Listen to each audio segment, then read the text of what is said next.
The Beasts of Tarzan, Edgar Rice Burroughs, Chapter 1 Kidnapped. The entire affair is shrouded in mystery, said Darnett.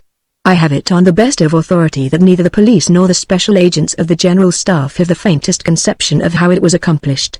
All they know, all that anyone knows, is that Nicholas Rokoff has escaped. John Clayton, Lord Greystoke, he who had been Tarzan of the Apes, sat in silence in the apartments of his friend, Lieutenant Paul Darnett, in Paris, gazing meditatively at the toe of his immaculate boot. His mind revolved many memories, recalled by the escape of his arch-enemy from the French military prison to which he had been sentenced for life upon the testimony of the ape-man.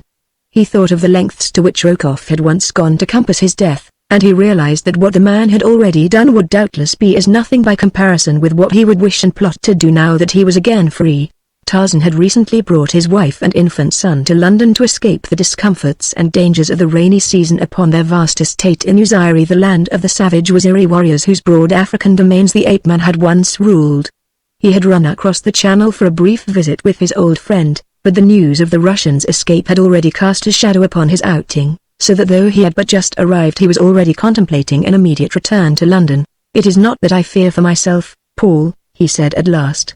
Many times in the past have I thwarted Rokoff's designs upon my life, but now there are others to consider. Unless I misjudge the man, he would more quickly strike at me through my wife or son than directly at me, for he doubtless realizes that in no other way could he inflict greater anguish upon me. I must go back to them at once, and remain with them until Rokoff is recaptured or dead. As these two talked in Paris, two other men were talking together in a little cottage upon the outskirts of London. Both were dark, sinister-looking men. One was bearded, but the other, whose face wore the pallor of long confinement within doors, had but a few days' growth of black beard upon his face. It was he who was speaking. You must needs shave off that beard of yours, Alexis, he said to his companion. With it he would recognize you on the instant. We must separate here in the hour, and when we meet again upon the deck of the Kincaid, let us hope that we shall have with us two honored guests who little anticipate the pleasant voyage we have planned for them. In 2 hours I should be upon my way to Dover with one of them, and by tomorrow night, if you follow my instructions carefully, you should arrive with the other, provided, of course, that he returns to London as quickly as I presume he will. There should be both profit and pleasure as well as other good things to reward our efforts, my dear Alexis. Thanks to the stupidity of the French, they have gone to such lengths to conceal the fact of my escape for these many days that I have had ample opportunity to work out every detail of our little adventure so carefully that there is little chance of the slightest hitch occurring to mar our prospects. And now goodbye, and good luck. 3 hours later a messenger mounted the steps to the apartment of Lieutenant Darnett. A telegram for Lord Greystoke, he said to the servant who answered his summons. Is he here? The man answered in the affirmative, and, signing for the message, carried it within to Tarzan, who was already preparing to depart for London. Tarzan tore open the envelope, and as he read his face went white. Read it, Paul, he said, handing the slip of paper to Darnett. It has come already. The Frenchman took the telegram and read. Jack stolen from the garden through complicity of new servant. Come at once. Jane. As Tarzan leapt from the roadster that had met him at the station and ran up the steps to his London town house, he was met at the door by a dry-eyed but almost frantic woman. Quickly Jane Porter Clayton narrated all that she had been able to learn of the theft of the boy. The baby's nurse had been wheeling him in the sunshine on the walk before the house when a closed taxicab drew up at the corner of the street.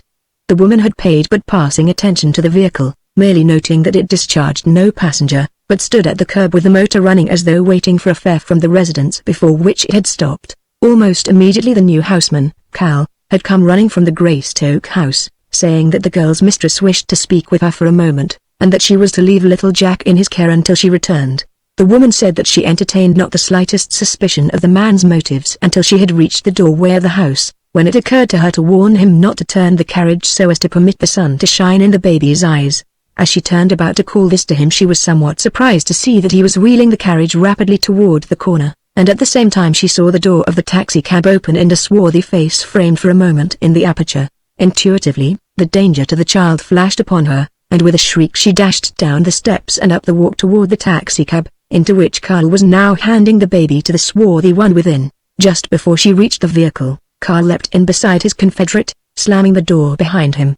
At the same time the chauffeur attempted to start his machine, but it was evident that something had gone wrong, as through the gears refused to mesh, and the delay caused by this, while he pushed the lever into reverse and backed the car a few inches before again attempting to go ahead, gave the nurse time to reach the side of the taxicab. Leaping to the running board, she had attempted to snatch the baby from the arms of the stranger, and here, screaming and fighting, she had clung to her position even after the taxicab had got underway. Nor was it until the machine had passed the Greystoke residence at good speed that Cal, with a heavy blow to her face, had succeeded in knocking her to the pavement. Her screams had attracted servants and members of the families from residences nearby, as well as from the Greystoke home. Lady Greystoke had witnessed the girl's brave battle, and had herself tried to reach the rapidly passing vehicle, but had been too late. That was all that anyone knew, nor did Lady Greystoke dream of the possible identity of the man at the bottom of the plot until her husband told her of the escape of Nicholas Rokoff from the French prison where they had hoped he was permanently confined. As Tarzan and his wife stood planning the wisest course to pursue, the telephone bell rang in the library at their right.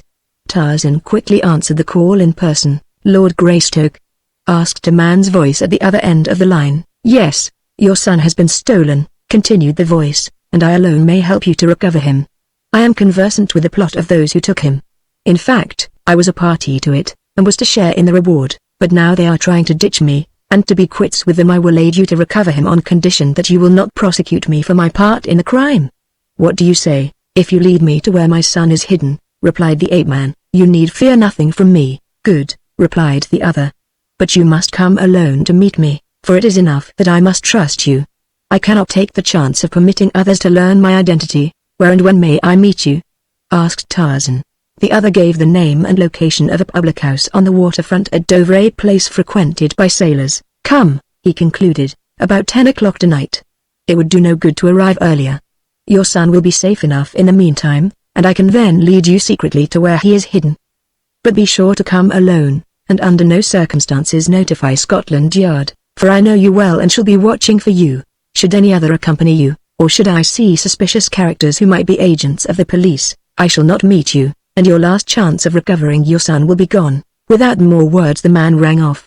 Tarzan repeated the gist of the conversation to his wife. She begged to be allowed to accompany him, but he insisted that it might result in the man's carrying out his threat of refusing to aid them if Tarzan did not come alone, and so they parted, he to hasten to Dover, and she, ostensibly to wait at home until he should notify her of the outcome of his mission. Little did either dream of what both were destined to pass through before they should meet again, or the far distant but would anticipate. For 10 minutes after the ape-man had left her, Jane Clayton walked restlessly back and forth across the silken rugs of the library. Her mother heart ached, bereft of its firstborn.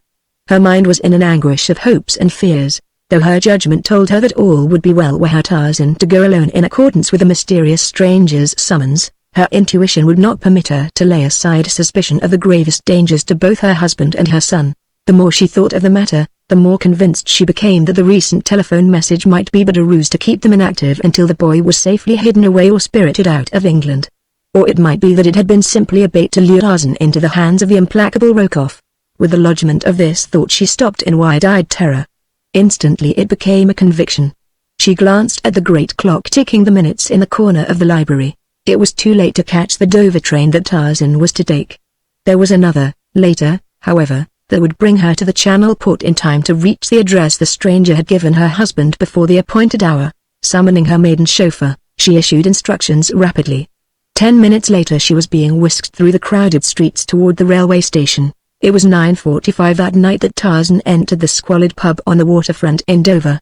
As he passed into the evil-smelling room a muffled figure brushed past him toward the street. "Come, my lord," whispered the stranger. The ape-man wheeled about and followed the other into the ill-lit alley, which custom had dignified with the title of thoroughfare. Once outside, the fellow led the way into the darkness, nearer a wharf, where high-piled bales, boxes, and casks cast dense shadows. Here he halted. "Where is the boy?" asked Greystoke. "On that small steamer whose lights you can just see yonder," replied the other. In the gloom Tarzan was trying to peer into the features of his companion, but he did not recognize the man as one whom he had ever before seen. Had he guessed that his guide was Alexis Paulvitch he would have realized that naught but treachery lay in the man's heart, and that danger lurked in the path of every move. "He is unguarded now," continued the Russian.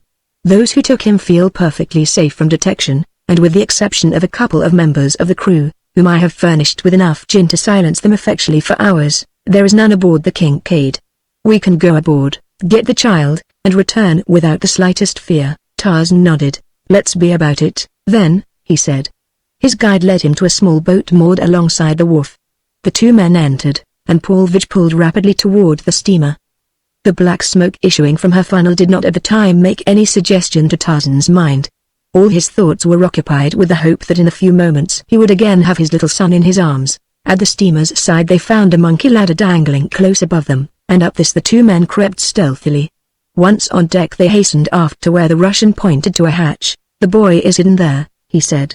"You had better go down after him, as there is less chance that he will cry in fright than should he find himself in the arms of a stranger. I will stand on guard here." So anxious was Tarzan to rescue the child that he gave not the slightest thought to the strangeness of all the conditions surrounding the Kincaid.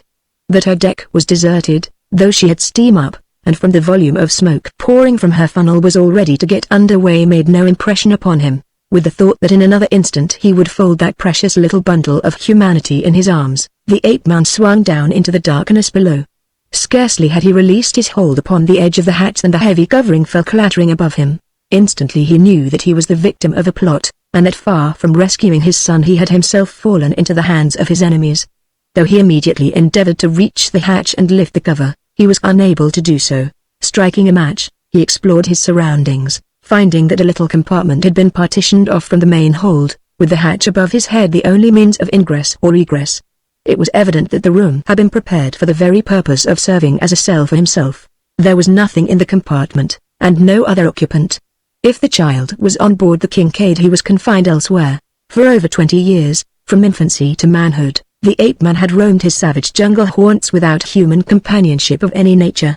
He had learned at the most impressionable period of his life to take his pleasures and his sorrows as the beasts take theirs, so it was that he neither raved nor stormed against fate, but instead waited patiently for what might next befall him, though not by any means without an eye to doing the utmost to succor himself. To this end he examined his prison carefully, tested the heavy planking that formed its walls, and measured the distance of the hatch above him, and while he was thus occupied there came suddenly to him the vibration of machinery and the throbbing of the propeller. The ship was moving. Where to and to what fate was it carrying him? And even as these thoughts passed through his mind there came to his ears above the din of the engines that which caused him to go cold with apprehension. Clear and shrill from the deck above him rang the scream of a frightened woman. Chapter 2 Marooned. As Tarzan and his guide had disappeared into the shadows upon the dark wharf, the figure of a heavily veiled woman had hurried down the narrow alley to the entrance of the drinking place the two men had just quitted. Here she paused and looked about, and then as though satisfied that she had at last reached the place she sought, she pushed bravely into the interior of the vile den. A score of half-drunken sailors and dwarf rats looked up at the unaccustomed sight of a richly gowned woman in their midst. Rapidly she approached the slovenly barmaid who stared half in envy, half in hate, at her more fortunate sister. "Have you seen a tall, well-dressed man here, but a minute since?" she asked, who met another and went away with him. The girl answered in the affirmative, but could not tell which way the two had gone. A sailor who had approached to listen to the conversation vouchsafed the information that a moment before as he had been about to enter the pub he had seen two men leaving it who walked toward the wharf. "Show me the direction they went," cried the woman, slipping a coin into the man's hand. The fellow led her from the place, and together they walked quickly toward the wharf and along it until across the water they saw a small boat just pulling into the shadows of a nearby steamer. "That they be," whispered the man. £10 if you will find a boat and row me to that steamer," cried the woman. "Quick, then," he replied, "for we got to go if we're going to catch the Kincaid afore she sails. She's had steam up for 3 hours and just been waiting for that one passenger. I was talking to one of her crew half an hour ago." As he spoke he led the way to the end of the wharf where he knew another boat lay moored, and, lowering the woman into it, he jumped in after and pushed off. The two were soon scudding over the water. At the steamer's side the man demanded his pay and, without waiting to count out the exact amount, the woman thrust a handful of bank notes into his outstretched hand. A single glance at them convinced the fellow that he had been more than well paid. Then he assisted her up the ladder, holding his skiff close to the ship's side against the chance that this profitable passenger might wish to be taken ashore later.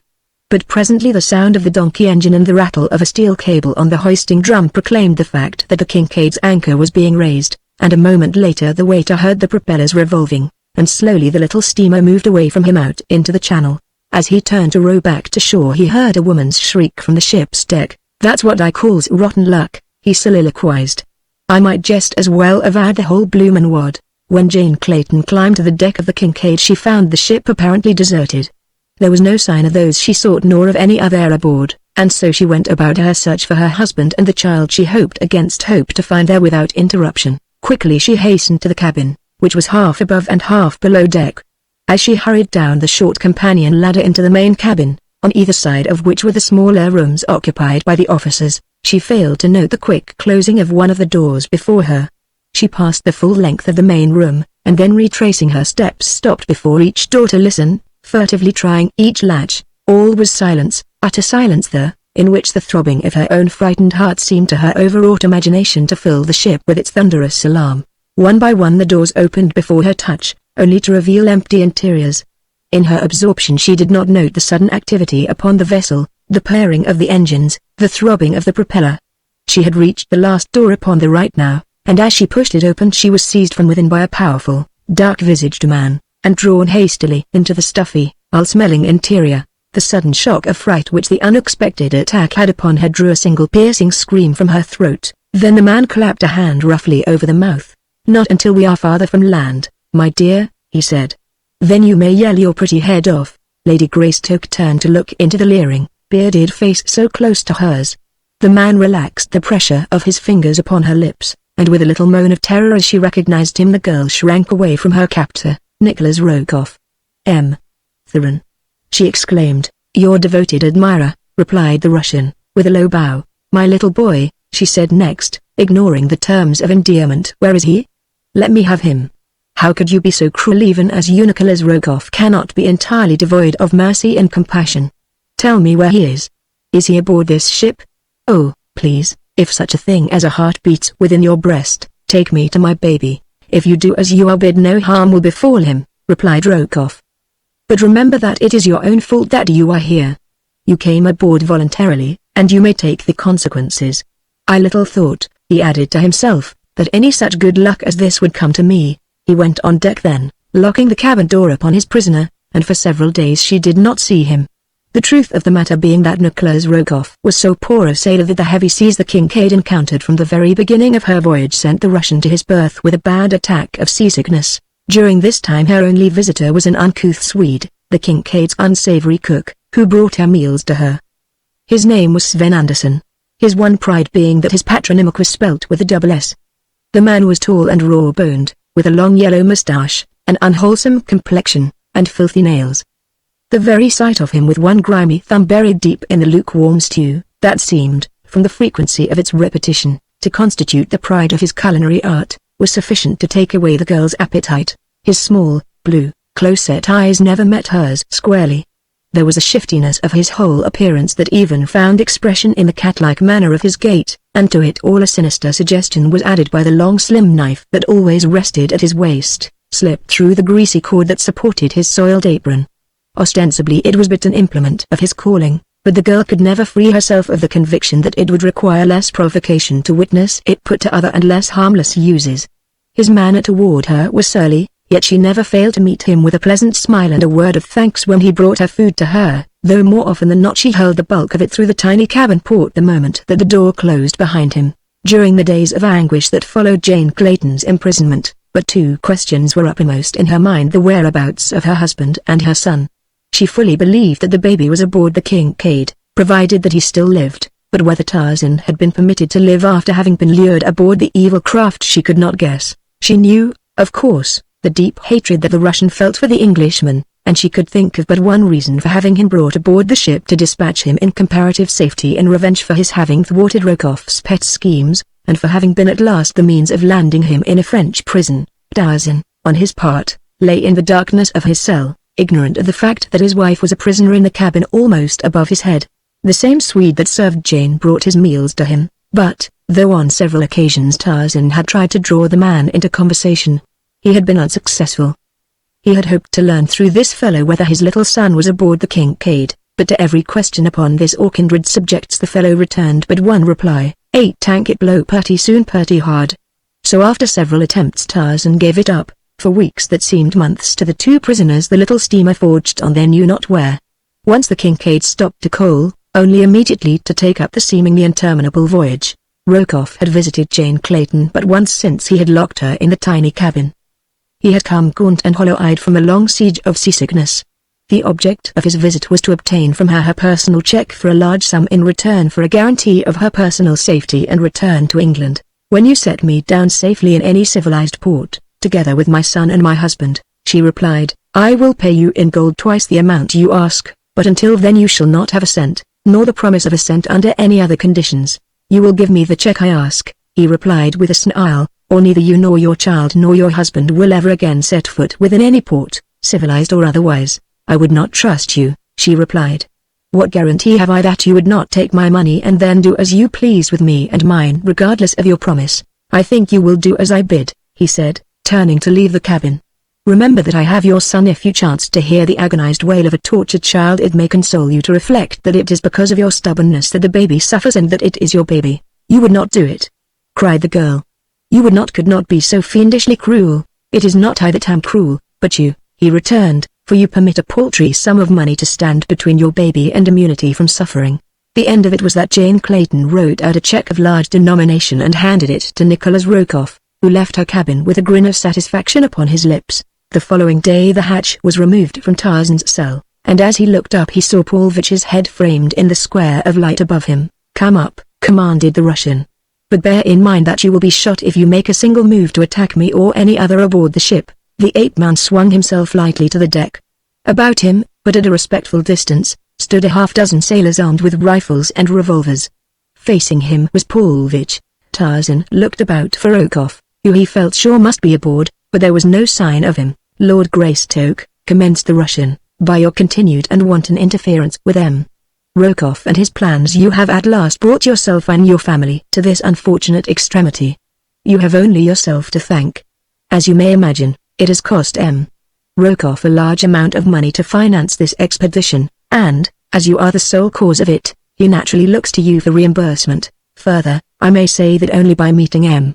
Rokoff's just demands may you avert the most unpleasant consequences to your wife and child, and at the same time retain your own life and regain your liberty." "What is the amount?"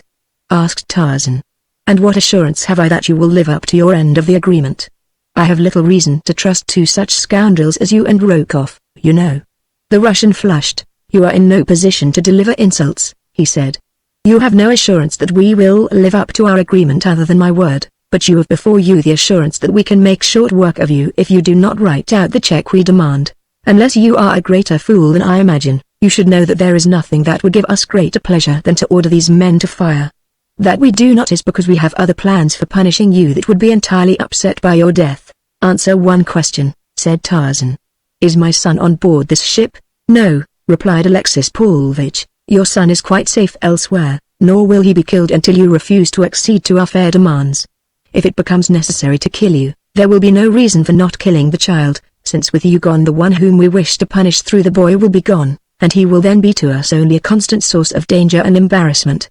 You see, therefore, that you may only save the life of your son by saving your own, and you can only save your own by giving us the check we ask." "Very well," replied Tarzan, for he knew that he could trust them to carry out any sinister threat that Paulvich had made, and there was a bare chance that by conceding their demands he might save the boy. That they would permit him to live after he had appended his name to the check never occurred to him as being within the realms of probability. But he was determined to give them such a battle as they would never forget, and possibly to take Paulvich with him into eternity. He was only sorry that it was not Rokoff. He took his pocket checkbook and fountain pen from his pocket. "What is the amount?"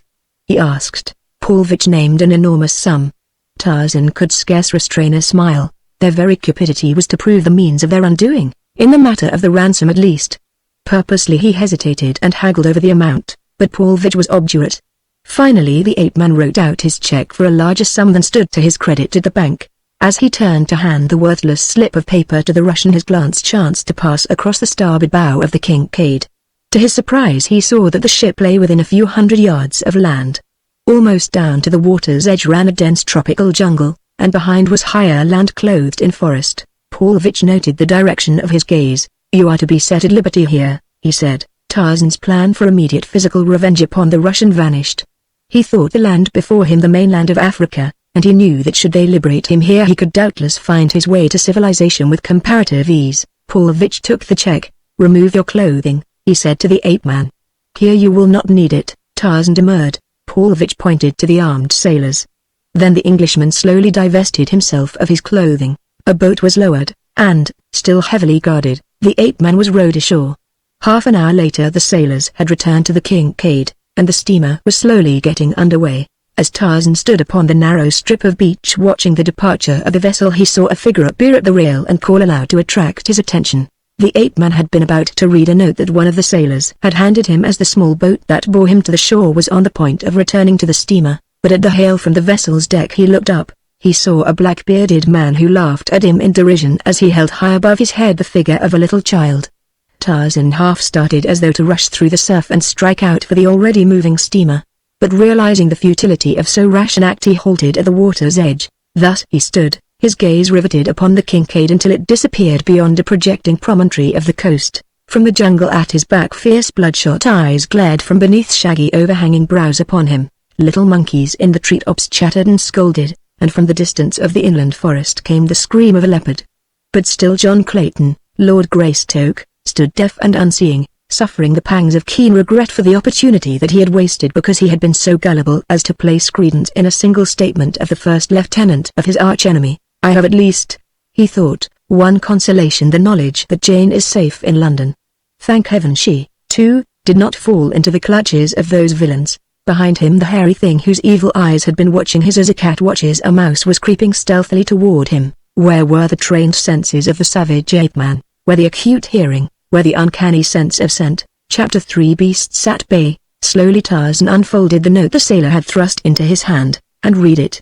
At first it made little impression on his sorrow-numbed senses, but finally the full purport of the hideous plot of revenge unfolded itself before his imagination. This will explain to you. The note read: the exact nature of my intentions relative to your offspring and to you. You were born an ape. You lived naked in the jungles. To your own we have returned you. But your son shall rise a step above his sire. It is the immutable law of evolution. The father was a beast, but the son shall be a man. He shall take the next ascending step in the scale of progress. He shall be no naked beast of the jungle, but shall wear a loincloth and copper anklets, and, perchance, a ring in his nose, for he is to be reared by men, a tribe of savage cannibals. I might have killed you, but that would have curtailed the full measure of the punishment you have earned at my hands. Dead, you could not have suffered in the knowledge of your son's plight, but living and in a place from which you may not escape to seek or succor your child, you shall suffer worse than death for all the years of your life in contemplation of the horrors of your son's existence. This, then, is to be a part of your punishment for having dared to pit yourself against N.R. P.S. The balance of your punishment has to do with what shall presently befall your wife. That I shall leave to your imagination. As he finished reading, a slight sound behind him brought him back with a start to the world of present realities. Instantly his senses awoke, and he was again Tarzan of the Apes. As he wheeled about, it was a beast at bay, vibrant with the instinct of self-preservation, that faced a huge bull ape that was already charging down upon him. The 2 years that had elapsed since Tarzan had come out of the savage forest with his rescued mate had witnessed slight diminution of the mighty powers that had made him the invincible lord of the jungle. His greatest tastes in usury had claimed much of his time and attention, and there he had found ample field for the practical use and retention of his almost superhuman powers, but naked and unarmed to do battle with the shaggy, bull-necked beast that now confronted him was a test that the ape-man would scarce have welcomed at any period of his wild existence. But there was no alternative other than to meet the rage-maddened creature with the weapons with which nature had endowed him. Over the bull's shoulder Tarzan could see now the heads and shoulders of perhaps a dozen more of these mighty forerunners of primitive man. He knew, however, that there was little chance that they would attack him, since it is not within the reasoning powers of the anthropoid to be able to weigh or appreciate the value of concentrated action against an enemy. Otherwise they would long since have become the dominant creatures of their haunts. So tremendous a power of destruction lies in their mighty thews and savage fangs. With a low snarl the beast now hurled himself at Tarzan, but the ape-man had found, among other things in the haunts of civilized man, certain methods of scientific warfare that are unknown to the jungle folk, whereas, a few years since, he would have met the brute rush with brute force. He now sidestepped his antagonist's headlong charge, and as the brute hurtled past him swung a mighty right to the pit of the ape's stomach. With a howl of mingled rage and anguish the great anthropoid bent double and sank to the ground, though almost instantly he was again struggling to his feet. Before he could regain them, however, his white-skinned foe had wheeled and pounced upon him, and in the act there dropped from the shoulders of the English lord the last shred of his superficial mantle of civilization. Once again he was the jungle beast reveling in bloody conflict with his kind. Once again he was Tarzan, son of Kala the she-ape. His strong, white teeth sank into the hairy throat of his enemy as he sought the pulsing jugular. Powerful fingers held the mighty fangs from his own flesh, or clenched and beat with the power of a steam hammer upon the snarling, foam-flecked face of his adversary. In a circle about them the balance of the tribe of apes stood watching and enjoying the struggle. They muttered low gutturals of approval as bits of white hide or hairy blood-stained skin were torn from one contestant or the other. But they were silent in amazement and expectation when they saw the mighty white ape wriggle upon the back of their king, and, with steel muscles tensed beneath the armpits of his antagonist, bear down mightily with his open palms upon the back of the thick bull neck, so that the king ape could but shriek in agony and flounder helplessly about upon the thick mat of jungle grass. As Tarzan had overcome the huge turquoise that time years before when he had been about to set out upon his quest for human beings of his own kind and color, so now he overcame this other great ape with the same wrestling hold upon which he had stumbled by accident during that other combat. The little audience of fierce anthropoids heard the creaking of their king's neck mingling with his agonized shrieks and hideous roaring. Then there came a sudden crack, like the breaking of a stout limb before the fury of the wind. The bullet head crumpled forward upon its flaccid neck against the great hairy chest. The roaring and the shrieking ceased. The little pig eyes of the onlookers wandered from the still form of their leader to that of the white ape that was rising to its feet beside the vanquished, then back to their king as though in wonder that he did not arise and slay this presumptuous stranger. They saw the newcomer place a foot upon the neck of the quiet figure at his feet and, throwing back his head, give vent to the wild, uncanny challenge of the bull ape that has made a kill. Then they knew that their king was dead. Across the jungle rolled the horrid notes of the victory cry. The little monkeys in the treetops ceased their chattering. The harsh-voiced, brilliant-plumed birds were still. From afar came the answering wail of a leopard and the deep roar of a lion. It was the old Tarzan who turned questioning eyes upon the little knot of apes before him. It was the old Tarzan who shook his head as though to toss back a heavy mane that had fallen before his face, an old habit dating from the days that his great shock of thick, black hair had fallen about his shoulders, and often tumbled before his eyes when it had meant life or death to him to have his vision unobstructed. The ape-man knew that he might expect an immediate attack on the part of that particular surviving bull ape who felt himself best fitted to contend for the kingship of the tribe. Among his own apes he knew that it was not unusual for an entire stranger to enter a community and, after having dispatched the king, assume the leadership of the tribe himself, together with the fallen monarch's mates. On the other hand, if he made no attempt to follow them, they might move slowly away from him, later to fight among themselves for the supremacy. That he could be king of them, if he so chose. He was confident, but he was not sure he cared to assume the sometimes irksome duties of that position, for he could see no particular advantage to be gained thereby. One of the younger apes, a huge, splendidly muscled brute, was edging threateningly closer to the ape-man. Through his bared fighting fangs there issued a low, sullen growl. Tarzan watched his every move, standing rigid as a statue. To have fallen back a step would have been to precipitate an immediate charge. To have rushed forward to meet the other might have had the same result, or it might have put the bellicose one to flight. It all depended upon the young bull's stock of courage. To stand perfectly still, waiting, was the middle course. In this event the bull would, according to custom, approach quite close to the object of his attention, growling hideously and baring slavering fangs. Slowly he would circle about the other, as though with a chip upon his shoulder, and this he did, even as Tarzan had foreseen. It might be a bluff royal, or, on the other hand, so unstable is the mind of an ape, a passing impulse might hurl the hairy mass, tearing and rending, upon the man without an instant's warning. As the brute circled him Tarzan turned slowly, keeping his eyes ever upon the eyes of his antagonist. He had appraised the young bull as one who had never quite felt equal to the task of overthrowing his former king, but who one day would have done so. Tarzan saw that the beast was of wondrous proportions, standing over 7 feet upon his short, bowed legs. His great, hairy arms reached almost to the ground even when he stood erect, and his fighting fangs, now quite close to Tarzan's face, were exceptionally long and sharp. Like the others of his tribe, he differed in several minor essentials from the apes of Tarzan's boyhood. At first the ape-man had experienced a thrill of hope at sight of the shaggy bodies of the anthropoids, a hope that by some strange freak of fate he had been again returned to his own tribe, but a closer inspection had convinced him that these were another species. As the threatening bull continued his stiff and jerky circling of the ape-man, much after the manner that you have noted among dogs when a strange canine comes among them, It occurred to Tarzan to discover if the language of his own tribe was identical with that of this other family, and so he addressed the brute in the language of the tribe of Kerchak. "Who are you?" he asked. "Who threatens Tarzan of the apes?" The hairy brute looked his surprise. "I am Akut," replied the other in the same simple, primal tongue which is so low in the scale of spoken languages that, as Tarzan had surmised, it was identical with that of the tribe in which the first 20 years of his life had been spent. "I am Akut," said the ape. "Moloch is dead. I am king. Go away or I shall kill you." "You saw how easily I killed Moloch," replied Tarzan. "So I could kill you if I cared to be king." But Tarzan of the Apes would not be king of the tribe of Akut. All he wishes is to live in peace in this country. Let us be friends. Tarzan of the Apes can help you, and you can help Tarzan of the Apes. "You cannot kill Akut," replied the other. "None is so great as Akut. Had you not killed Moloch, Akut would have done so, for Akut was ready to be king." For answer the ape-man hurled himself upon the great brute who during the conversation had slightly relaxed his vigilance. In the twinkling of an eye the man had seized the wrist of the great ape, and before the other could grapple with him had whirled him about and leapt upon his broad back. Down they went together, but so well had Tarzan's plan worked out that before ever they touched the ground he had gained the same hold upon Akut that had broken Moloch's neck. Slowly he brought the pressure to bear, and then as in days gone by he had given Kerchak the chance to surrender and live, so now he gave to Akut, in whom he saw a possible ally of great strength and resource, the option of living in amity with him or dying as he had just seen his savage and heretofore invincible king die. "Kagoda?" whispered Tarzan to the ape beneath him. It was the same question that he had whispered to Kerchak, and in the language of the apes it means, broadly, "Do you surrender?" Akut thought of the creaking sound he had heard just before Moloch's thick neck had snapped, and he shuddered.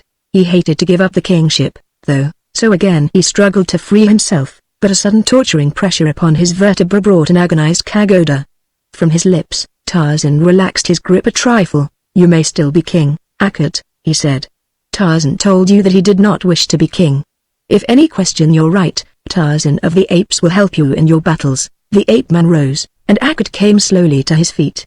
Shaking his bullet head and growling angrily, he waddled toward his tribe, looking first at one and then at another of the larger bulls who might be expected to challenge his leadership. But none did so. Instead, they drew away as he approached, and presently the whole pack moved off into the jungle, and Tarzan was left alone once more upon the beach. The ape-man was sore from the wounds that Moloch had inflicted upon him, but he was inured to physical suffering and endured it with the calm and fortitude of the wild beasts that had taught him to lead the jungle life after the manner of all those that are born to it.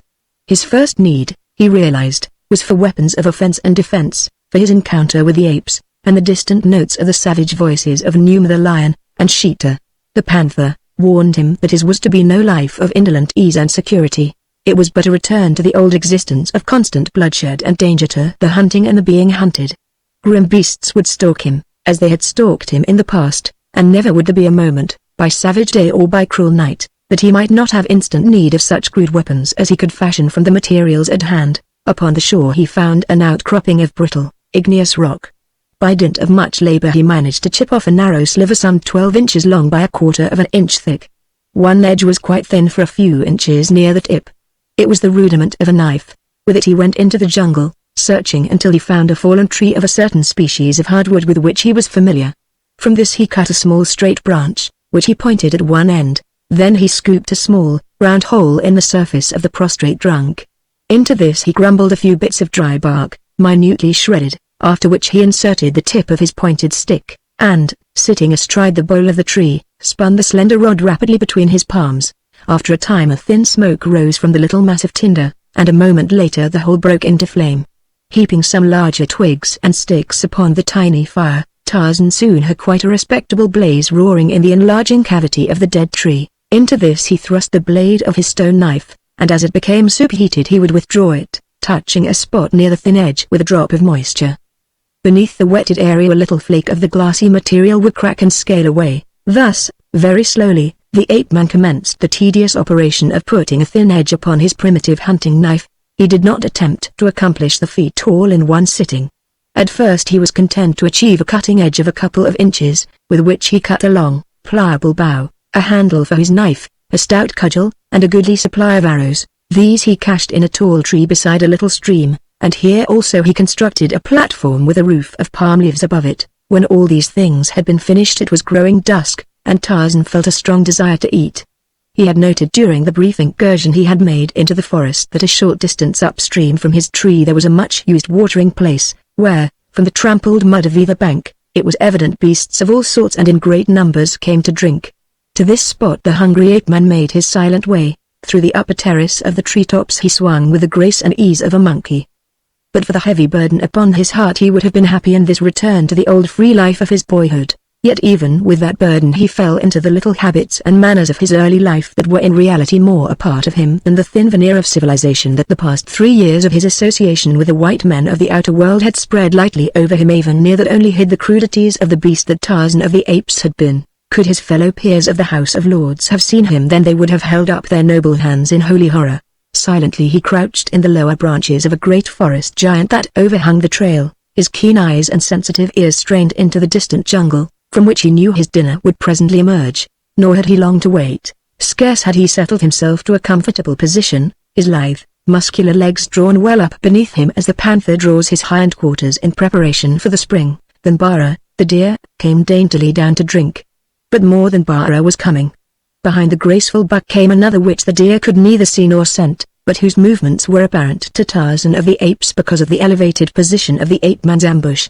He knew not yet exactly the nature of the thing that moved so stealthily through the jungle a few hundred yards behind the deer, but he was convinced that it was some great beast of prey stalking Bara for the selfsame purpose as that which prompted him to await the fleet animal. Numa, perhaps, or Sheeta, the panther. In any event, Tarzan could see his repast slipping from his grasp unless Bara moved more rapidly toward the ford than at present. Even as these thoughts passed through his mind some noise of the stalker in his rear must have come to the buck, for with a sudden start he paused for an instant, trembling, in his tracks, and then with a swift bound dashed straight for the river and Tarzan. It was his intention to flee through the shallow ford and escape upon the opposite side of the river. Not 100 yards behind him came Numa. Tarzan could see him quite plainly now. Below the ape-man Bara was about to pass. Could he do it? But even as he asked himself the question the hungry man launched himself from his perch full upon the back of the startled buck. In another instant Numa would be upon them both, so if the ape-man were to die in that night, or ever again, he must act quickly. Scarcely had he touched the sleek hide of the deer with a momentum that sent the animal to its knees than he had grasped a horn in either hand, and with a single quick wrench twisted the animal's neck completely round, until he felt the vertebrae snap beneath his grip. The lion was roaring in rage close behind him as he swung the deer across his shoulder, and, grasping a foreleg between his strong teeth, leapt for the nearest of the lower branches that swung above his head. With both hands he grasped the limb, and, at the instant that Numa sprang, drew himself and his prey out of reach of the animal's cruel talons.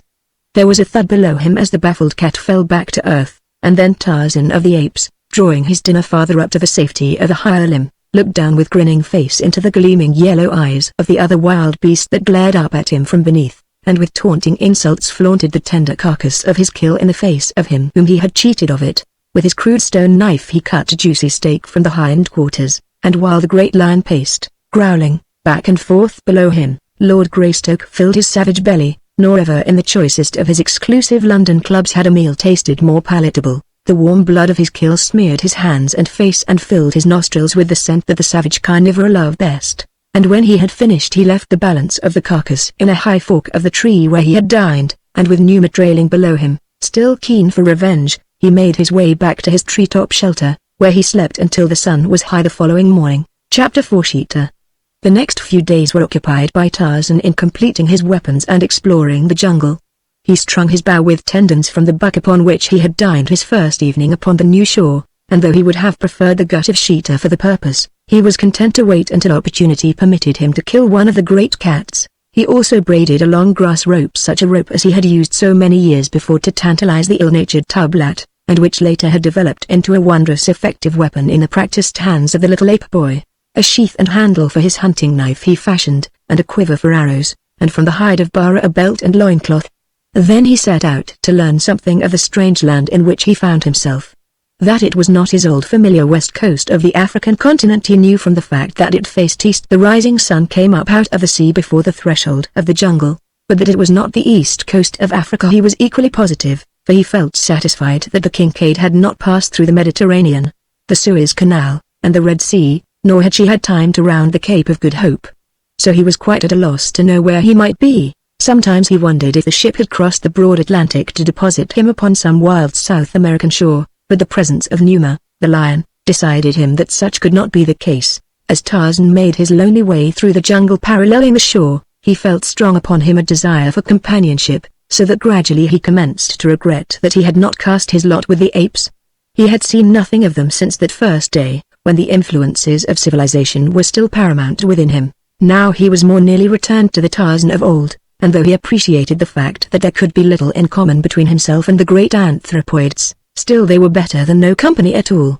Moving leisurely, sometimes upon the ground and again among the lower branches of the trees, gathering an occasional fruit or turning over a fallen log in search of the larger bugs, which he still found as palatable as of old, Tarzan had covered a mile or more when his attention was attracted by the scent of Sheeta upwind ahead of him. Now Sheeta, the panther, was one of whom Tarzan was exceptionally glad to fall in with, for he had it in mind not only to utilize the great cat's strong gut for his bow, but also to fashion a new quiver and loincloth from pieces of his hide.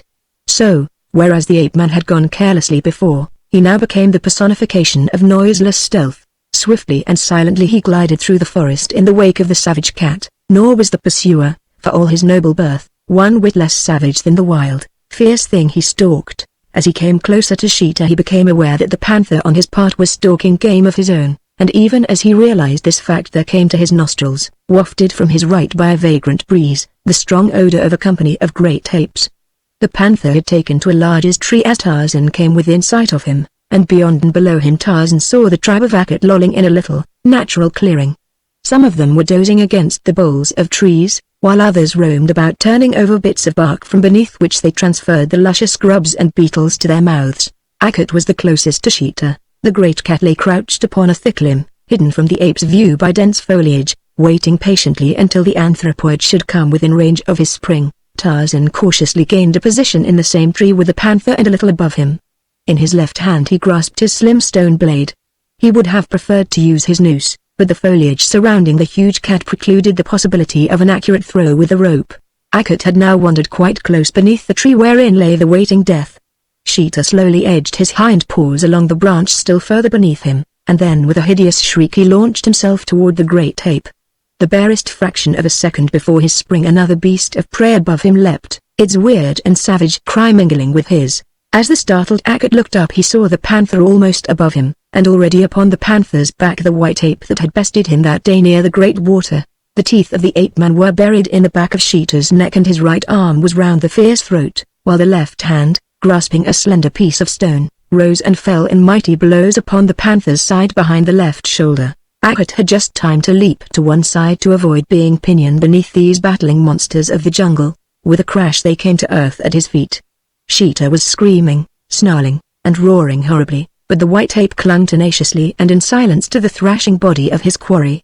Steadily and remorselessly the stone knife was driven home through the glossy hide time and again it drank deep, until with a final agonized lunge and shriek the great feline rolled over upon its side and, save for the spasmodic jerking of its muscles, lay quiet and still in death. Then the ape-man raised his head, as he stood over the carcass of his kill, and once again through the jungle rang his wild and savage victory challenge. Akut and the apes of Akut stood looking in startled wonder at the dead body of Sheeta and the lithe, straight figure of the man who had slain him. Tarzan was the first to speak. He had saved Akut's life for a purpose, and, knowing the limitations of the ape intellect, he also knew that he must make this purpose plain to the anthropoid if it were to serve him in the way he hoped. "I am Tarzan of the apes," he said, "mighty hunter.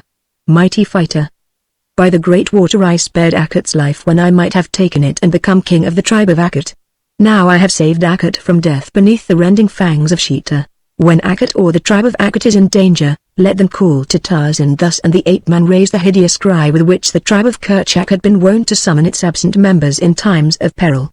"And," he continued, "when they hear Tarzan call to them, let them remember what he has done for Akut and come to him with great speed." "Shall it be as Tarzan says?" "Ha!"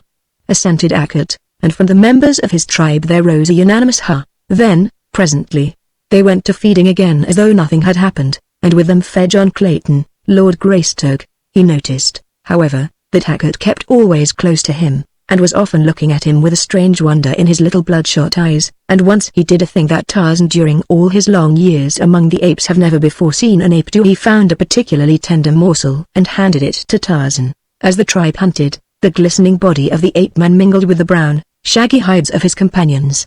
Oftentimes they brushed together in passing, but the apes had already taken his presence for granted, so that he was as much one of them as Edgar himself. If he came too close to a she with a young baby, the former would bare her great fighting fangs and growl ominously, and occasionally a truculent young bull would snarl a warning if Tarzan approached while the former was eating. But in those things the treatment was no different from that which they accorded any other member of the tribe. Tarzan on his part felt very much at home with these fierce, hairy progenitors of primitive man. He skipped nimbly out of reach of each threatening female, for such is the way of apes, if they be not in one of their occasional fits of bestial rage, and he growled back at the truculent young bulls, baring his canine teeth even as they. Thus easily he fell back into the way of his early life, nor did it seem that he had ever tasted association with creatures of his own kind. For the better part of a week he roamed the jungle with his new friends, partly because of a desire for companionship and partially through a well-laid plan to impress himself indelibly upon their memories, which at best are none too long, for Tarzan from past experience knew that it might serve him in good stead to have a tribe of these powerful and terrible beasts at his call. When he was convinced that he had succeeded to some extent in fixing his identity upon them, he decided to again take up his exploration. To this end he set out toward the north early one day, and, keeping parallel with the shore, traveled rapidly until almost nightfall. When the sun rose the next morning he saw that it lay almost directly to his right as he stood upon the beach instead of straight out across the water as heretofore, and so he reasoned that the shoreline had trended toward the west. All the second day he continued his rapid course, and when Tarzan of the apes sought speed, he passed through the middle terrace of the forest with the rapidity of a squirrel. That night the sun set straight out across the water opposite the land, and then the ape-man guessed at last the truth that he had been suspecting. Rokoff had set him ashore upon an island. He might have known it. If there was any plan that would render his position more harrowing, he should have known that such would be the one adopted by the Russian, and what could be more terrible than to leave him to a lifetime of suspense upon an uninhabited island? Rokoff doubtless had sailed directly to the mainland, where it would be a comparatively easy thing for him to find the means of delivering the infant Jack into the hands of the cruel and savage foster parents, who, as his note had threatened, would have the upbringing of the child. Tarzan shuddered as he thought of the cruel suffering the little one must endure in such a life, even though he might fall into the hands of individuals whose intentions toward him were of the kindest. The ape-man had had sufficient experience with the lower savages of Africa to know that even they may be found the cruder virtues of charity and humanity, but their lives were at best but a series of terrible privations, dangers, and sufferings. Then there was the horrid afterfate that awaited the child as he grew to manhood. The horrible practices that would form a part of his life training would alone be sufficient to bar him forever from association with those of his own race and station in life. A cannibal. His little boy a savage man-eater. It was too horrible to contemplate, the filed teeth, the slit nose, the little face painted hideously. Tarzan groaned. Could he but feel the throat of the Rus fiend beneath his steel fingers? And Jane, what tortures of doubt and fear and uncertainty she must be suffering. He felt that his position was infinitely less terrible than hers, for he at least knew that one of his loved ones was safe at home, while she had no idea of the whereabouts of either her husband or her son. It is well for Tarzan that he did not guess the truth, for the knowledge would have but added 100-fold to his suffering. As he moved slowly through the jungle, his mind absorbed by his gloomy thoughts, there presently came to his ears a strange scratching sound which he could not translate. Cautiously he moved in the direction from which it emanated, presently coming upon a huge panther pinned beneath a fallen tree. As Tarzan approached, the beast turned, snarling, toward him, struggling to extricate itself. But one great limb across its back and the smaller entangling branches pinioning its legs prevented it from moving but a few inches in any direction. The ape-man stood before the helpless cat, fitting an arrow to his bow that he might dispatch the beast that otherwise must die of starvation, but even as he drew back the shaft a sudden whim stayed his hand. Why rob the poor creature of life and liberty, when it would be so easy a thing to restore both to it? He was sure from the fact that the panther moved all its limbs in its futile struggle for freedom that its spine was uninjured, and for the same reason he knew that none of its limbs were broken. Relaxing his bowstring, he returned the arrow to the quiver and, throwing the bow about his shoulder, stepped closer to the pinioned beast. On his lips was the soothing, purring sound that the great cats themselves made when contented and happy. It was the nearest approach to a friendly advance that Tarzan could make in the language of Sheeta. The panther ceased his snarling and eyed the ape-man closely. To lift the tree's great weight from the animal, it was necessary to come within reach of those long, strong talons, and when the tree had been removed the man would be totally at the mercy of the savage beast. But to Tarzan of the Apes fear was a thing unknown. Having decided, he acted promptly, unhesitatingly. He stepped into the tangle of branches close to the panther's side, still voicing his friendly and conciliatory purr. The cat turned his head toward the man, eyeing him steadily questioningly. The long fangs were bared, but more in preparedness than threat. Tarzan put a broad shoulder beneath the bole of the tree, and as he did so his bare leg pressed against the cat's silken side, so close was the man to the great beast. Slowly Tarzan extended his giant thews.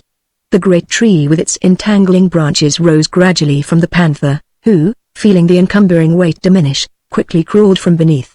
Tarzan let the tree fall back to earth, and the two beasts turned to look upon one another. A grim smile lay upon the ape-man's lips, for he knew that he had taken his life in his hands to free this savage jungle fellow, nor would it have surprised him had the cat sprung upon him the instant that it had been released, but it did not do so. Instead, it stood a few paces from the tree watching the ape-man clamber out of the maze of fallen branches. Once outside, Tarzan was not 3 paces from the panther.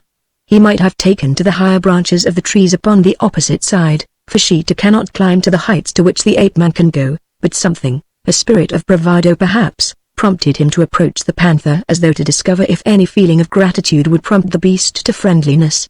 As he approached the mighty cat the creature stepped warily to one side, and the ape-man brushed past him within a foot of the dripping jaws, and as he continued on through the forest the panther followed on behind him, as a hound follows at heel. For a long time Tarzan could not tell whether the beast was following out of friendly feelings or merely stalking him against the time he should be hungry, but finally he was forced to believe that the former incentive it was that prompted the animal's action.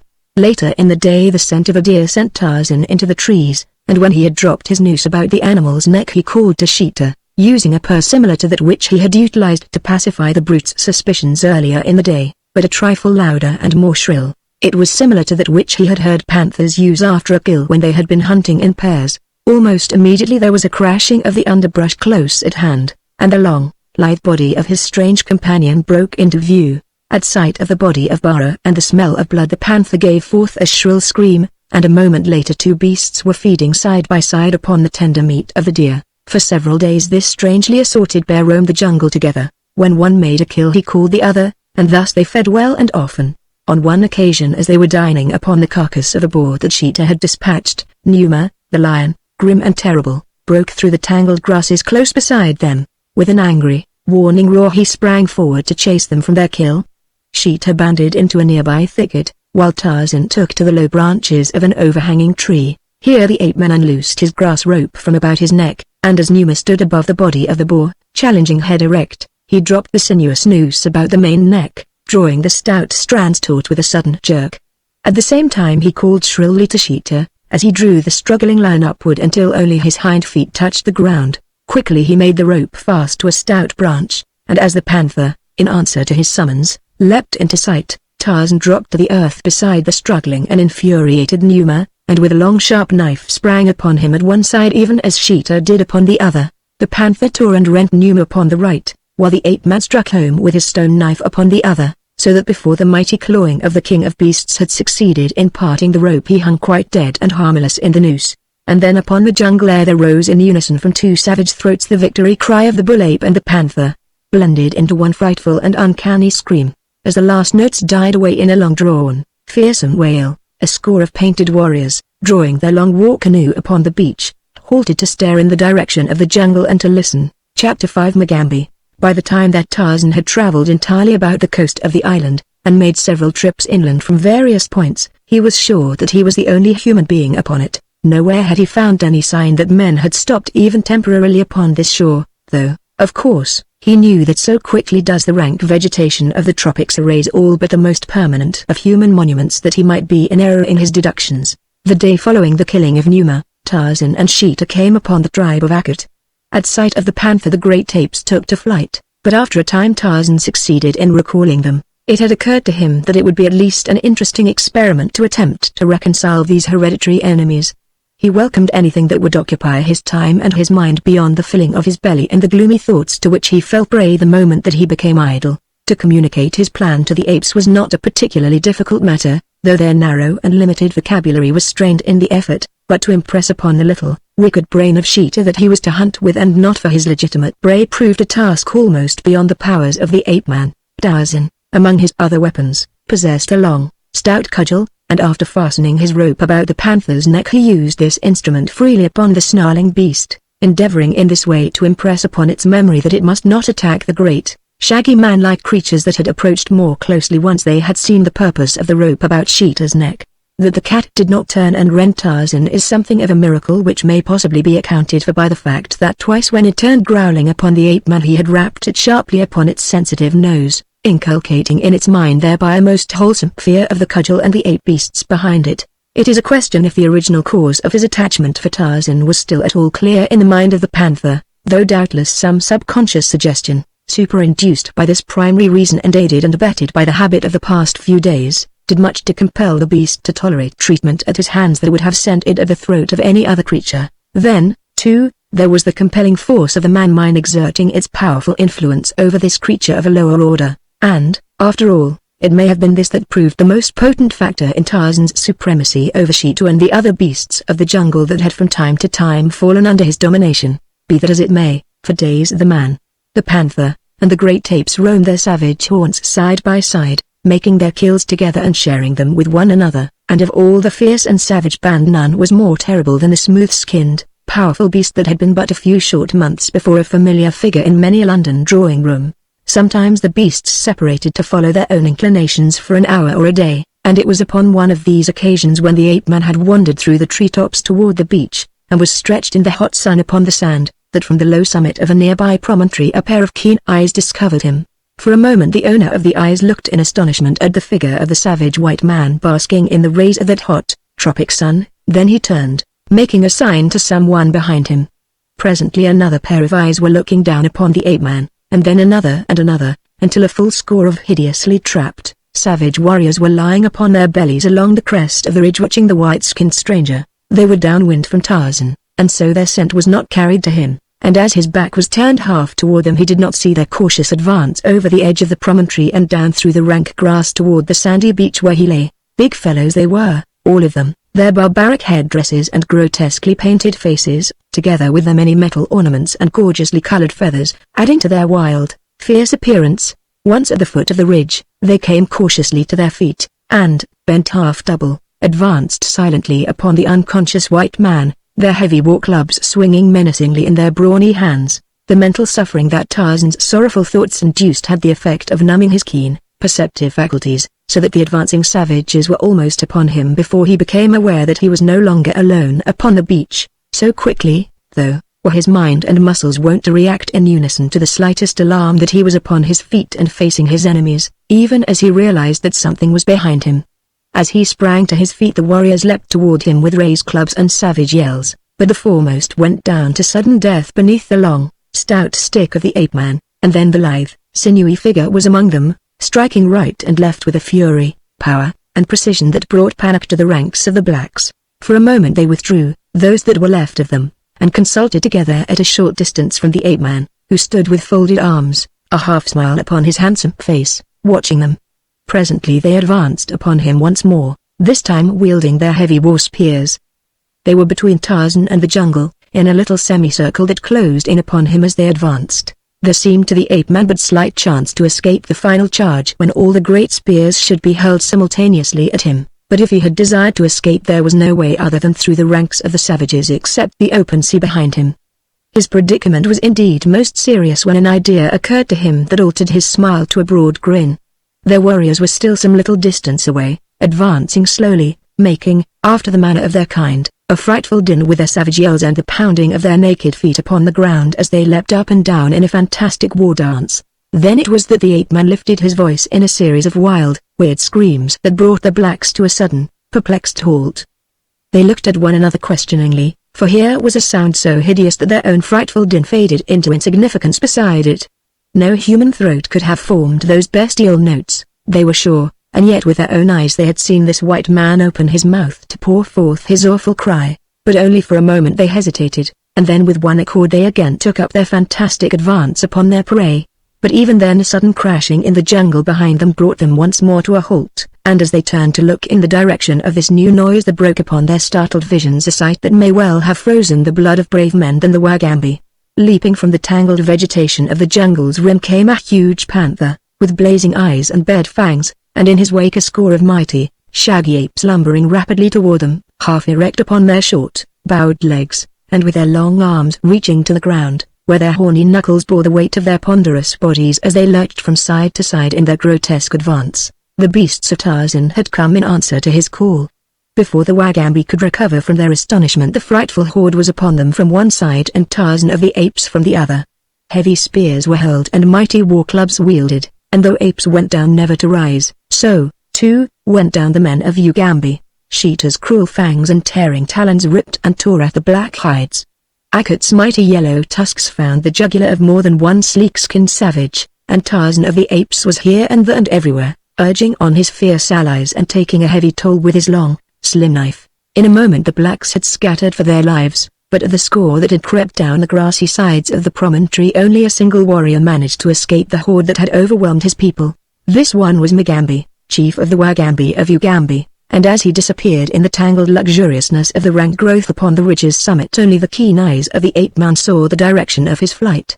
Leaving his pack to eat their fill upon the flesh of their victims' flesh that he could not touch, Tarzan of the apes pursued the single survivor of the bloody fray. Just beyond the ridge he came within sight of the fleeing black, making with headlong leaps for a long war canoe that was drawn well up upon the beach above the high-tide surf.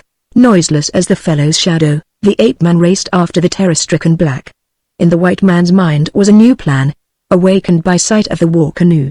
If these men had come to his island from another, or from the mainland, why not utilize their craft to make his way to the country from which they had come? Evidently it was an inhabited country, and no doubt had occasional intercourse with the mainland, if it were not itself upon the continent of Africa.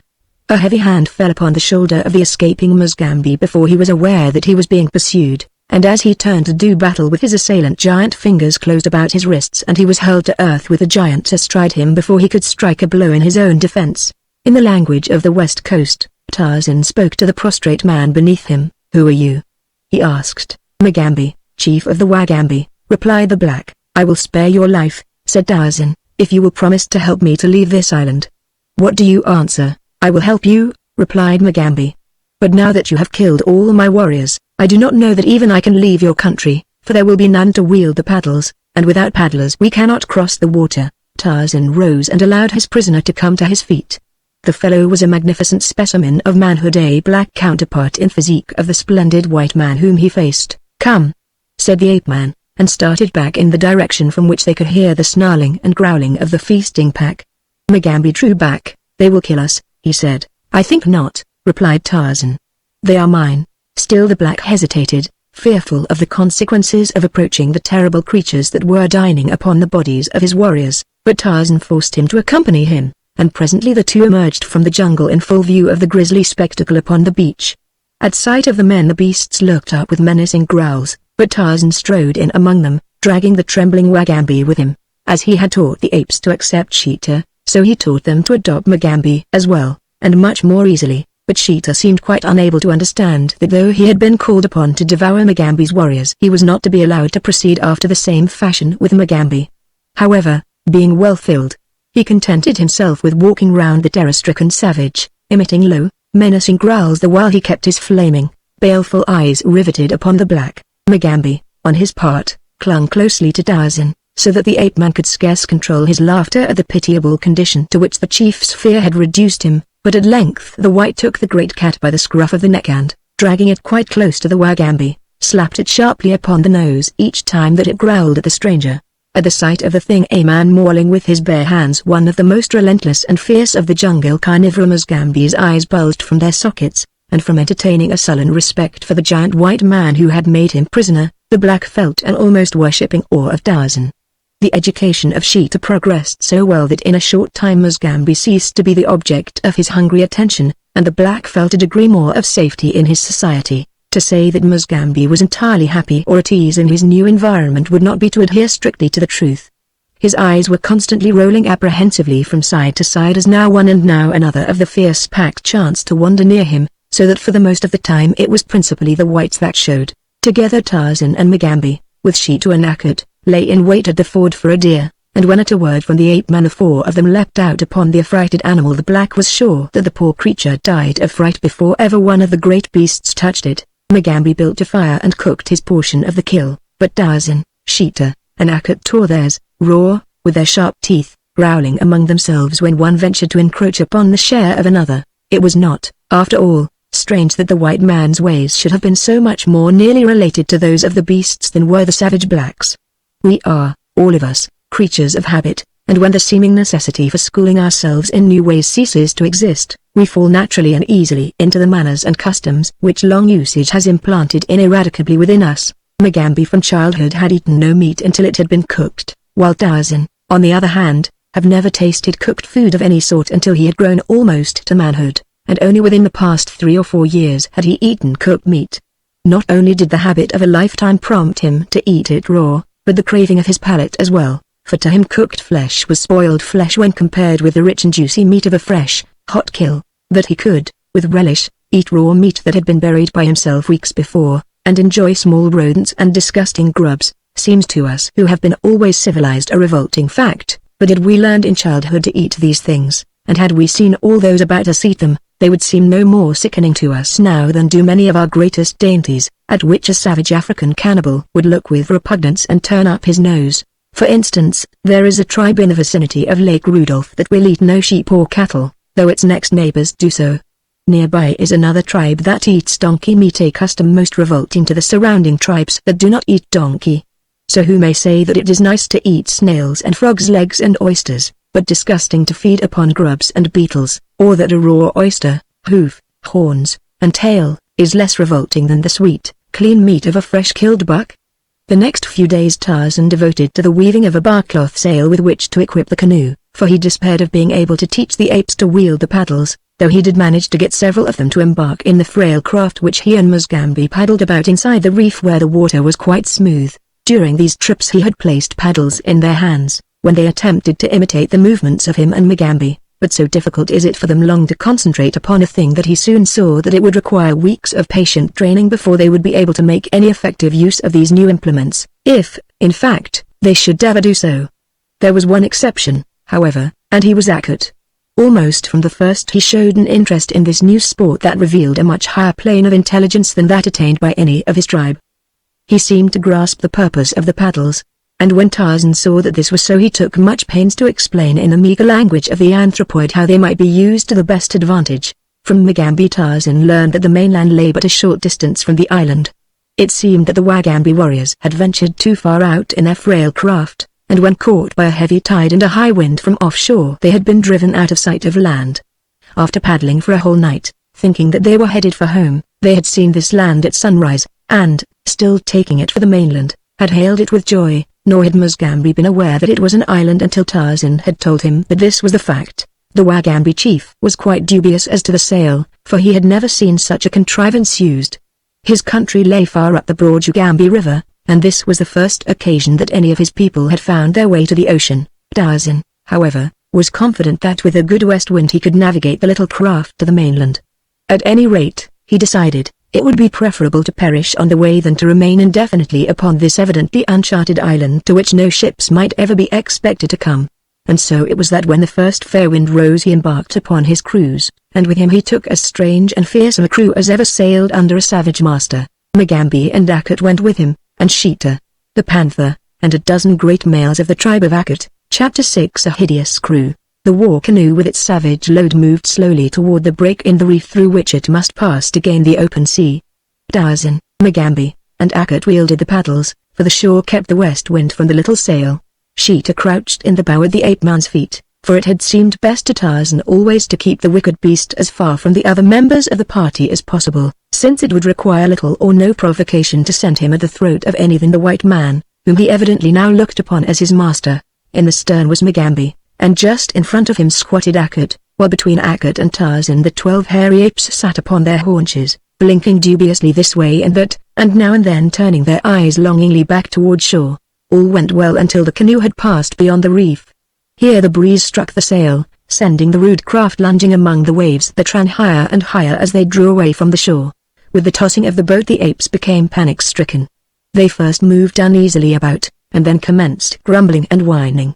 With difficulty Ackert kept them in hand for a time, but when a particularly large wave struck the dugout simultaneously with a little squall of wind their terror broke all bounds, and, leaping to their feet, they all but overturned the boat before Ackert and Tarzan together could quiet them.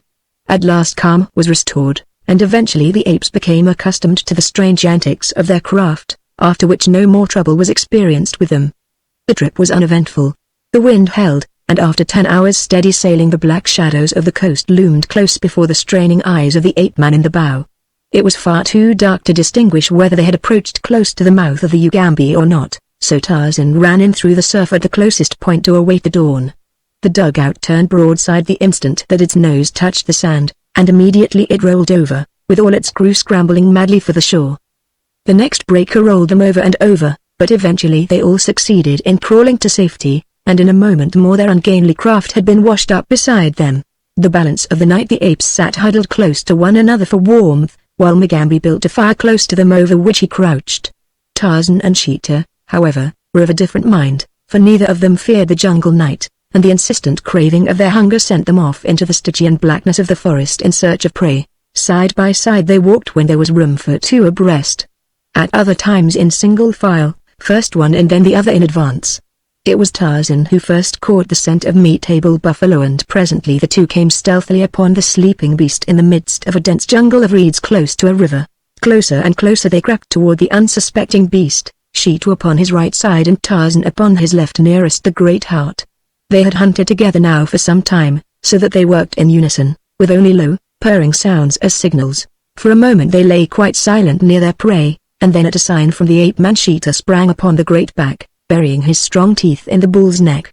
Instantly the brute sprang to his feet with a bellow of pain and rage, and at the same instant Tarzan rushed in upon his left side with the stone knife, striking repeatedly behind the shoulder. One of the ape-man's hands clutched the thick mane, and as the bull raced madly through the reeds the thing striking at his life was dragged beside him. Sheeta but clung tenaciously to his hold upon the neck and back, biting deep in an effort to reach the spine. For several hundred yards the bellowing bull carried his two savage antagonists, until at last the blade found his heart, when with a final bellow that was half scream he plunged headlong to the earth. Then Tarzan and Sheeta feasted to repletion. After the meal the two curled up together in a thicket, the man's black head pillowed upon the tawny side of the panther. Shortly after dawn they awoke and ate again, and then returned to the beach that Tarzan might lead the balance of the pack to the kill. When the meal was done the brutes were for curling up to sleep, so Tarzan and Mugambi set off in search of the Ugambi River. They had proceeded scarce 100 yards when they came suddenly upon a broad stream, which the Negro instantly recognized as that down which he and his warriors had paddled to the sea upon their ill-starred expedition. The two now followed the stream down to the ocean, finding that it emptied into a bay not over a mile from the point upon the beach at which the canoe had been thrown the night before. Tarzan was much elated by the discovery, as he knew that in the vicinity of a large watercourse he should find natives, and from some of these he had little doubt but that he should obtain news of Rokoff and the child, for he felt reasonably certain that the Russian would rid himself of the baby as quickly as possible after having disposed of Tarzan. He and Mugambi now righted and launched the dugout, though it was a most difficult feat in the face of the surf which rolled continuously in upon the beach. But at last they were successful, and soon after were paddling up the coast toward the mouth of the Ugambi. Here they experienced considerable difficulty in making an entrance against the combined current and ebb tide, but by taking advantage of eddies close into shore they came about dusk to a point nearly opposite the spot where they had left the pack asleep, making the craft fast to an overhanging bough. The two made their way into the jungle, presently coming upon some of the apes feeding upon fruit a little beyond the reeds where the buffalo had fallen. Sheeta was not anywhere to be seen, nor did he return that night, so that Tarzan came to believe that he had wandered away in search of his own kind. Early the next morning the ape-man led his band down to the river, and as he walked he gave vent to a series of shrill cries.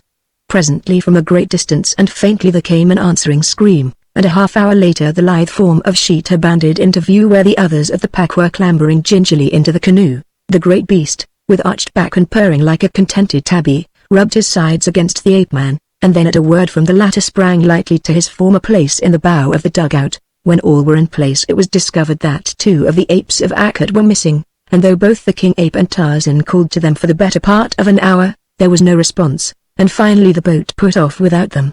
as it happened that the two missing ones were the very same who had evinced the least desire to accompany the expedition from the island, and had suffered the most from fright during the voyage. Tarzan was quite sure that they had absented themselves purposely rather than again enter the canoe. As the party were putting in for the shore shortly after noon to search for food, a slender, naked savage watched them for a moment from behind the dense screen of verdure which lined the river's bank. Then he melted away upstream before any of those in the canoe discovered him. Like a deer he bounded along the narrow trail until, filled with the excitement of his news, he burst into a native village several miles above the point at which Tarzan and his pack had stopped to hunt. "Another white man is coming," he cried to the chief who squatted before the entrance to his circular hut.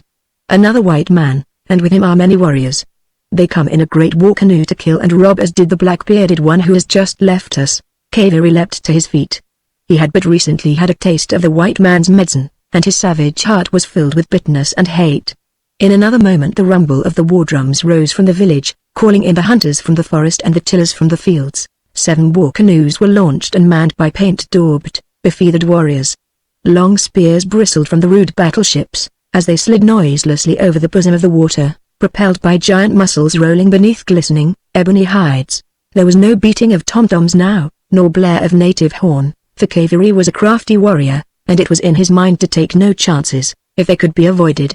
He would swoop noiselessly down with his 7 canoes upon the single one of the white man, and before the guns of the latter could inflict much damage upon his people he would have overwhelmed the enemy by force of numbers. Kaveri's own canoe went in advance of the others a short distance, and as it rounded a sharp bend in the river where the swift current bore it rapidly on its way, it came suddenly upon the thing that Kaveri sought. So close were the 2 canoes to one another that the black had only an opportunity to note the white face in the bow of the oncoming craft before the 2 touched, and his own men were upon their feet, yelling like mad devils and thrusting their long spears at the occupants of the other canoe. But a moment later, when Kaveri was able to realize the nature of the crew that manned the white man's dugout, he would have given all the beads and iron wire that he possessed to have been safely within his distant village. Scarcely had the 2 craft come together than the frightful apes of Akut rose, growling and barking, from the bottom of the canoe, and, with long, hairy arms far outstretched, grasped the menacing spears from the hands of Kaveri's warriors. The blacks were overcome with terror, but there was nothing to do other than to fight. Now came the other war canoes rapidly down upon the 2 craft. Their occupants were eager to join the battle, for they thought that their foes were white men in their native quarters. They swarmed about Tarzan's craft, but when they saw the nature of the enemy all but one turned and paddled swiftly upriver. That one came too close to the ape-man's craft before its occupants realized that their fellows were pitted against demons instead of men. As it touched Tarzan spoke a few low words to Shitu and Akut, so that before the attacking warriors could draw away there sprang upon them with a blood-freezing scream a huge panther, and into the other end of their canoe clambered a great ape. At one end the panther wrought fearful havoc with his mighty talons and long, sharp fangs, while Akut at the other buried his yellow canines in the necks of those that came within his reach, hurling the terror-stricken blacks overboard as he made his way toward the center of the canoe. Kaveri was so busily engaged with the demons that had entered his own craft that he could offer no assistance to his warriors in the other. A giant of a white devil had wrested his spear from him as though he, the mighty Kaveri, had been but a newborn babe. Hairy monsters were overcoming his fighting men, and a black chieftain like himself was fighting shoulder to shoulder with the hideous pack that opposed him. Kaveri battled bravely against his antagonist, for he felt that death had already claimed him, and so the least that he could do would be to sell his life as dearly as possible. But it was soon evident that his best was quite futile when pitted against the superhuman brawn and agility of the creature that at last found his throat and bent him back into the bottom of the canoe. Presently Kaveri's head began to whirl, objects became confused and dim before his eyes. There was a great pain in his chest as he struggled for the breath of life that the thing upon him was shutting off forever. Then he lost consciousness. When he opened his eyes once more he found, much to his surprise, that he was not dead. He lay, securely bound, in the bottom of his own canoe. A great panther sat upon its haunches, looking down upon him. Kaveri shuddered and closed his eyes again, waiting for the ferocious creature to spring upon him and put him out of his misery of terror. After a moment, no rending fangs having buried themselves in his trembling body, he again ventured to open his eyes. Beyond the panther kneeled the white giant who had overcome him. The man was wielding a paddle, while directly behind him Kaveri saw some of his own warriors similarly engaged.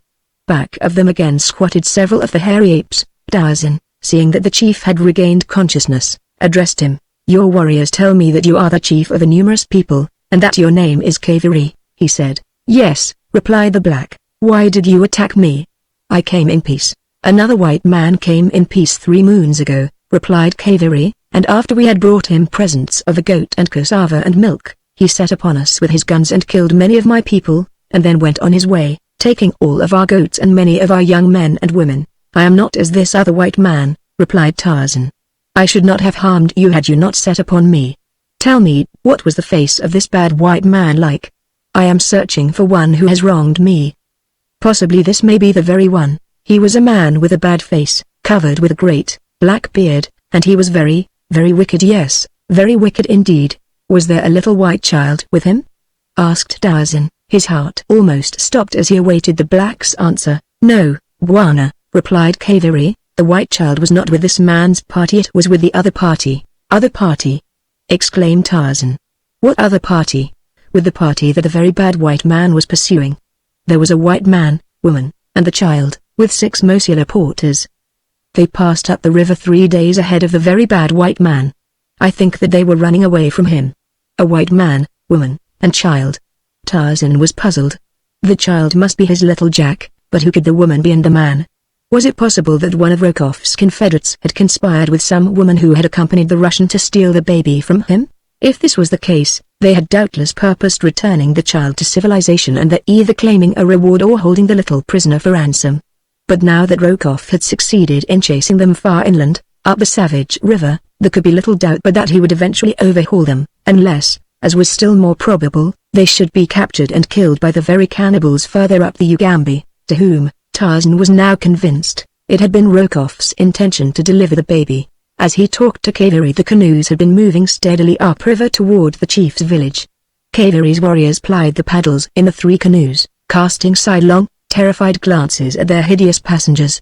3 of the apes of Akut had been killed in the encounter, but there were, with Akut, 8 of the frightful beasts remaining, and there was Sheeta, the panther, and Tarzan and Mugambi. Kaveri's warriors thought that they had never seen so terrible a crew in all their lives. Momentarily they expected to be pounced upon and torn asunder by some of their captors, and, in fact, it was all that Tarzan and Mugambi and Akut could do to keep the snarling, ill-natured brutes from snapping at the glistening, naked bodies that brushed against them now and then with the movements of the paddlers, whose very fear added incitement to the beasts. At Kaveri's camp Tarzan paused only long enough to eat the food that the blacks furnished, and arrange with the chief for a dozen men to man the paddles of his canoe. Kaveri was only too glad to comply with any demands that the ape-man might make if only such compliance would hasten the departure of the horrid pack, but it was easier, he discovered, to promise men than to furnish them, for when his people learned his intentions those that had not already fled into the jungle proceeded to do so without loss of time, so that when Kaveri turned to point out those who were to accompany Tarzan, he discovered that he was the only member of his tribe left within the village. Tarzan could not repress a smile. "They do not seem anxious to accompany us," he said, "but just remain quietly here, Kaveri, and presently you shall see your people flocking to your side." Then the ape-man rose, and, calling his pack about him, commanded that Mugambi remain with Kaveri, and disappeared in the jungle with Sheeta and the apes at his heels. For half an hour the silence of the grim forest was broken only by the ordinary sounds of the teeming life that but adds to its lowering loneliness. Kaveri and Mugambi sat alone in the palisaded village, waiting. Presently from a great distance came a hideous sound. Mugambi recognized the weird challenge of the ape-man. Immediately from different points of the compass rose a horrid semicircle of similar shrieks and screams, punctuated now and again by the blood-curdling cry of a hungry panther. Chapter 7 Betrayed. The 2 savages, Kaveri and Mugambi, squatting before the entrance to Kaveri's hut, looked at one another. Kaveri with ill-concealed alarm. "What is it?" he whispered. "It is Bwana Tarzan and his people," replied Mugambi. "But what they are doing I know not, unless it be that they are devouring your people who ran away." Kaveri shuddered and rolled his eyes fearfully toward the jungle. In all his long life in the savage forest he had never heard such an awful, fearsome din. Closer and closer came the sounds, and now with them were mingled the terrified shrieks of women and children and of men. For 20 long minutes the blood-curdling cries continued, until they seemed but a stone's throw from the palisade. Kaveri rose to flee, but Mugambi seized and held him, for such had been the command of Tarzan. A moment later a horde of terrified natives burst from the jungle, racing toward the shelter of their huts. Like frightened sheep they ran, and behind them, driving them as sheep might be driven, came Tarzan and Sheeta and the hideous apes of Akut. Presently Tarzan stood before Kaveri, the old quiet smile upon his lips. "Your people have returned, my brother," he said, "and now you may select those who are to accompany me and paddle my canoe." Tremblingly Kaveri tottered to his feet, calling to his people to come from their huts, but none responded to his summons. "Tell them," suggested Tarzan, "that if they do not come I shall send my people in after them." Kaveri did as he was bid, and in an instant the entire population of the village came forth, their wide and frightened eyes rolling from one to another of the savage creatures that wandered about the village street. Quickly Kaveri designated a dozen warriors to accompany Tarzan. The poor fellows went almost white with terror at the prospect of close contact with the panther and the apes in the narrow confines of the canoes, but when Kaveri explained to them that there was no escape, that one Tarzan would pursue them with his grim horde should they attempt to run away from the duty, they finally went gloomily down to the river and took their places in the canoe. It was with a sigh of relief that their chieftain saw the party disappear about a headland a short distance upriver. For 3 days the strange company continued farther and further into the heart of the savage country that lies on either side of the almost unexplored Ugambi. 3 of the 12 warriors deserted during that time, but as several of the apes had finally learned the secret of the paddles, Tarzan felt no dismay because of the loss. As a matter of fact, he could have traveled much more rapidly on shore, but he believed that he could hold his own wild crew together to better advantage by keeping them to the boat as much as possible. Twice a day they landed to hunt and feed, and at night they slept upon the bank of the mainland or on one of the numerous little islands that dotted the river. Before them the natives fled in alarm, so that they found only deserted villages in their path as they proceeded. Tarzan was anxious to get in touch with some of the savages who dwelt upon the river's banks, but so far he had been unable to do so. Finally he decided to take to the land himself, leaving his company to follow after him by boat. He explained to Musgambi the thing that he had in mind, and told Akut to follow the directions of the black. "I will join you again in a few days," he said.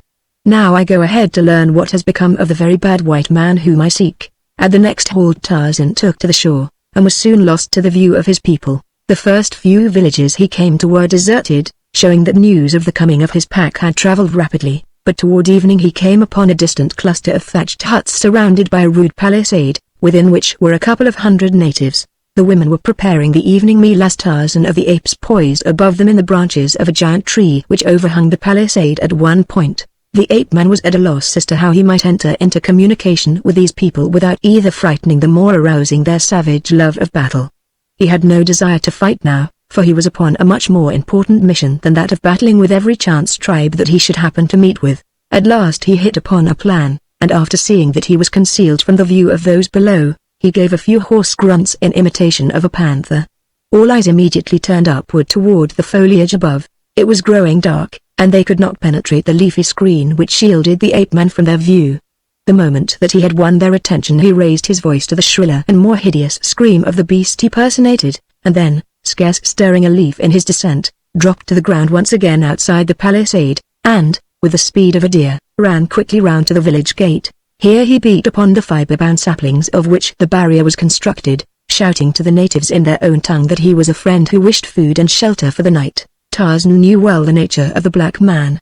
He was aware that the grunting and screaming of Sheeta in the tree above them would set their nerves on edge, and that his pounding upon their gate after dark would still further add to their terror. That they did not reply to his hail was no surprise, for natives are fearful of any voice that comes out of the night from beyond their palisades, attributing it always to some demon or other ghostly visitor. But still he continued to call, "Let me in, my friends," he cried. "I am a white man pursuing the very bad white man who passed this way a few days ago. I followed to punish him for the sins he has committed against you and me. If you doubt my friendship, I will prove it to you by going into the tree above your village and driving Sheeta back into the jungle before he leaps among you. If you will not promise to take me in and treat me as a friend, I shall let Sheeta stay and devour you." For a moment there was silence. Then the voice of an old man came out of the quiet of the village street. "If you are indeed a white man and a friend, we will let you come in. But first you must drive Sheeta away." "Very well," replied Tarzan. "Listen, and you shall hear Sheeta fleeing before me." The ape-man returned quickly to the tree, and this time he made a great noise as he entered the branches, at the same time growling ominously after the manner of the panther, so that those below would believe that the great beast was still there. When he reached a point well above the village street he made a great commotion, shaking the tree violently, crying aloud to the panther to flee or be killed, and punctuating his own voice with the screams and mouthings of an angry beast. Presently he raced toward the opposite side of the tree and off into the jungle, pounding loudly against the boles of trees as he went, and voicing the panther's diminishing growls as he drew farther and further away from the village. A few minutes later he returned to the village gate, calling to the natives within. "I have driven Cheetah away," he said. "Now come and admit me as you promised."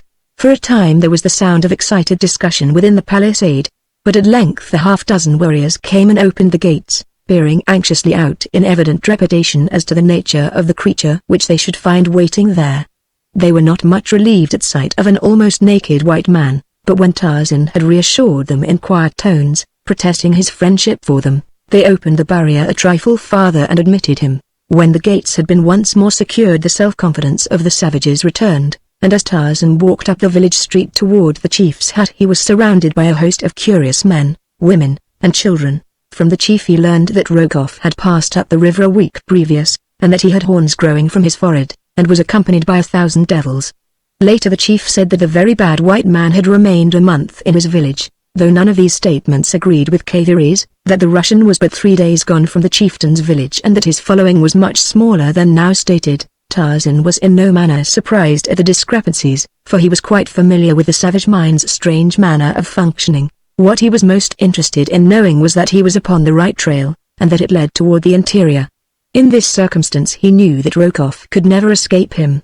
After several hours of questioning and cross-questioning, the ape-man learned that another party had preceded the Russian by several days. 3 whites, a man, a woman, and a little man-child, with several mosillas. Tarzan explained to the chief that his people would follow him in a canoe, probably the next day, and that though he might go on ahead of them, the chief was to receive them kindly and have no fear of them, for Mugambi would see that they did not harm the chief's people, if they were accorded a friendly reception. "And now," he concluded, "I shall lie down beneath this tree and sleep. I am very tired.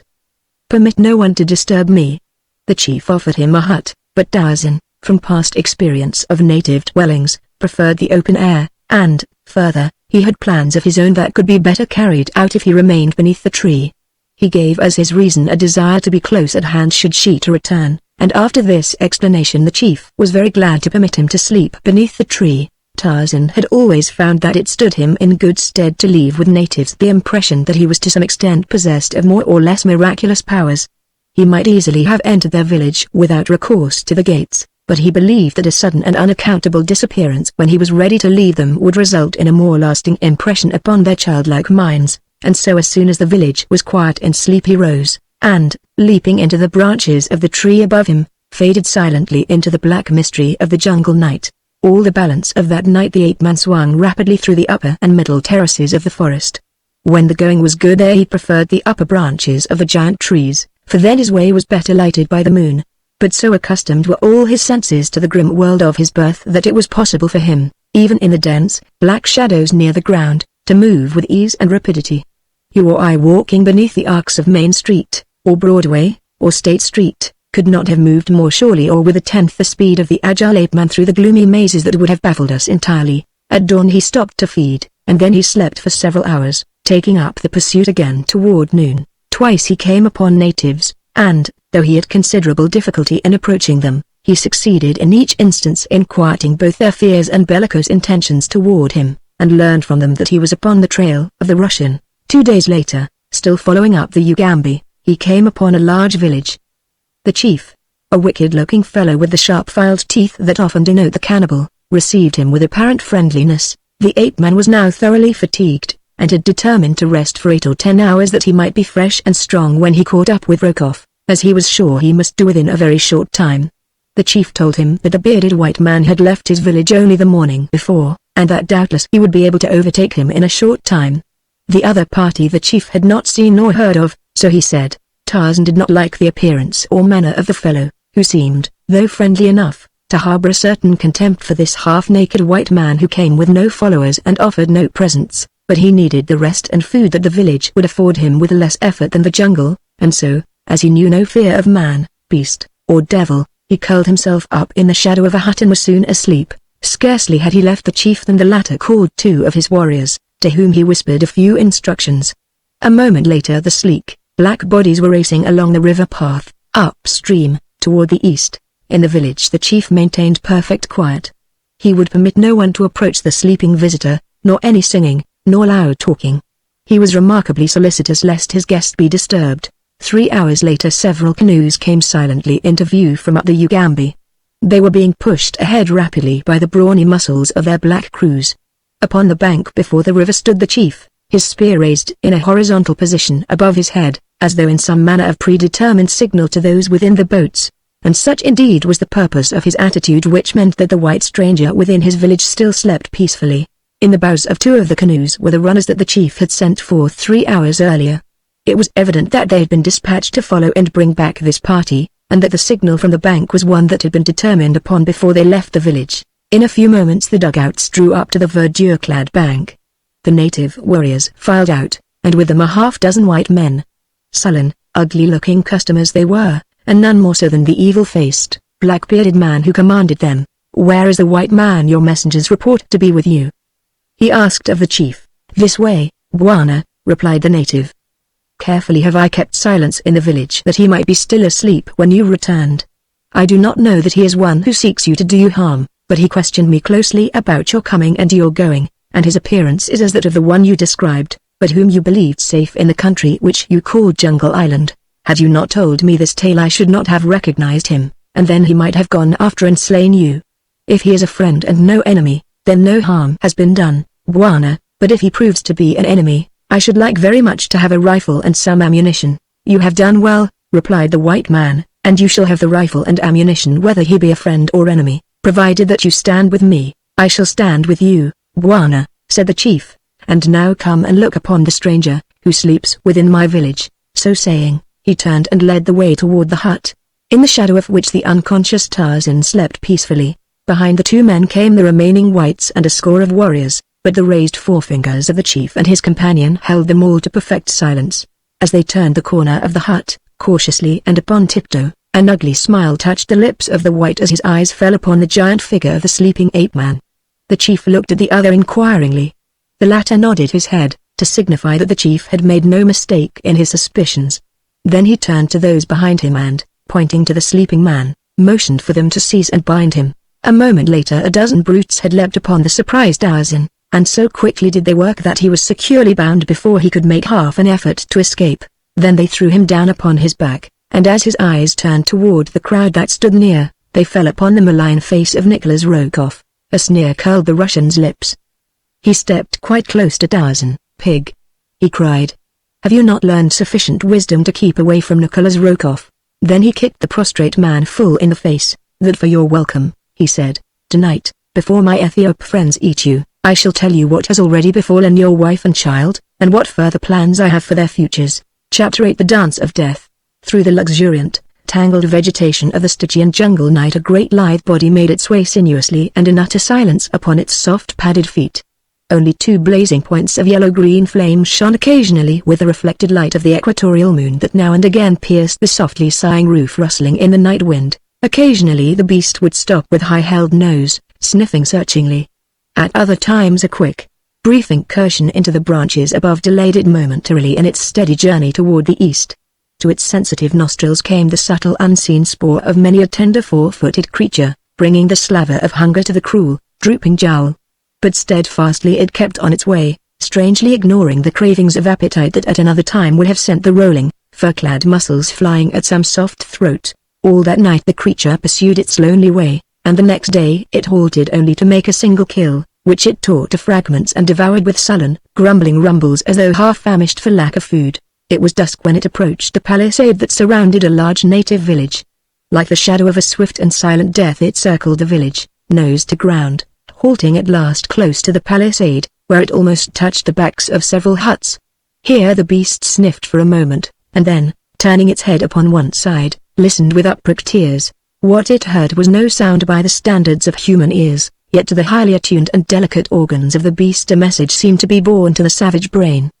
A wondrous transformation was wrought in the motionless mass of statuesque bone and muscle that had an instant before stood as though carved out of the living bronze, as if it had been poised upon steel springs. Suddenly released, it rose quickly and silently to the top of the palisade, disappearing, stealthily and cat-like, into the dark space between the wall and the back of an adjacent hut.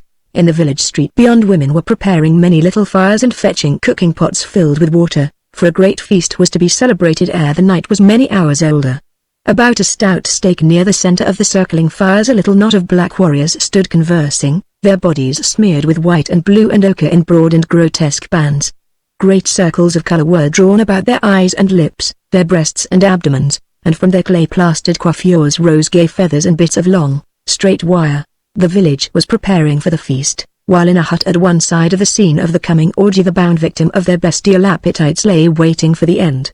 And such an end. Tarzan of the Apes, tensing his mighty muscles, strained at the bonds that pinioned him, but they had been reinforced many times at the instigation of the Russian, so that not even the ape-man's giant brawn could budge them. Death. Tarzan had looked the hideous hunter in the face many a time, and smiled. And he would smile again tonight when he knew the end was coming quickly. But now his thoughts were not of himself, but of those others, the dear ones who must suffer most because of his passing. Jane would never know the manner of it. For that he thanked heaven, and he was thankful also that she at least was safe in the heart of the world's greatest city. Safe among kind and loving friends who would do their best to lighten her misery. But the boy, Tarzan writhed at the thought of him. His son. And now he, the mighty lord of the jungle, he, Tarzan, king of the apes, the only one in all the world fitted to find and save the child from the horrors that Rokoff's evil mind had planned, had been trapped like a silly, dumb creature. He was to die in a few hours, and with him would go the child's last chance of succor. Rokoff had been in to see and revile and abuse him several times during the afternoon, but he had been able to wring no word of remonstrance or murmur of pain from the lips of the giant captive. So at last he had given up, reserving his particular bit of exquisite mental torture for the last moment, when, just before the savage spears of the cannibals should forever make the object of his hatred immune to further suffering, the Russian planned to reveal to his enemy the true whereabouts of his wife, whom he thought safe in England. Dusk had fallen upon the village, and the ape-men could hear the preparations going forward for the torture and the feast. The dance of death he could picture in his mind's eye, for he had seen the thing many times in the past. Now he was to be the central figure, bound to the stake. The torture of the slow death as the circling warriors cut him to bits with a fiendish skill, that mutilated without bringing unconsciousness, had no terrors for him. He was inured to suffering and to the sight of blood and to cruel death, but the desire to live was no less strong within him, and until the last spark of life should flicker and go out, his whole being would remain quick with hope and determination. Let them relax their watchfulness but for an instant, he knew that his cunning mind and giant muscles would find a way to escape and revenge. As he lay, thinking furiously on every possibility of self-salvation, there came to his sensitive nostrils a faint and a familiar scent. Instantly every faculty of his mind was upon the alert. Presently his trained ears caught the sound of the soundless presence without behind the hut wherein he lay. His lips moved, and though no sound came forth that might have been appreciable to a human ear beyond the walls of his prison, yet he realized that the one beyond would hear. Already he knew who that one was, for his nostrils had told him as plainly as your eyes or mine tell us of the identity of an old friend whom we come upon in broad daylight. An instant later he heard the soft sound of a fur-clad body and padded feet scaling the outer wall behind the hut and then a tearing at the poles which formed the wall. Presently through the hole thus made slunk a great beast, pressing its cold muscle close to his neck. It was Sheeta, the panther. The beast snuffed round the prostrate man, whining a little. There was a limit to the interchange of ideas which could take place between these two, and so Tarzan could not be sure that Sheeta understood all that he attempted to communicate to him. That the man was tied and helpless Sheeta could, of course, see, but that to the mind of the panther this would carry any suggestion of harm in so far as his master was concerned, Tarzan could not guess. What had brought the beast to him? The fact that he had come augured well for what he might accomplish, but when Tarzan tried to get Sheeta to gnaw his bonds asunder, the great animal could not seem to understand what was expected of him, and, instead, but licked the wrists and arms of the prisoner. Presently there came an interruption. Someone was approaching the hut. Sheeta gave a low growl and slunk into the blackness of a far corner. Evidently the visitor did not hear the warning sound, for almost immediately he entered the hut, a tall, naked, savage warrior. He came to Tarzan's side and pricked him with a spear. From the lips of the ape-man came a weird, uncanny sound, and in answer to it there leapt from the blackness of the hut's farthermost corner a bolt of fur-clad death. Full upon the breast of the painted savage the great beast struck, burying sharp talons in the black flesh and sinking great yellow fangs in the ebon throat. There was a fearful scream of anguish and terror from the black, and mingled with it was the hideous challenge of the killing panther. Then came silence except for the rending of bloody flesh and the crunching of human bones between mighty jaws. The noise had brought sudden quiet to the village without. Then there came the sound of voices in consultation, high-pitched, fear-filled voices, and deep, low tones of authority, as the chief spoke. Tarzan and the panther heard the approaching footsteps of many men, and then, to Tarzan's surprise, the great cat rose from across the body of its kill, and slunk noiselessly from the hut through the aperture through which it had entered. The man heard the soft scraping of the body as it passed over the top of the palisade, and then silence. From the opposite side of the hut he heard the savages approaching to investigate. He had little hope that Sheeta would return, for had the great cat intended to defend him against all comers it would have remained by his side as it heard the approaching savages without. Tarzan knew how strange were the workings of the brains of the mighty carnivora of the jungle, how fiendishly fearless they might be in the face of certain death, and again how timid upon the slightest provocation. There was doubt in his mind that some note of the approaching blacks vibrating with fear had struck an answering chord in the nervous system of the panther, sending him slinking through the jungle, his tail between his legs. The man shrugged. Well, what of it? He had expected to die, and, after all, what might Sheeta have done for him other than to maul a couple of his enemies before a rifle in the hands of one of the whites should have dispatched him, if the cat could have released him? Ah! That would have resulted in a very different story, but it had proved beyond the understanding of Sheeta, and now the beast was gone and Tarzan must definitely abandon hope. The natives were at the entrance to the hut now, peering fearfully into the dark interior. Two in advance held lighted torches in their left hands and ready spears in their right. They held back timorously against those behind, who were pushing them forward. The shrieks of the panther's victim, mingled with those of the great cat, had wrought mightily upon their poor nerves, and now the awful silence of the dark interior seemed even more terribly ominous than had the frightful screaming. Presently one of those who was being forced unwillingly within hit upon a happy scheme for learning first the precise nature of the danger which menaced him from the silent interior. With a quick movement he flung his lighted torch into the center of the hut. Instantly all within was illuminated for a brief second before the burning brand was dashed out against the earth floor. There was the figure of the white prisoner still securely bound as they had last seen him, and in the center of the hut another figure equally as motionless, its throat and breasts horribly torn and mangled. The sight that met the eyes of the foremost savages inspired more terror within their superstitious breasts than would the presence of Sheeta, for they saw only the result of a ferocious attack upon one of their fellows. Not seeing the cause, their fear-ridden minds were free to attribute the ghastly work to supernatural causes, and with the thought they turned, screaming, from the hut, bowling over those who stood directly behind them in the exuberance of their terror. For an hour Tarzan heard only the murmur of excited voices from the far end of the village. Evidently the savages were once more attempting to work up their flickering courage to a point that would permit them to make another invasion of the hut, for now and then came a savage yell, such as the warriors give to bolster up their bravery upon the field of battle. But in the end it was two of the whites who first entered, carrying torches and guns. Tarzan was not surprised to discover that neither of them was Rokoff. He would have wagered his soul that no power on earth could have tempted that great coward to face the unknown menace of the hut. When the natives saw that the white men were not attacked they, too, crowded into the interior, their voices hushed with terror as they looked upon the mutilated corpse of their comrade. The whites tried in vain to elicit an explanation from Tarzan, but to all their queries he but shook his head, a grim and knowing smile curving his lips. At last Rokoff came. His face grew very white as his eyes rested upon the bloody thing grinning up at him from the floor, the face set in a death mask of excruciating horror. "Come," he said to the chief. "Let us get to work and finish this demon before he has an opportunity to repeat this thing upon more of your people." The chief gave orders that Tarzan should be lifted and carried to the stake, but it was several minutes before he could prevail upon any of his men to touch the prisoner. At last, however, 4 of the younger warriors dragged Tarzan roughly from the hut, and once outside the pall of terror seemed lifted from the savage hearts.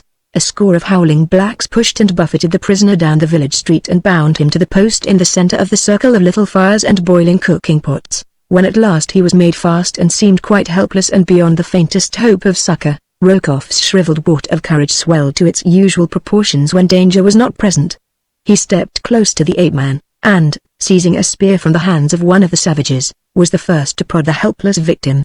A little stream of blood trickled down the giant's smooth skin from the wound in his side, but no murmur of pain passed his lips. The smile of contempt upon his face seemed to infuriate the Russian. With a volley of oaths he leapt at the helpless captive, beating him upon the face with his clenched fists and kicking him mercilessly about the legs. Then he raised the heavy spear to drive it through the mighty heart, and still Tarzan of the Apes smiled contemptuously upon him. Before Rokoff could drive the weapon home, the chief sprang upon him and dragged him away from his intended victim. "Stop, white man!" he cried. "Rob us of this prisoner and our death dance, and you yourself may have to take his place." The threat proved most effective in keeping the Russian from further assaults upon the prisoner, though he continued to stand a little apart and hurl taunts at his enemy. He told Tarzan that he himself was going to eat the ape man's heart.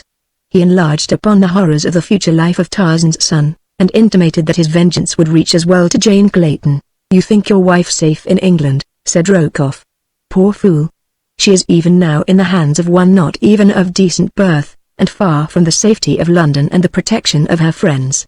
I had not meant to tell you this until I could bring to you upon Jungle Island proof of her fate. Now that you are about to die the most unthinkably horrid death that it is given a white man to die, let this word of the plight of your wife add to the torments that you must suffer before the last savage spear thrust releases you from your torture." The dance had commenced now, and the yells of the circling warriors drowned Rokoff's further attempts to distress his victim.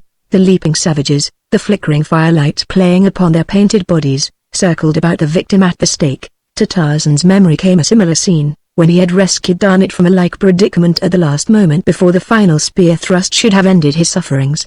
Who was there now to rescue him?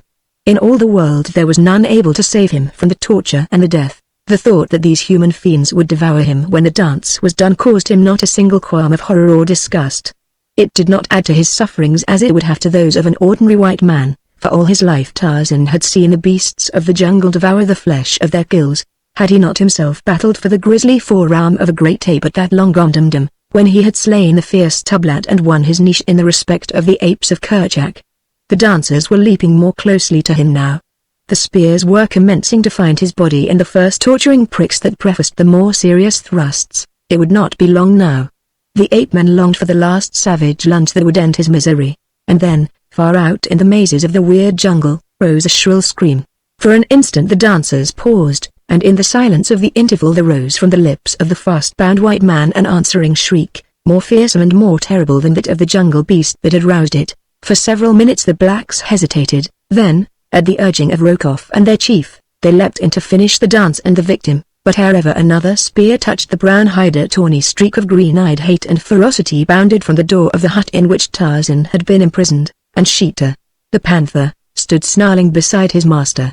For an instant the blacks and the whites stood transfixed with terror. Their eyes were riveted upon the bared fangs of the jungle cat. Only Tarzan of the Apes saw what else there was emerging from the dark interior of the hut. Chapter 9 Chivalry of Villainy. From her cabin port upon the Kincaid, Jane Clayton had seen her husband rowed to the verdure-clad shore of Jungle Island, and then the ship once more proceeded upon its way. For several days she saw no one other than Sven Anderson, the Kincaid's taciturn and repellent cook. She asked him the name of the shore upon which her husband had been set. "A tank it blow purty soon purty hard," replied the Swede. And that was all that she could get out of him. She had come to the conclusion that he spoke no other English, and so she ceased to importune him for information. But never did she forget to greet him pleasantly or to thank him for the hideous, nauseating meals he brought her. 3 days from the spot where Tarzan had been marooned the Kincaid came to anchor in the mouth of the great river, and presently Rokoff came to Jane Clayton's cabin. "We have arrived, my dear," he said, with a sickening leer. "I have come to offer you safety, liberty, and ease. My heart has been softened toward you in your suffering, and I would make amends as best I may. Your husband was a brute, you know that best, who found him naked in his native jungle, roaming wild with the savage beasts that were his fellows. Now I am a gentleman, not only born of noble blood, but raised gently as befits a man of quality. To you, dear Jane, I offer the love of a cultured man and association with one of culture and refinement, which you must have sorely missed in your relations with the poor ape that through your girlish infatuation you married so thoughtlessly. I love you, Jane. You have but to say the word and no further sorrows shall afflict you, even your baby shall be returned to you unharmed." Outside the door Sven Anderson paused with a noonday meal he had been carrying to Lady Greystoke. Upon the end of his long, stringy neck his little head was cocked to one side, his close-set eyes were half closed. His ears, so expressive was his whole attitude of stealthy eavesdropping, seemed truly to be cocked forward. Even his long, yellow, straggly moustache appeared to assume a sly droop, as Rokoff closed his appeal. Awaiting the reply he invited, the look of surprise upon Jane Clayton's face turned to one of disgust. She fairly shuddered in the fellow's face. "I would not have been surprised, M. Rokoff," she said, had you attempted to force me to submit to your evil desires, but that you should be so fatuous as to believe that I, wife of John Clayton, would come to you willingly, even to save my life, I should never have imagined. I have known you for a scoundrel, M. Rokoff, but until now I had not taken you for a fool. Rokoff's eyes narrowed, and the red of mortification flushed out the pallor of his face. He took a step toward the girl, threateningly. We shall see who is the fool at last, he hissed. When I have broken you to my will and your plebeian Yankee stubbornness has cost you all that you hold dear, even the life of your baby, for, by the bones of St. Peter, I'll forego all that I had planned for the brat and cut its heart out before your very eyes. You'll learn what it means to insult Nicholas Rokoff. Jane Clayton turned wearily away. What is the use, she said, of expatiating upon the depths to which your vengeful nature can sink? You cannot move me either by threats or deeds. My baby cannot judge it for himself, but I, his mother, can foresee that should it have been given him to survive to man's estate he would willingly sacrifice his life for the honor of his mother. Love him as I do, I would not purchase his life at such a price. Did I, he would execrate my memory to the day of his death. Rokoff was now thoroughly angered because of his failure to reduce the girl to terror. He felt only hate for her, but it had come to his diseased mind that if he could force her to accede to his demands as the price of her life and her child's, the cup of his revenge would be filled to brimming when he could flaunt the wife of Lord Greystoke in the capitals of Europe as his mistress. Again he stepped closer to her. His evil face was convulsed with rage and desire. Like a wild beast he sprang upon her, and with his strong fingers at her throat forced her backward upon the berth. At the same instant the door of the cabin opened noisily. Rokoff leapt to his feet, and, turning, faced the Swede cook. Into the fellow's usually foxy eyes had come an expression of utter stupidity. His lower jaw drooped in vacuous harmony. He busied himself in arranging Lady Greystoke's meal upon the tiny table at one side of her cabin. The Russian glared at him. What do you mean, he cried, by entering here without permission? Get out. The cook turned his watery blue eyes upon Rokoff and smiled vacuously. Tank it blow purty soon purty hard, he said, and then he began rearranging the few dishes upon the little table. Get out of here, or I'll throw you out, you miserable blockhead, roared Rokoff, taking a threatening step toward the Swede. Anderson continued to smile foolishly in his direction, but one hammer-like paw slid stealthily to the handle of the long, slim knife that protruded from the greasy cord supporting his soiled apron. Rokoff saw the move and stopped short in his advance. Then he turned toward Jane Clayton. I will give you until tomorrow, he said, to reconsider your answer to my offer. All will be sent ashore upon one pretext or another except you and the child, Paulvitch and myself. Then without interruption you will be able to witness the death of the baby. He spoke in French that the cook might not understand the sinister portent of his words. When he had done he banged out of the cabin without another look at the man who had interrupted him in his sorry work. When he had gone, Sven Anderson turned toward Lady Greystoke. The idiotic expression that had masked his thoughts had fallen away, and in its place was one of craft and cunning. Hey tank a ban a fool, he said. Hey ben the fool. A savvy French. Jane Clayton looked at him in surprise. You understood all that he said, then? Anderson grinned. You bat, he said. And you heard what was going on in here and came to protect me? You bane good to me, explained the Swede. Hey treat me like dirty dog. A help you, lady. You just wait a help you. A ban vast coast lots times. But how can you help me, Sven, she asked, when all these men will be against us? A tank, said Sven Anderson. It blow purty soon purty hard, and then he turned and left the cabin. Though Jane Clayton doubted the cook's ability to be of any material service to her, she was nevertheless deeply grateful to him for what he already had done. The feeling that among these enemies she had one friend brought the first ray of comfort that had come to lighten the burden of her miserable apprehensions throughout the long voyage of the Kincaid. She saw no more of Rokoff that day, nor of any other until Sven came with her evening meal. She tried to draw him into conversation relative to his plans to aid her, but all that she could get from him was his stereotyped prophecy as to the future state of the wind. He seemed suddenly to have relapsed into his wonted state of dense stupidity. However, when he was leaving her cabin a little late with the empty dishes, he whispered very low, leave on your clothes and roll up your blankets. Come back after you purty soon. He would have slipped from the room at once, but Jane laid her hand upon his sleeve. My baby? She asked. I cannot go without him. You do what I tell you, said Anderson, scowling. A ban helping you, so don't you get too funny. When he had gone, Jane Clayton sank down upon her berth in utter bewilderment. What was she to do? Suspicions as to the intentions of the Swede swarmed her brain.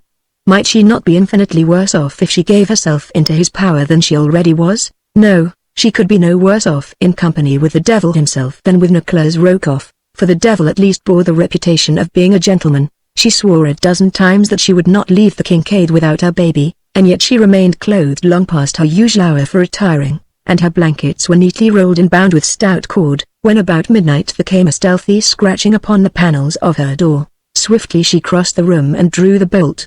Softly the door swung open to admit the muffled figure of the Swede. On one arm he carried a bundle, evidently his blankets. His other hand was raised in a gesture commanding silence, a grimy forefinger upon his lips. He came quite close to her. "Carry this," he said. "Do not make some noise when you see it. It ban you, kid." Quick hand snatched the bundle from the cook, and hungry mother arms folded the sleeping infant to her breast, while hot tears of joy ran down her cheeks and her whole frame shook with the emotion of the moment. "Come," said Anderson. "We got no time to waste." He snatched up a bundle of blankets, and outside the cabin or his own as well. Then he led her to the ship's side, steadied her descent of the monkey ladder, holding the child for her as she climbed to the waiting boat below. A moment later he had cut the rope that held the small boat to the steamer's side, and, bending silently to the muffled oars, was pulling toward the black shadows up the Ugambi River. Anderson rowed on as though quite sure of his ground, and when after half an hour the moon broke through the clouds there was revealed upon their left the mouth of a tributary running into the Ugambi. Up this narrow channel the Swede turned the prow of the small boat. Jane Clayton wondered if the man knew where he was bound. She did not know that in his capacity as cook he had that day been rowed up this very stream to a little village where he had bartered with the natives for such provisions as they had for sale, and that he had there arranged the details of his plan for the adventure upon which they were now setting forth. Even though the moon was full, the surface of the small river was quite dark. The giant trees overhung its narrow banks, meeting in a great arch above the center of the river. Spanish moss dropped from the gracefully bending limbs, and enormous creepers clambered in riotous profusion from the ground to the loftiest branch, falling in curving loops almost to the water's placid breast. Now and then the river's surface would be suddenly broken ahead of them by a huge crocodile, startled by the splashing of the oars, or, snorting and blowing, a family of hippos would dive from a sandy bar to the cool, safe depths of the bottom. From the dense jungles upon either side came the weird night cries of the carnivora, the maniacal voice of the hyena, the coughing grunt of the panther, the deep and awful roar of the lion. And with them strange, uncanny notes that the girl could not ascribe to any particular night prowler more terrible because of their mystery. Huddled in the stern of the boat she sat with her baby strained close to her bosom, and because of that little tender, helpless thing she was happier tonight than she had been for many a sorrow-ridden day.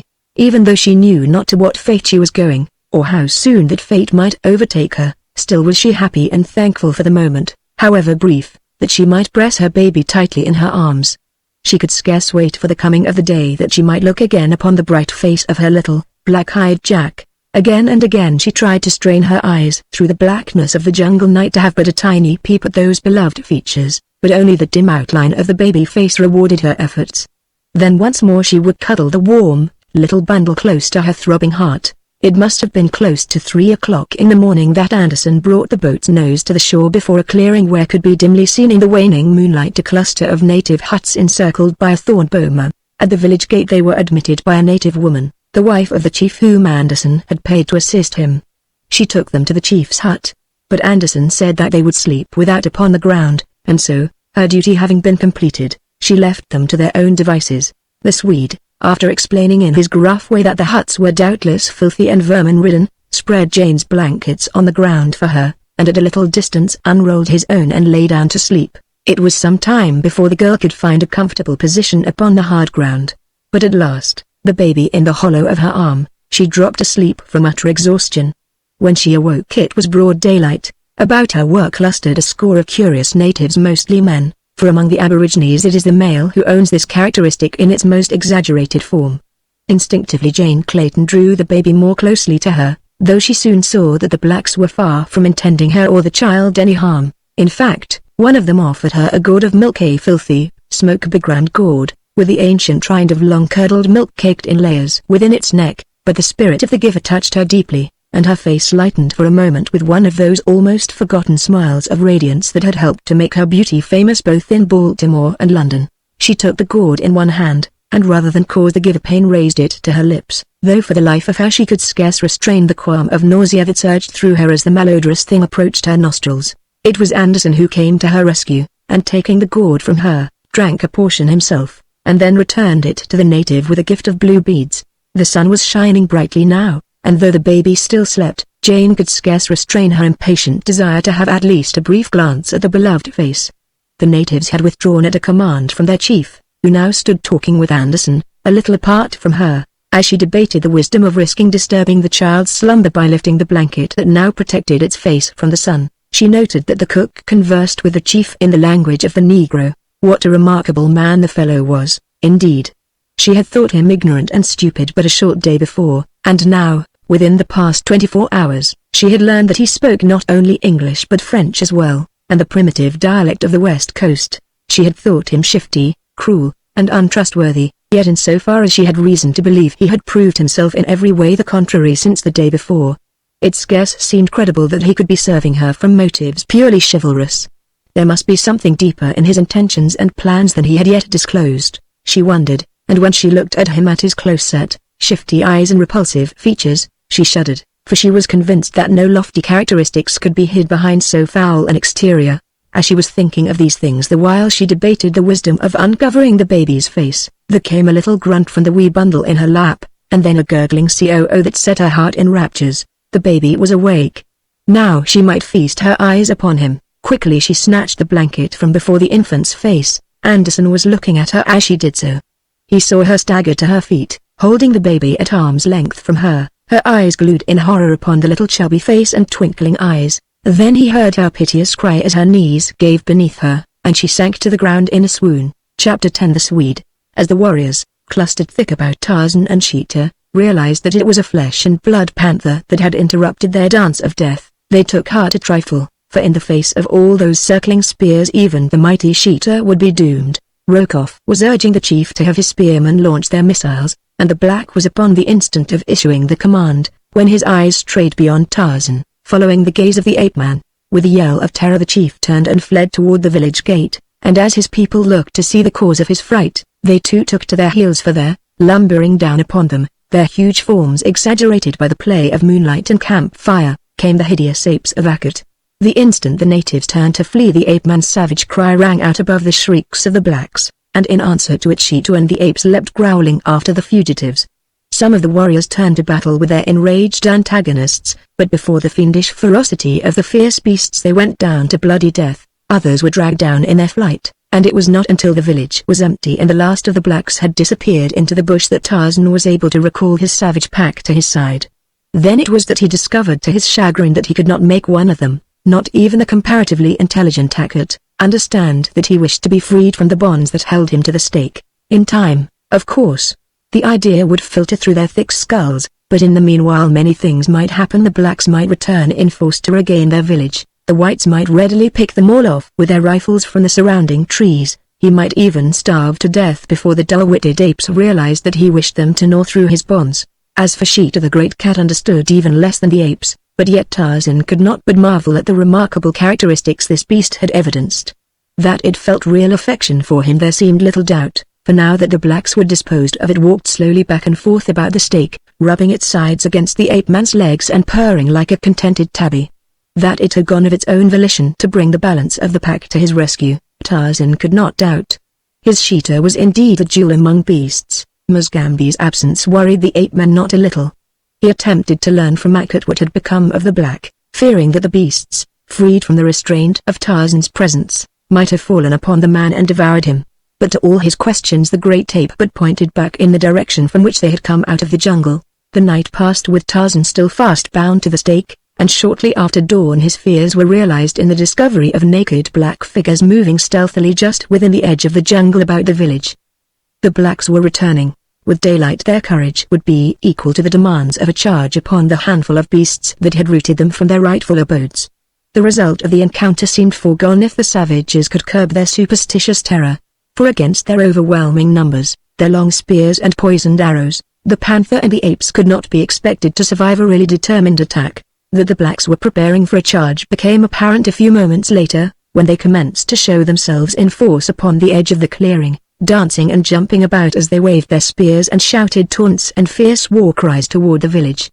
These maneuvers Tarzan knew would continue until the blacks had worked themselves into a state of hysterical courage sufficient to sustain them for a short charge toward the village, and even though he doubted that they would reach it at the first attempt, he believed that at the second or the third they would swarm through the gateway, when the outcome could not be aught than the extermination of Tarzan's bold, but unarmed and undisciplined, defenders. Even as he had guessed, the first charge carried the howling warriors but a short distance into the open, a shrill, weird challenge from the ape-men being all that was necessary to send them scurrying back to the bush. For half an hour they pranced and yelled their courage to the sticking point, and again essayed a charge. This time they came quite to the village gate, but when Sheeta and the hideous ape slept among them they turned screaming in terror, and again fled to the jungle. Again was the dancing and shouting repeated. This time Tarzan felt no doubt they would enter the village and complete the work that a handful of determined white men would have carried to a successful conclusion at the first attempt.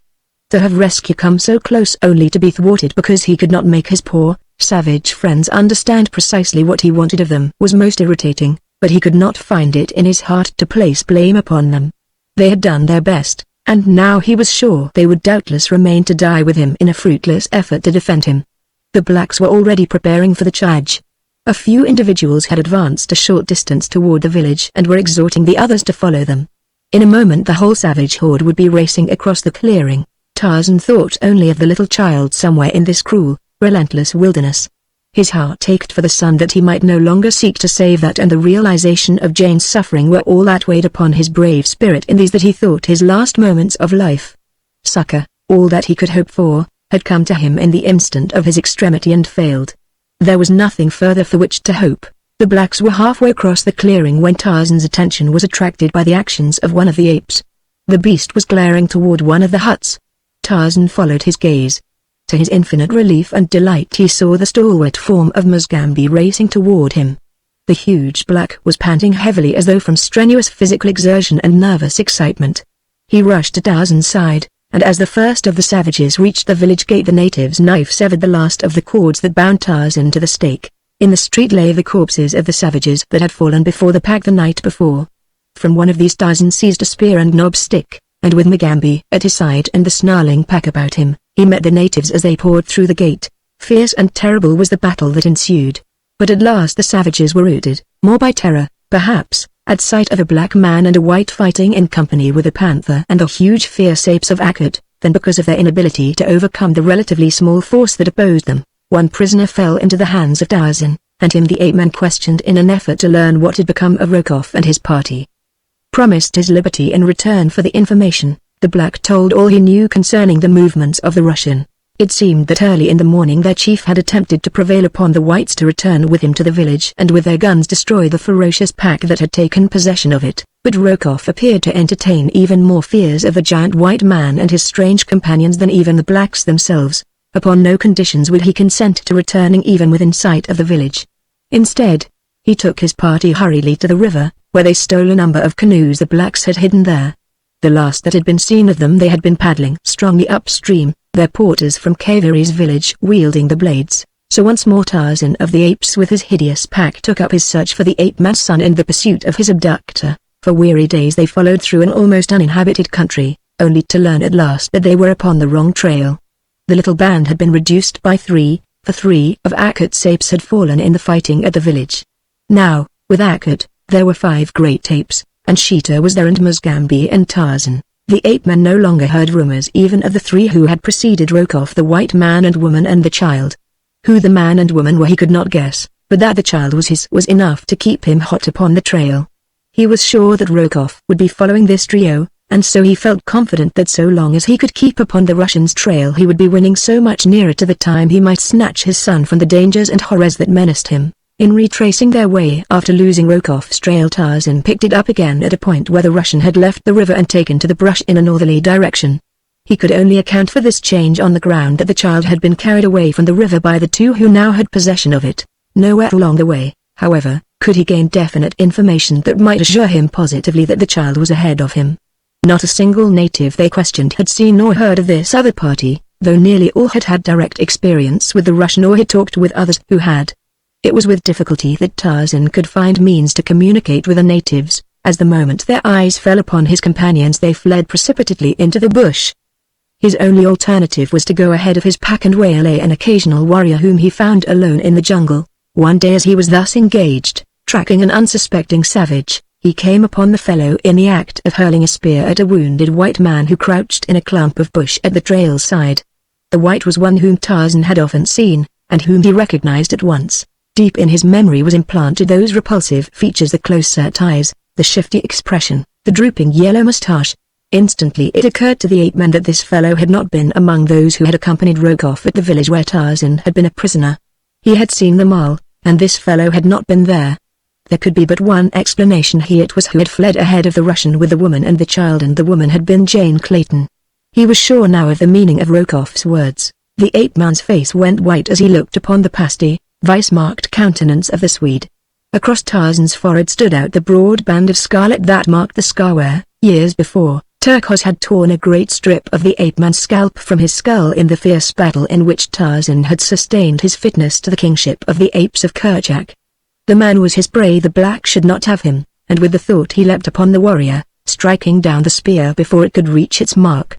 The black, whipping out his knife, turned to do battle with this new enemy, while the Swede, lying in the bush, witnessed a duel, the like of which he had never dreamed to see: a half-naked white man battling with a half-naked black, hand to hand with the crude weapons of primeval man at first, and then with hands and teeth like the primordial brutes from whose loins their forebears sprung. For a time Anderson did not recognize the white, and when at last it dawned upon him that he had seen this giant before, his eyes went wide in surprise that this growling, rending beast could ever have been the well-groomed English gentleman who had been a prisoner aboard the Kincaid, an English nobleman.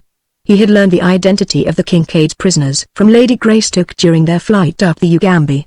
Before, in common with the other members of the crew of the steamer, he had not known who the two might be. The fight was over. Tarzan had been compelled to kill his antagonist, as the fellow would not surrender. The Swede saw the white man leap to his feet beside the corpse of his foe, and placing one foot upon the broken neck lift his voice in the hideous challenge of the victorious bull ape. Anderson shuddered. Then Tarzan turned toward him. His face was cold and cruel, and in the grey eyes the Swede read murder. "Where is my wife?" growled the ape-man. "Where is the child?" Anderson tried to reply, but a sudden fit of coughing choked him. There was an arrow entirely through his chest, and as he coughed the blood from his wounded lung poured suddenly from his mouth and nostrils. Tarzan stood waiting for the paroxysm to pass. Like a bronze image, cold, hard, and relentless, he stood over the helpless man, waiting to wring such information from him as he needed, and then to kill. Presently the coughing and hemorrhage ceased, and again the wounded man tried to speak. Tarzan knelt near the faintly moving lips. "The wife and child," he repeated.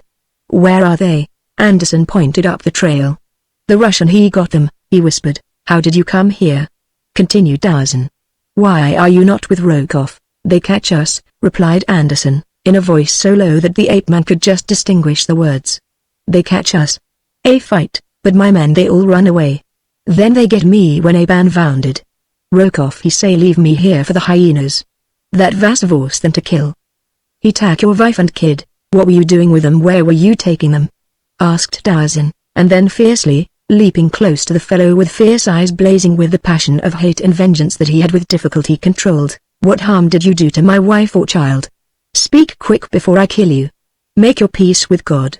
Tell me the worst, or I will tear you to pieces with my hands and teeth.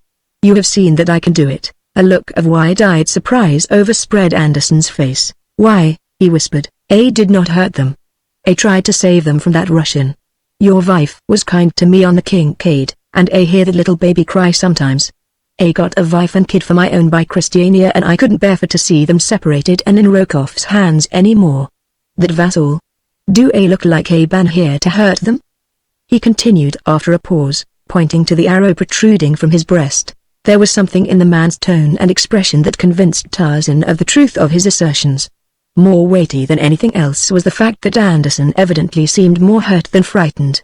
He knew he was going to die, so Tarzan's threats had little effect upon him, but it was quite apparent that he wished the Englishman to know the truth and not to wrong him by harboring the belief that his words and manner indicated that he had entertained. The ape-man instantly dropped to his knees beside the Swede. "I am sorry," he said very simply. "I had looked for none but knaves in company with Rokoff. I see that I was wrong. That is past now, and we will drop it for the more important matter of getting you to a place of comfort and looking after your wounds. We must have you on your feet again as soon as possible." The Swede, smiling, shook his head. "You go on and look for the wife and kid," he said. Abanasgard is dead already, but he hesitated. "I hate to think of the hyenas." "Won't you finish up this job?" Tarzan shuddered. A moment ago he had been upon the point of killing this man. Now he could no more have taken his life than he could have taken the life of any of his best friends. He lifted the Swede's head in his arms to change and ease his position. Again came a fit of coughing and the terrible hemorrhage. After it was over, Anderson lay with closed eyes. Tarzan thought that he was dead, until he suddenly raised his eyes to those of the ape-man, sighed, and spoke in a very low, weak whisper. "Tank it blow purty soon, purty hard," he said, and died. Chapter 11. Tambudza. Tarzan scooped a shallow grave for the Kincaid's cook, beneath whose repulsive exterior had beaten the heart of a chivalrous gentleman. That was all he could do in the cruel jungle for the man who had given his life in the service of his little son and his wife. Then Tarzan took up again the pursuit of Rokoff. Now that he was positive that the woman ahead of him was indeed Jane, and that she had again fallen into the hands of the Russian, it seemed that with all the incredible speed of his fleet and agile muscles he moved at but a snail's pace. It was with difficulty that he kept the trail, for there were many paths through the jungle at this point, crossing and crisscrossing, forking and branching in all directions, and over them all had passed natives innumerable, coming and going. The spoor of the white men was obliterated by that of the native carriers who had followed them, and over all was the spoor of other natives and of wild beasts. It was most perplexing, yet Tarzan kept on assiduously, checking his sense of sight against his sense of smell, that he might more surely keep to the right trail. But, with all his care, night found him at a point where he was positive that he was on the wrong trail entirely. He knew that the pack would follow his spoor, and so he had been careful to make it as distinct as possible, brushing often against the vines and creepers that walled the jungle path, and in other ways leaving his scent spoor plainly discernible. As darkness settled, a heavy rain set in, and there was nothing for the baffled ape-man to do but wait in the partial shelter of a huge tree until morning. But the coming of dawn brought no cessation of the torrential downpour. For a week the sun was obscured by heavy clouds, while violent rain and windstorms obliterated the last remnants of the spoor Tarzan constantly though vainly sought. During all this time he saw no signs of natives, nor of his own pack, the members of which he feared had lost his trail during the terrific storm. As the country was strange to him, he had been unable to judge his course accurately, since he had had neither sun by day nor moon nor stars by night to guide him. When the sun at last broke through the clouds in the forenoon of the 7th day, it looked down upon an almost frantic ape-man. For the first time in his life, Tarzan of the Apes had been lost in the jungle. That the experience should have befallen him at such a time seemed cruel beyond expression. Somewhere in this savage land his wife and son lay in the clutches of the archfiend Rokoff. What hideous trials might they not have undergone during those 7 awful days that nature had thwarted him in his endeavors to locate them? Tarzan knew the Russian, in whose power they were, so well that he could not doubt but that the man, filled with rage that Jane had once escaped him, and knowing that Tarzan might be close upon his trail, would wreak without further loss of time whatever vengeance his polluted mind might be able to conceive. But now that the sun shone once more, the ape-man was still at a loss as to what direction to take. He knew that Rokoff had left the river in pursuit of Anderson, but whether he would continue inland or return to the Ugambi was a question. The ape-man had seen that the river at the point he had left it was growing narrow and swift, so that he judged that it could not be navigable even for canoes to any great distance further toward its source. However, if Rokoff had not returned to the river, in what direction had he proceeded? From the direction of Anderson's flight with Jane and the child. Tarzan was convinced that the man had purposed attempting the tremendous feat of crossing the continent to Zanzibar, but whether Rokoff would dare so dangerous a journey or not was a question. Fear might drive him to the attempt now that he knew the manner of horrible pack that was upon his trail, and that Tarzan of the Apes was following him to wreak upon him the vengeance that he deserved. At last the ape-man determined to continue toward the northeast in the general direction of German East Africa until he came upon natives from whom he might gain information as to Rokoff's whereabouts. The second day following the cessation of the rain, Tarzan came upon a native village, the inhabitants of which fled into the bush the instant their eyes fell upon him. Tarzan, not to be thwarted in any such manner as this, pursued them, and after a brief chase caught up with a young warrior. The fellow was so badly frightened that he was unable to defend himself, dropping his weapons and falling upon the ground, wide-eyed and screaming as he gazed on his captor. It was with considerable difficulty that the ape-man quieted the fellow's fears sufficiently to obtain a coherent statement from him as to the cause of his uncalled-for terror. From him Tarzan learned, by dint of much coaxing, that a party of whites had passed through the village several days before. These men had told them of a terrible white devil that pursued them, warning the natives against it and the frightful pack of demons that accompanied it. The black had recognized Tarzan as the white devil from the descriptions given by the whites and their black servants. Behind him he had expected to see a horde of demons disguised as apes and panthers. In this Tarzan saw the cunning hand of Rokoff.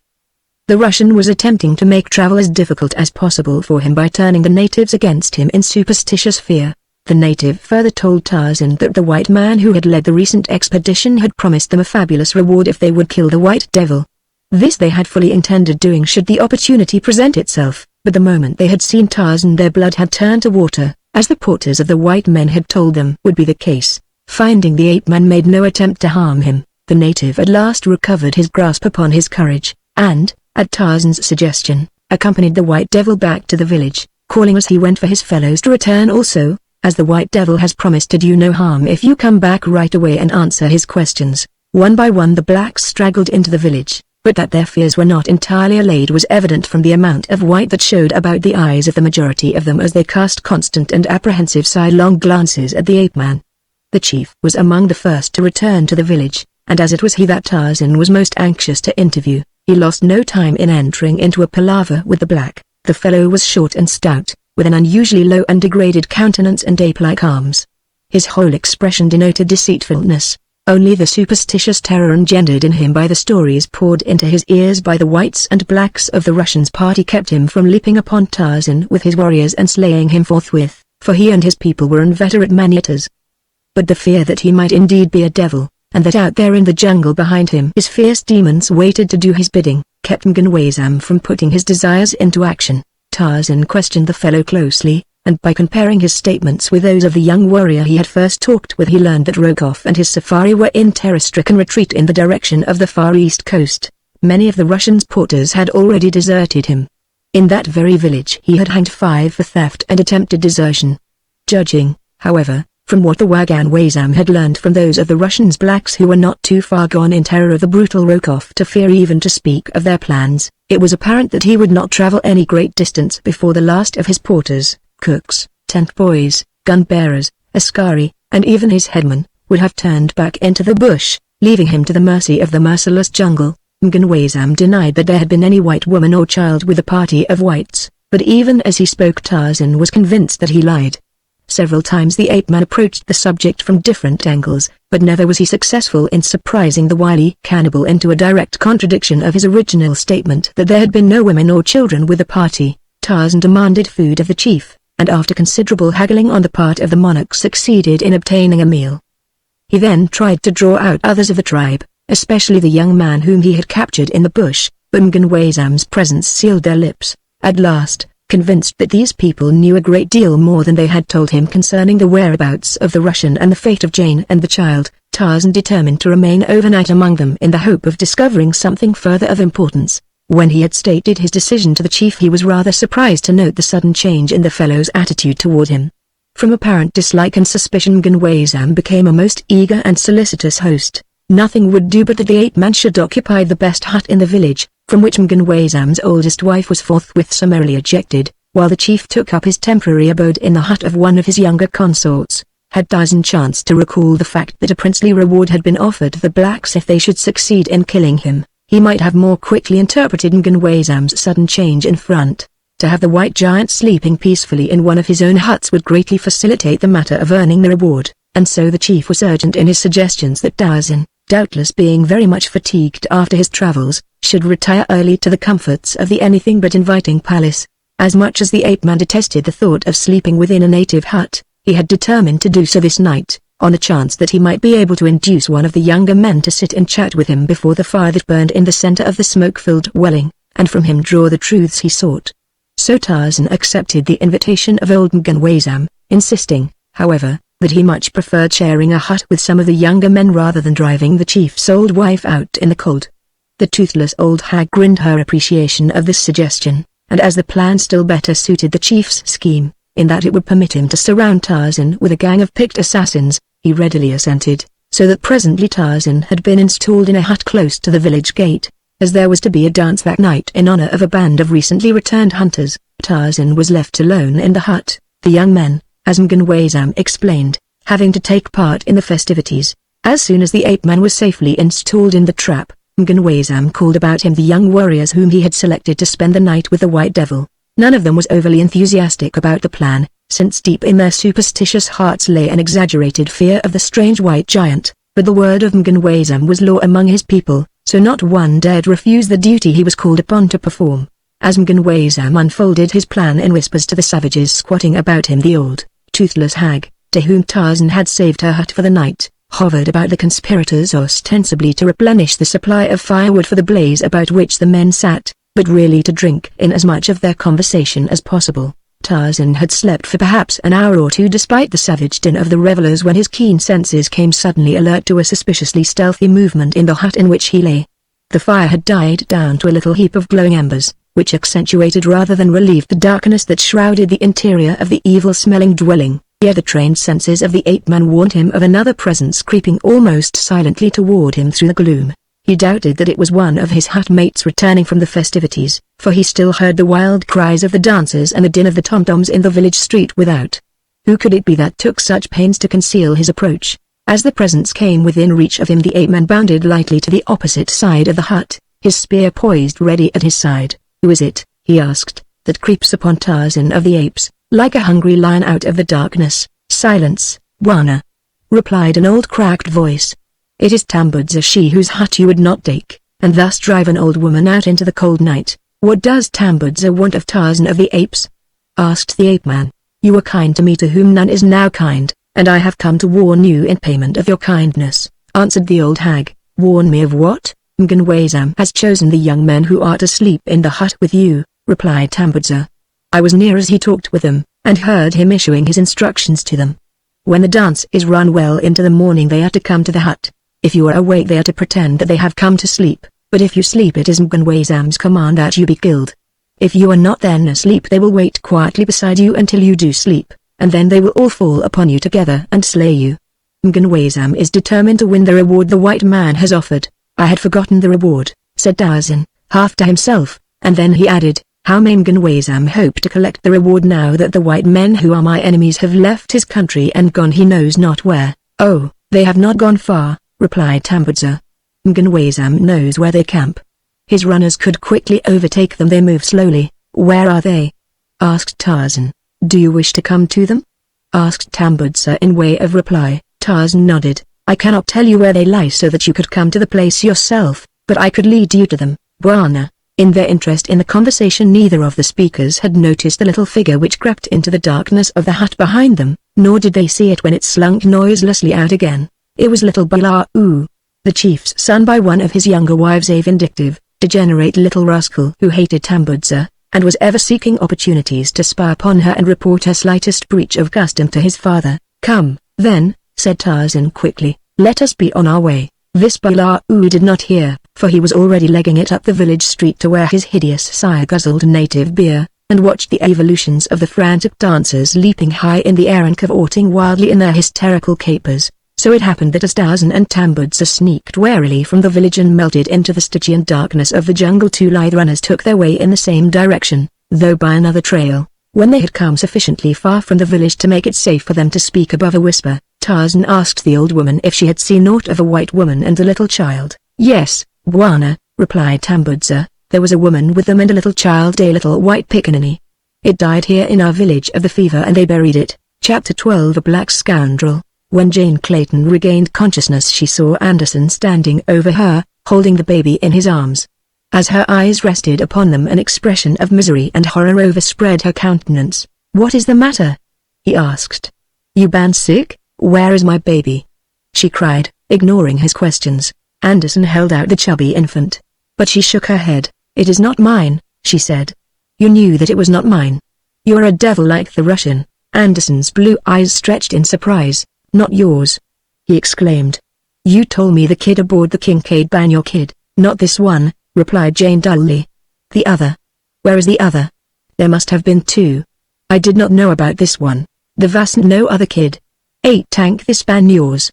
"I am very sorry." Anderson fidgeted about, standing first on one foot and then upon the other. It was perfectly evident to Jane that he was honest in his protestations of ignorance of the true identity of the child. Presently the baby commenced to crow, and bounce up and down in the sweet arms, at the same time leaning forward with little hands outreaching toward the young woman. She could not withstand the appeal, and with a low cry she sprang to her feet and gathered the baby to her breast. For a few minutes she wept silently, her face buried in the baby's soiled little dress.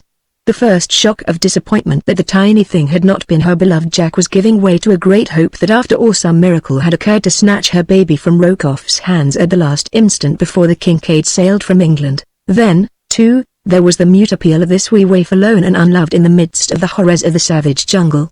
It was this thought more than any other that had sent her mother's heart out to the innocent babe, while still she suffered from disappointment that she had been deceived in its identity. "Have you no idea whose child this is?" she asked Anderson. The man shook his head. "Not now," he said. "If he ain't ban your kid, I don't know whose kid he do ban." Rokoff said it was yours. "A tank so, too. What do we do with it now?" "I can't go back to the Kincaid. Rokoff would have me shot, but you can go back.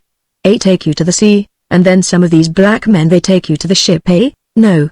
No," cried Jane. "Not for the world. I would rather die than fall into the hands of that man again. No. Let us go on and take this poor little creature with us. If God is willing we shall be saved in one way or another." So they again took up their flight through the wilderness, taking with them a half-dozen of the mosulars to carry provisions and the tents that Anderson had smuggled aboard the small boat in preparation for the attempted escape. The days and nights of torture that the young woman suffered were so merged into one long, unbroken nightmare of hideousness that she soon lost all track of time. Whether they had been wandering for days or years she could not tell. The one bright spot in that eternity of fear and suffering was the little child whose tiny hands had long since fastened their softly groping fingers firmly about her heart. In a way the little thing took the place and filled the aching void that the theft of her own baby had left. It could never be the same, of course, but yet, day by day, she found her mother love, enveloping the waif more closely until she sometimes sat with closed eyes lost in the sweet imagining that the little bundle of humanity at her breast was truly her own. For some time their progress inland was extremely slow. Word came to them from time to time through natives passing from the coast on hunting excursions that Rokoff had not yet guessed the direction of their flight. This, and the desire to make the journey as light as possible for the gently bred woman, kept Anderson to a slow advance of short and easy marches with many rests. The Swede insisted upon carrying the child while they traveled, and in countless other ways did what he could to help Jane Clayton conserve her strength. He had been terribly chagrined on discovering the mistake he had made in the identity of the baby, but once the young woman became convinced that his motives were truly chivalrous she would not permit him longer to upbraid himself for the error that he could not by any means have avoided.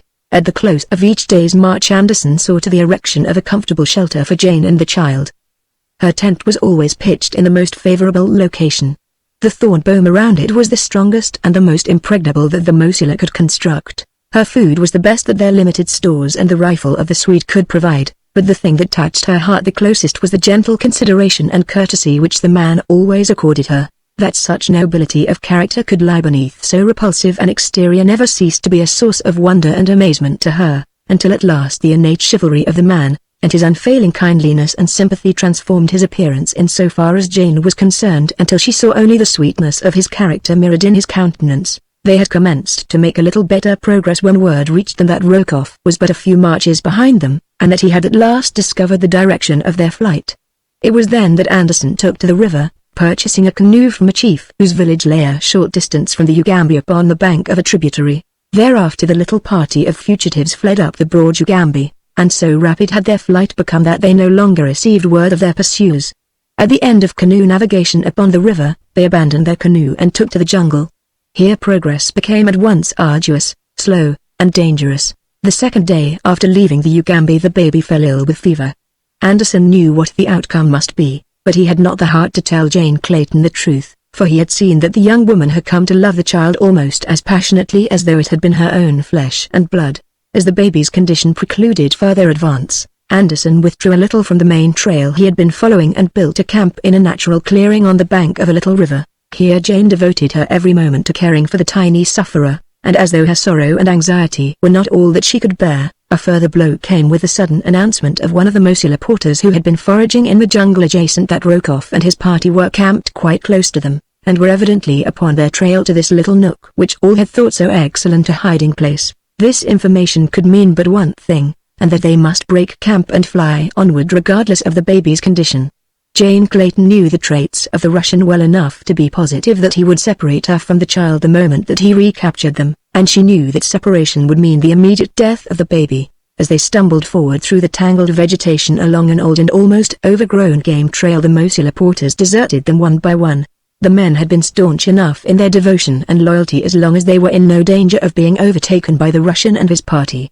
They had heard, however, so much of the atrocious disposition of Rokoff that they had grown to hold him in mortal terror, and now that they knew he was close upon them, their timid hearts would fortify them no longer, and as quickly as possible they deserted the three whites. Yet on and on went Anderson and the girl. The Swede went ahead, to hew a way through the brush where the path was entirely overgrown, so that on this march it was necessary that the young woman carry the child. All day they marched.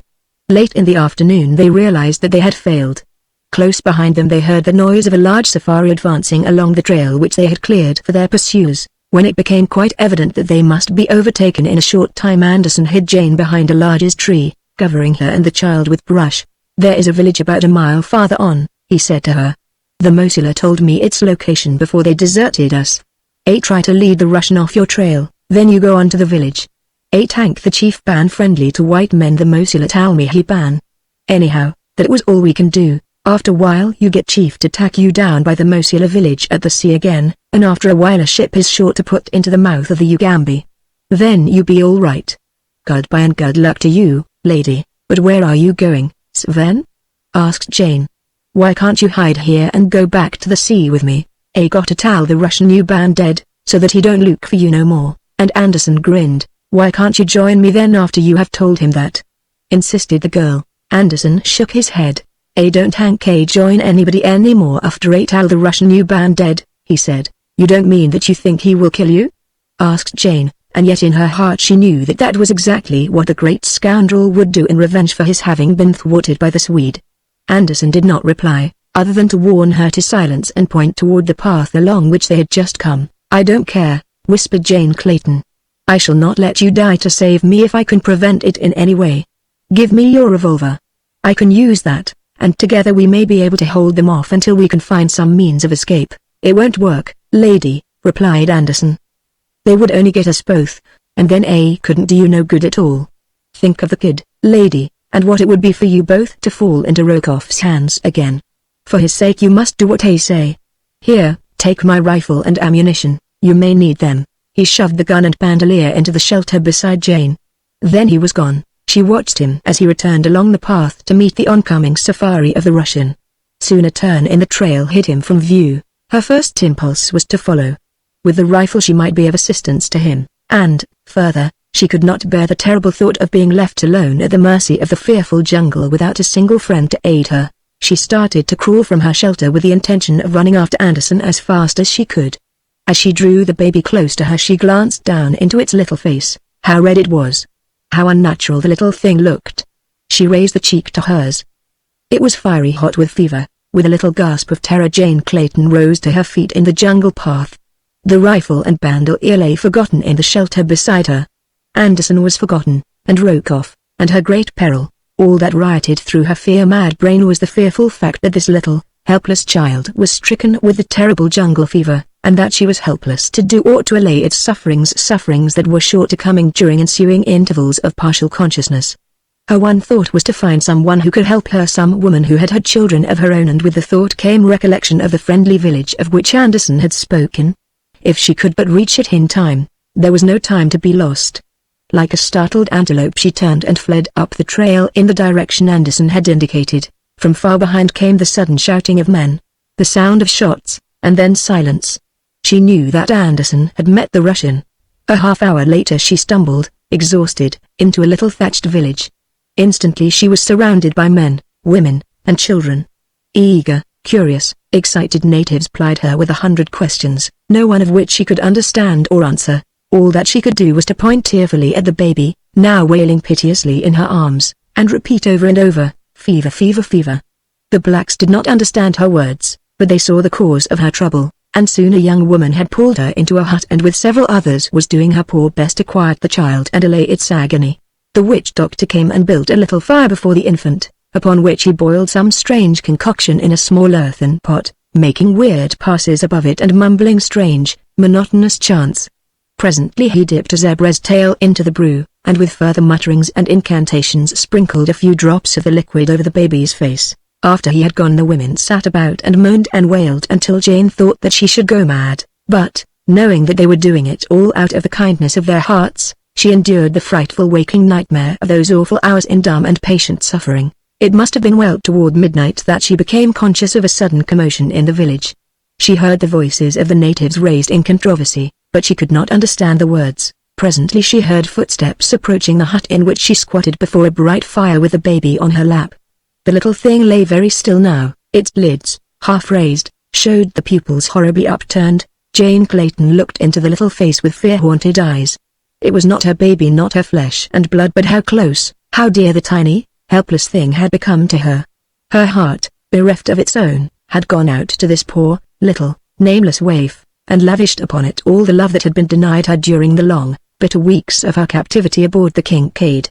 She saw that the end was near, and though she was terrified at contemplation of her loss, still she hoped that it would come quickly now and end the sufferings of the little victim. The footsteps she had heard without the hut now halted before the door. There was a whispered colloquy, and a moment later MagneonBooks, chief of the tribe, entered. She had seen but little of him, as the women had taken her in hand almost as soon as she had entered the village. MagneonBooks, she now saw, was an evil-appearing savage with every mark of brutal degeneracy writ large upon his bestial countenance. To Jane Clayton he looked more gorilla than human. He tried to converse with her, but without success, and finally he called to someone without. In answer to his summons another Negro entered, a man of very different appearance from MagneonBooks, so different, in fact, that Jane Clayton immediately decided that he was of another tribe. This man acted as interpreter, and almost from the first question that MagneonBooks put to her, Jane felt an intuitive conviction that the savage was attempting to draw information from her for some ulterior motive. She thought it strange that the fellow should so suddenly have become interested in her plans, and especially in her intended destination when her journey had been interrupted at his village. Seeing no reason for withholding the information, she told him the truth, but when he asked if she expected to meet her husband at the end of the trip, she shook her head negatively. Then he told her the purpose of his visit, talking through the interpreter. "I have just learned," he said, "from some men who live by the side of the great water, that your husband followed you up the Ugambi for several marches, when he was at last set upon by natives and killed. Therefore I have told you this that you might not waste your time in a long journey if you expected to meet your husband at the end of it, but instead could turn and retrace your steps to the coast." Jane thanked MagneonBooks for his kindness, though her heart was numb with suffering at this new blow. She who had suffered so much was at last beyond reach of the keenest of misery's pangs, for her senses were numbed and calloused. With bowed head she sat staring with unseeing eyes upon the face of the baby in her lap. MagneonBooks had left the hut. Some time later she heard a noise at the entrance. Another had entered. One of the women sitting opposite her threw a faggot upon the dying embers of the fire between them. With a sudden flower it burst into renewed flame, lighting up the hut's interior as though by magic. The flame disclosed to Jane Clayton's horrified gaze that the baby was quite dead. How long it had been so she could not guess. A choking lump rose to her throat, her head drooped in silent misery upon the little bundle that she had caught suddenly to her breast. For a moment the silence of the hut was unbroken. Then the native woman broke into a hideous wail. A man coughed close before Jane Clayton and spoke her name. With a start she raised her eyes to look into the sardonic countenance of Nicholas Rokoff. Chapter 13 Escape. For a moment Rokoff stood sneering down upon Jane Clayton, then his eyes fell to the little bundle in her lap. Jane had drawn one corner of the blanket over the child's face, so that to one who did not know the truth it seemed but to be sleeping. "You have gone to a great deal of unnecessary trouble," said Rokoff, "to bring the child to this village. If you had attended to your own affairs I should have brought it here myself. You would have been spared the dangers and fatigue of the journey. But I suppose I must thank you for relieving me of the inconvenience of having to care for a young infant on the march. This is the village to which the child was destined from the first. MagneonBooks will rear him carefully, making a good cannibal of him, and if you ever chance to return to civilization it will doubtless afford you much food for thought as you compare the luxuries and comforts of your life with the details of the life your son is living in the village of the MagneonBooks. Again I thank you for bringing him here for me, and now I must ask you to surrender him to me, that I may turn him over to his foster parents." As he concluded Rokoff held out his hands for the child, a nasty grin of vindictiveness upon his lips. To his surprise Jane Clayton rose and, without a word of protest, laid the little bundle in his arms. "Here is the child," she said. "Thank God he is beyond your power to harm." Grasping the import of her words, Rokoff snatched the blanket from the child's face to seek confirmation of his fears. Jane Clayton watched his expression closely. She had been puzzled for days for an answer to the question of Rokoff's knowledge of the child's identity. If she had been in doubt before, the last shred of that doubt was wiped away as she witnessed the terrible anger of the Russian as he looked upon the dead face of the baby and realized that at the last moment his dearest wish for vengeance had been thwarted by a higher power. Almost throwing the body of the child back into Jane Clayton's arms, Rokoff stamped up and down the hut, pounding the air with his clenched fists and cursing terribly. At last he halted in front of the young woman, bringing his face down close to hers. "You are laughing at me," he shrieked. "You think that you have beaten me, eh? I'll show you, as I have shown the miserable ape you call husband, what it means to interfere with the plans of Nicholas Rokoff. You have robbed me of the child. I cannot make him the son of a cannibal chief, but—" and he paused as though to let the full meaning of his threat sink deep. "I can make the mother the wife of cannibal, and that I shall do after I have finished with her myself." If he had thought to wring from Jane Clayton any sign of terror, he failed miserably. She was beyond that. Her brain and nerves were numb to suffering and shock. To his surprise, a faint, almost happy smile touched her lips. She was thinking with thankful heart that this poor little corpse was not that of her own wee Jack, and that best of all Rokoff evidently did not know the truth. She would have liked to have flaunted the fact in his face, but she dared not. If he continued to believe that the child had been hers, so much safer would be the real Jack wherever he might be. She had, of course, no knowledge of the whereabouts of her little son. She did not know, even, that he still lived, and yet there was the chance that he might. It was more than possible that without Rokoff's knowledge this child had been substituted for hers by one of the Russians' confederates, and that even now her son might be safe with friends in London, where there were many, both able and willing, to have paid any ransom which the traitorous conspirator might have asked for the safe release of Lord Greystoke's son. She had thought it all out 100 times since she had discovered that the baby which Anderson had placed in her arms that night upon the Kincaid was not her own, and it had been a constant annoying source of happiness to her to dream the whole fantasy through in its every detail. No, the Russian must never know that this was not her baby. She realized that her position was hopeless with Anderson and her husband dead. There was no one in all the world with a desire to succor her who knew where she might be found. Rokoff's threat, she realized, was no idle one. That he would do, or attempt to do, all that he had promised, she was perfectly sure, but at the worst it meant but a little earlier release from the hideous anguish that she had been enduring. She must find some way to take her own life before the Russian could harm her further. Just now she wanted time to think and prepare herself for the end. She felt that she could not take the last, awful step until she had exhausted every possibility of escape. She did not care to live unless she might find her way back to her own child, but slight as such a hope appeared, she would not admit its impossibility until the last moment had come, and she faced the fearful reality of choosing between the final alternatives: Nicholas Rokoff on one hand and self-destruction upon the other. "Go away," she said to the Russian. "Go away and leave me in peace with my dead. Have you not brought sufficient misery and anguish upon me without attempting to harm me further?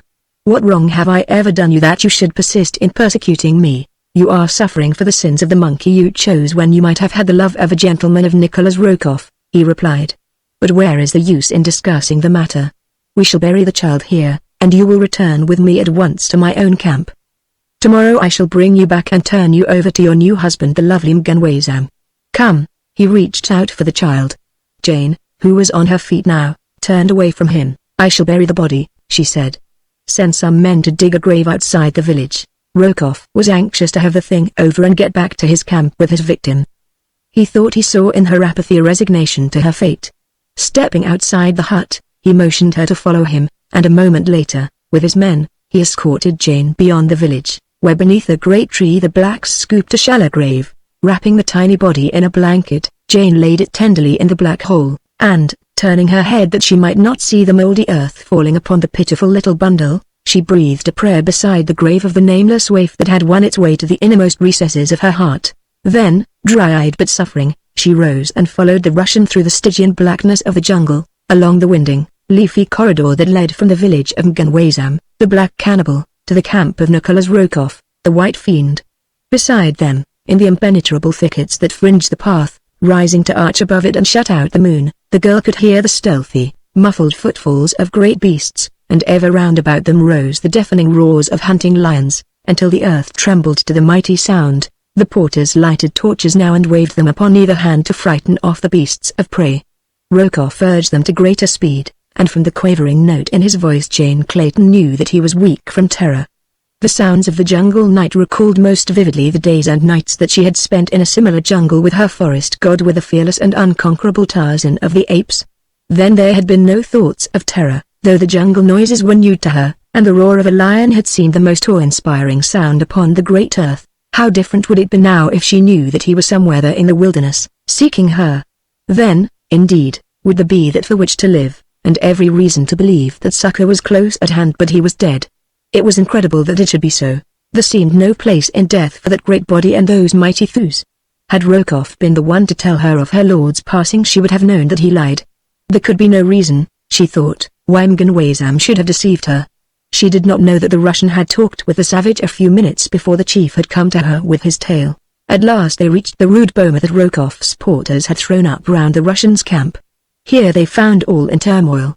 She did not know what it was all about, but she saw that Rokoff was very angry, and from bits of conversation which she could translate she gleaned that there had been further desertions while he had been absent, and that the deserters had taken the bulk of his food and ammunition. When he had done venting his rage upon those who remained, he returned to where Jane stood under guard of a couple of his white sailors. He grasped her roughly by the arm and started to drag her toward his tent. The girl struggled and fought to free herself, while the two sailors stood by, laughing at the rare treat. Rokoff did not hesitate to use rough methods when he found that he was to have difficulty in carrying out his designs. Repeatedly he struck Jane Clayton in the face, until at last, half conscious, she was dragged within his tent. Rokoff's boy had lighted the Russian's lamp, and now at a word from his master he made himself scarce. Jane had sunk to the floor in the middle of the enclosure. Slowly her numbed senses were returning to her and she was commencing to think very fast indeed. Quickly her eyes ran round the interior of the tent, taking in every detail of its equipment and contents. Now the Russian was lifting her to her feet and attempting to drag her to the camp cot that stood at one side of the tent. At his belt hung a heavy revolver. Jane Clayton's eyes riveted themselves upon it. Her palm itched to grasp the huge butt. She feigned again to swoon, but through her half-closed lids she waited her opportunity. It came just as Rokoff was lifting her upon the cot. A noise at the tent door behind him brought his head quickly about and away from the girl. The butt of the gun was not an inch from her hand. With a single, lightning-like move she snatched the weapon from its holster, and at the same instant Rokoff turned back toward her, realizing his peril. She did not dare fire for fear the shot would bring his people about him, and with Rokoff dead she would fall into hands no better than his and to a fate probably even worse than he alone could have imagined. The memory of the two brutes who stood and laughed as Rokoff struck her was still vivid. As the rage and fear-filled countenance of the Slav turned toward her, Jane Clayton raised the heavy revolver high above the pasty face and with all her strength dealt the man a terrific blow between the eyes. Without a sound he sank, limp and unconscious, to the ground. A moment later the girl stood beside him for a moment at least, free from the menace of his lust. Outside the tent she again heard the noise that had distracted Rokoff's attention. What it was she did not know, but, fearing the return of the servant and the discovery of her deed, she stepped quickly to the camp table upon which burned the oil lamp and extinguished the smudgy, evil-smelling flame. In the total darkness of the interior she paused for a moment to collect her wits and plan for the next step in her venture for freedom. About her was a camp of enemies. Beyond these foes a black wilderness of savage jungle peopled by hideous beasts of prey and still more hideous human beasts. There was little or no chance that she could survive even a few days of the constant dangers that would confront her there, but the knowledge that she had already passed through so many perils unscathed, and that somewhere out in the faraway world a little child was doubtless at that very moment crying for her, filled her with determination to make the effort to accomplish the seemingly impossible and cross that awful land of horror in search of the sea and the remote chance of succor she might find there. Rokoff's tent stood almost exactly in the center of the boma. Surrounding it were the tents and shelters of his white companions and the natives of his safari. To pass through these and find egress through the boma seemed a task too fraught with insurmountable obstacles to warrant even the slightest consideration, and yet there was no other way. To remain in the tent until she should be discovered would be to set at naught all that she had risked to gain her freedom, and so with stealthy step and every sense alert she approached the back of the tent to set out upon the first stage of her adventure. Groping along the rear of the canvas wall, she found that there was no opening there. Quickly she returned to the side of the unconscious Russian. In his belt her groping fingers came upon the hilt of a long hunting knife, and with this she cut a hole in the back wall of the tent, Silently she stepped without. To her immense relief she saw that the camp was apparently asleep. In the dim and flickering light of the dying fires she saw but a single sentry, and he was dozing upon his haunches at the opposite side of the enclosure, keeping the tent between him and herself. She crossed between the small shelters of the native porters to the boma wall beyond. Outside, in the darkness of the tangled jungle, she could hear the roaring of lions, the laughing of hyenas, and the countless, nameless noises of the midnight jungle. For a moment she hesitated, trembling. The thought of the prowling beasts out there in the darkness was appalling. Then, with a sudden brave toss of her head, she attacked the thorny boma wall with her delicate hands. Torn and bleeding though they were, she worked on breathlessly until she had made an opening through which she could worm her body, and at last she stood outside the enclosure. Behind her lay a fate worse than death, at the hands of human beings. Before her lay an almost certain fate, but it was only death, sudden, merciful, and honorable death. Without a tremor and without regret she darted away from the camp, and a moment later the mysterious jungle had closed about her. Chapter 14. Alone in the jungle. Tambudza, leading Tarzan of the apes toward the camp of the Russian, moved very slowly along the winding jungle path, for she was old and her legs stiff with rheumatism. So it was that the runners dispatched by MagneonBooks to warn Rokoff that the white giant was in his village and that he would be slain at night, reached the Russians' camp before Tarzan and his ancient guide had covered half the distance. The guides found the white man's camp in a turmoil. Rokoff had that morning been discovered stunned and bleeding within his tent. When he had recovered his senses and realized that Jane Clayton had escaped, his rage was boundless. Rushing about the camp with his rifle, he had sought to shoot down the native sentries who had allowed the young woman to elude their vigilance, but several of the other whites, realizing that they were already in the precarious position owing to the numerous desertions that Rokoff's cruelty had brought about, seized and disarmed him. Then came the messengers from MagneonBooks, but scarce had they told their story and Rokoff was preparing to depart with them for their village when other runners, panting from the exertions of their swift flight through the jungle, rushed breathless into the firelight, crying that the great white giant had escaped from MagneonBooks and was already on his way to wreak vengeance against his enemies. Instantly confusion reigned within the encircling boma.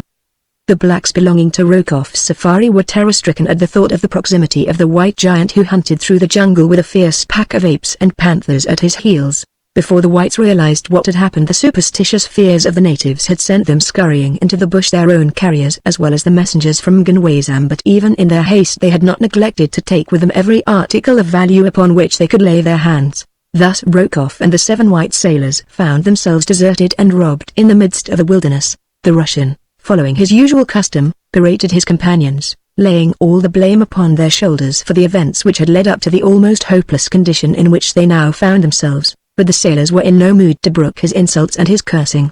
In the midst of this tirade one of them drew a revolver and fired point blank at the Russian.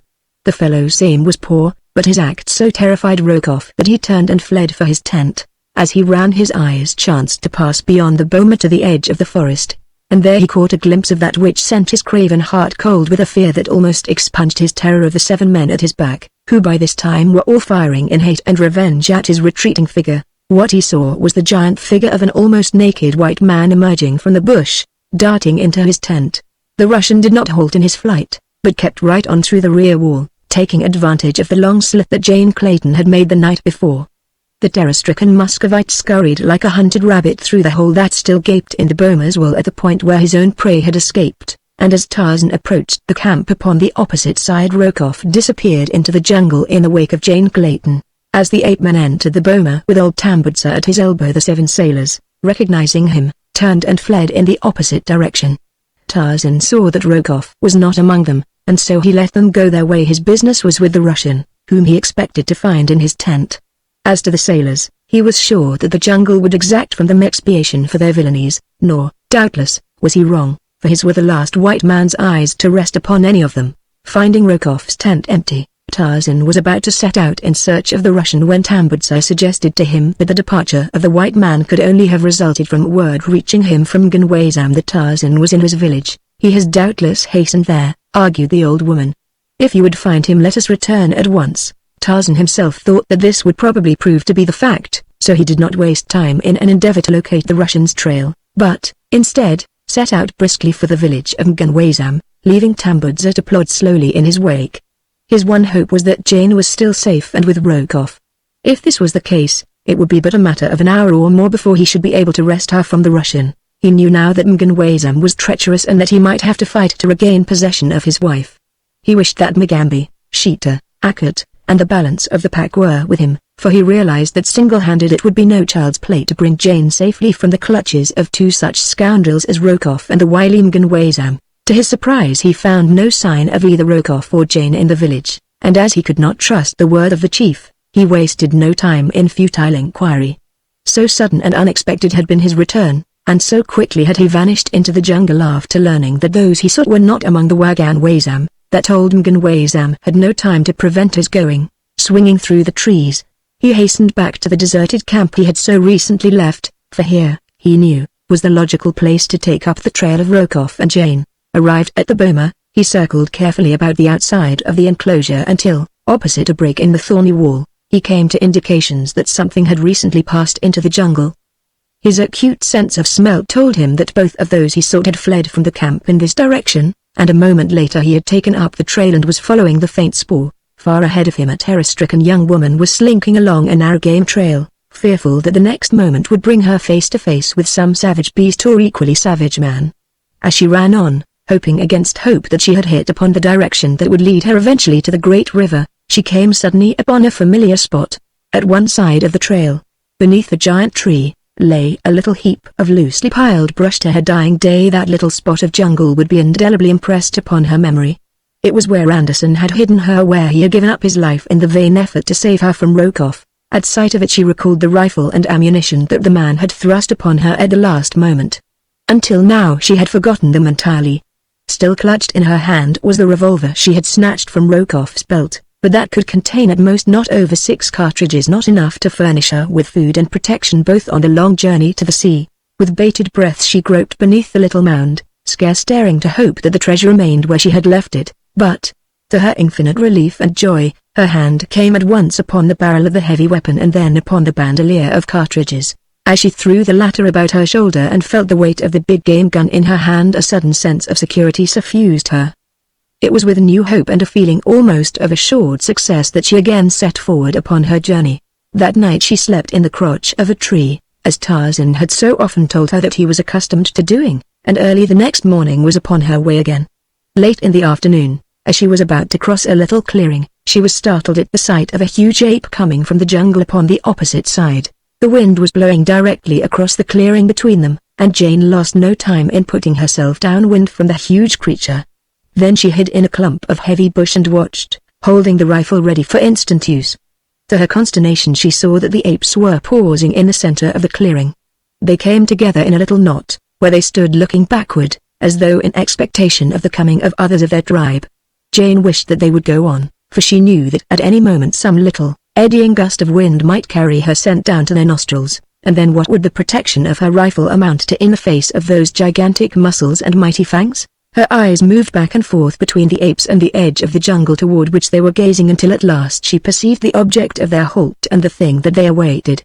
They were being stalked. Of this she was positive, as she saw the lithe, sinewy form of a panther glide noiselessly from the jungle at the point at which the apes had emerged but a moment before.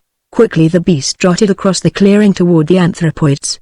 Jane wondered at their apparent apathy, and a moment later her wonder turned to amazement as she saw the great cat come quite close to the apes, who appeared entirely unconcerned by its presence, and, squatting down in their midst, fell assiduously to the business of preening, which occupies most of the waking hours of the cat family. If the young woman was surprised by the sight of these natural enemies fraternizing, it was with emotions little short of fear for her own sanity that she presently saw a tall, muscular warrior enter the clearing and join the group of savage beasts assembled there.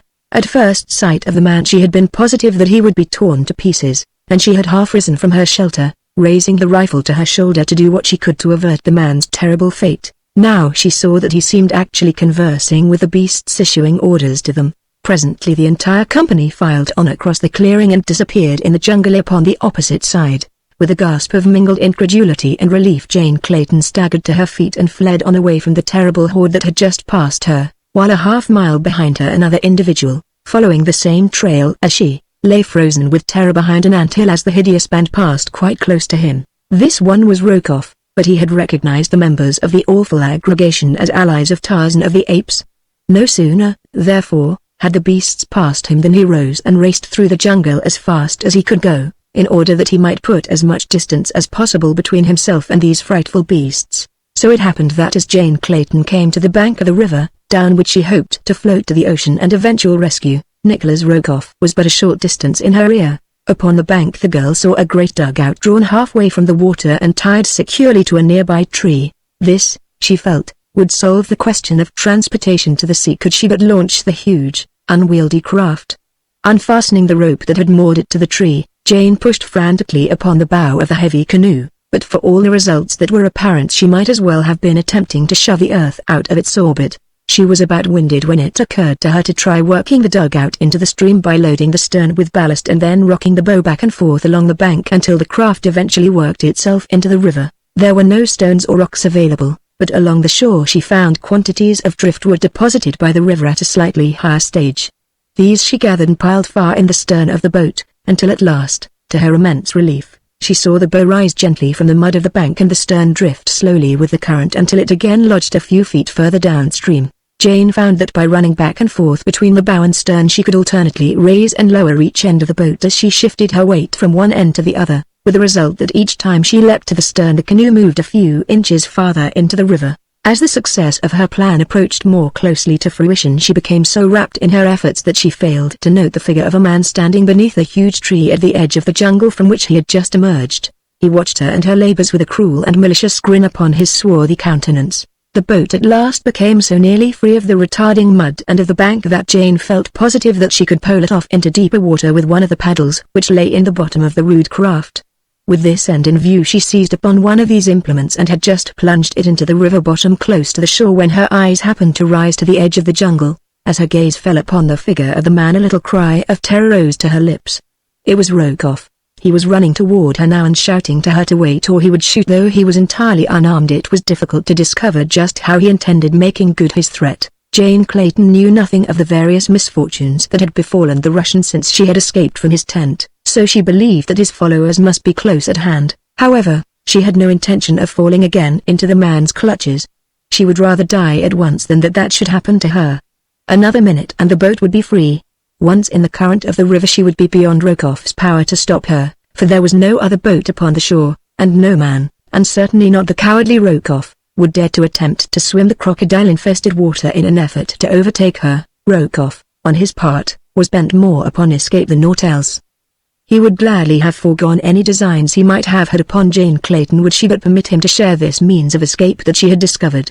He would promise anything if she would let him come aboard the dugout, but he did not think that it was necessary to do so. He saw that he could easily reach the bow of the boat before it cleared the shore, and then it would not be necessary to make promises of any sort.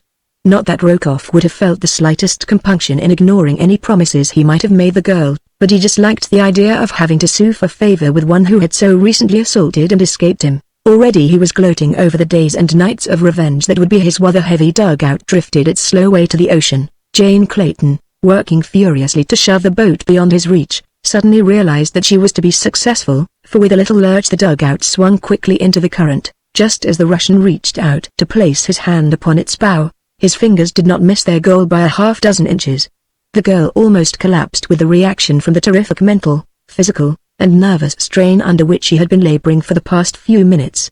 But, thank heaven, at last she was safe. Even as she breathed a silent prayer of thanksgiving, she saw a sudden expression of triumph lighten the features of the cursing Russian, and at the same instant he dropped suddenly to the ground, grasping firmly upon something which wriggled through the mud toward the water. Jane Clayton crouched, wide-eyed and horror-stricken, in the bottom of the boat as she realized that at the last instant success had been turned to failure, and that she was indeed again in the power of the malignant Rokoff.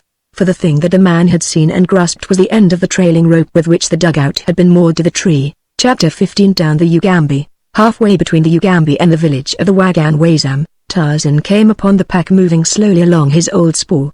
Mugambi could scarce believe that the trail of the Russian and the mate of his savage master had passed so close to that of the pack. It seemed incredible that two human beings should have come so close to them without having been detected by some of the marvelously keen and alert beasts, but Tarzan pointed out the spoor of the two he trailed, and at certain points the black could see that the man and the woman must have been in hiding as the pack passed them, watching every move of the ferocious creatures.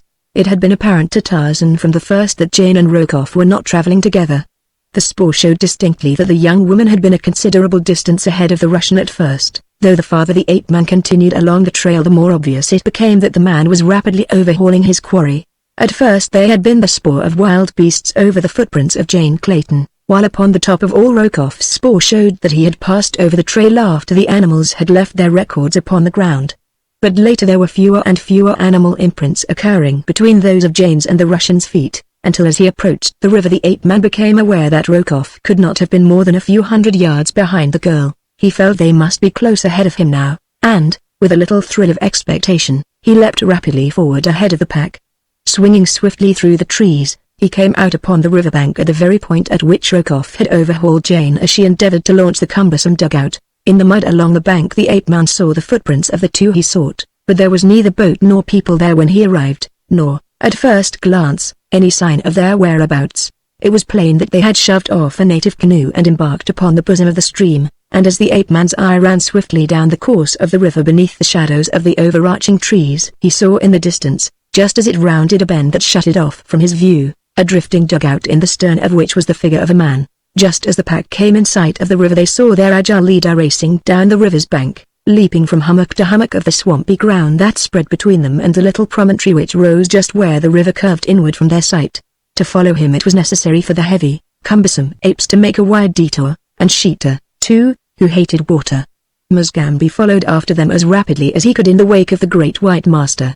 A half-hour of rapid traveling across the swampy neck of land and over the rising promontory brought Tarzan, by a short cut, to the inward bend of the winding river, and before him upon the bosom of the stream he saw the dugout, and in its stern Nicholas Rokoff. Jane was not with the Russian. At sight of his enemy the broad scar upon the ape-man's brow burned scarlet, and there rose to his lips the hideous, bestial challenge of the bull-ape. Rokoff shuddered as the weird and terrible alarm fell upon his ears. Cowering in the bottom of the boat, his teeth chattering in terror, he watched the man he feared above all other creatures upon the face of the earth as he ran quickly to the edge of the water, even though the Russian knew that he was safe from his enemy. The very sight of him threw him into a frenzy of trembling cowardice, which became frantic hysteria as he saw the white giant dive fearlessly into the forbidding waters of the tropical river. With steady, powerful strokes the ape-man forged out into the stream toward the drifting dugout. Now Rokoff seized one of the paddles lying in the bottom of the craft, and, with terror-wide eyes still glued upon the living death that pursued him, struck out madly in an effort to augment the speed of the unwieldy canoe, and from the opposite bank a sinister ripple, unseen by either man, moving steadily toward the half-naked swimmer. Tarzan had reached the stern of the craft at last. One hand upstretched grasped the gunwale. Rokoff sat frozen with fear, unable to move a hand or foot, his eyes riveted upon the face of his nemesis. Then a sudden commotion in the water behind the swimmer caught his attention. He saw the ripple, and he knew what caused it. At the same instant Tarzan felt mighty jaws close upon his right leg. He tried to struggle free and raise himself over the side of the boat. His efforts would have succeeded had not this unexpected interruption galvanized the malign brain of the Russian into instant action with its sudden promise of deliverance and revenge. Like a venomous snake the man leapt toward the stern of the boat, and with a single swift blow struck Tarzan across the head with a heavy paddle. The ape-man's fingers slipped from their hold upon the gunwale. There was a short struggle at the surface, and then a swirl of waters, a little eddy, and a burst of bubbles soon smoothed out by the flowing current marked for the instant the spot where Tarzan of the Apes, Lord of the Jungle, disappeared from the sight of men beneath the gloomy waters of the dark and forbidding Ugambi. Weak from terror, Rokoff sank shuddering into the bottom of the dugout. For a moment he could not realize the good fortune that had befallen him. All that he could see was the figure of a silent, struggling white man disappearing beneath the surface of the river to unthinkable death in the slimy mud of the bottom. Slowly all that it meant to him filtered into the mind of the Russian, and then a cruel smile of relief and triumph touched his lips, but it was short-lived, for just as he was congratulating himself that he was now comparatively safe to proceed upon his way to the coast unmolested, a mighty pandemonium rose from the riverbank close by. As his eyes sought the authors of the frightful sound he saw standing upon the shore, glaring at him with hate-filled eyes, a devil-faced panther surrounded by the hideous apes of Akkad, and in the forefront of them a giant black warrior who shook his fist at him, threatening him with terrible death. The nightmare of that flight down the Ugambi with the hideous horde racing after him by day and by night, now abreast of him, now lost in the mazes of the jungle far behind for hours and once for a whole day, only to reappear again upon his trail grim, relentless, and terrible, reduced the Russian from a strong and robust man to an emaciated, white-haired, fear-gibbering thing before ever the bay and the ocean broke upon his hopeless vision. Past populous villages he had fled. Time and again warriors had put out in their canoes to intercept him. But each time the hideous horde had swept into view to send the terrified natives shrieking back to the shore to lose themselves in the jungle. Nowhere in his flight had he seen aught of Jane Clayton. Not once had his eyes rested upon her since that moment at the river's brim his hand had closed upon the rope attached to the bow of her dugout and he had believed her safely in his power again, only to be thwarted an instant later as the girl snatched up a heavy express rifle from the bottom of the craft and leveled it full at his breast. Quickly he had dropped the rope then and seen her float away beyond his reach, but a moment later he had been racing upstream toward a little tributary in the mouth of which was hidden the canoe in which he and his party had come thus far upon their journey in pursuit of the girl and Anderson. What had become of her? There seemed little doubt in the Russian's mind, however, but that she had been captured by warriors from one of the several villages she would have been compelled to pass on her way down to the sea. Well, he was at least rid of most of his human enemies, but at that he would gladly have had them all back in the land of the living could he thus have been freed from the menace of the frightful creatures who pursued him with awful relentlessness, screaming and growling at him every time they came within sight of him.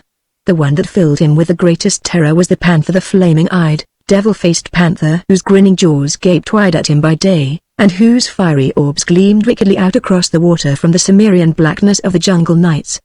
The sight of the mouth of the Ugambi filled Rokoff with renewed hope, for there, upon the yellow waters of the bay, floated the Kincaid the tanker. He had sent the little steamer away to coal while he had gone up the river, leaving Paulvitch in charge of her, and he could have cried aloud in his relief as he saw that she had returned in time to save him.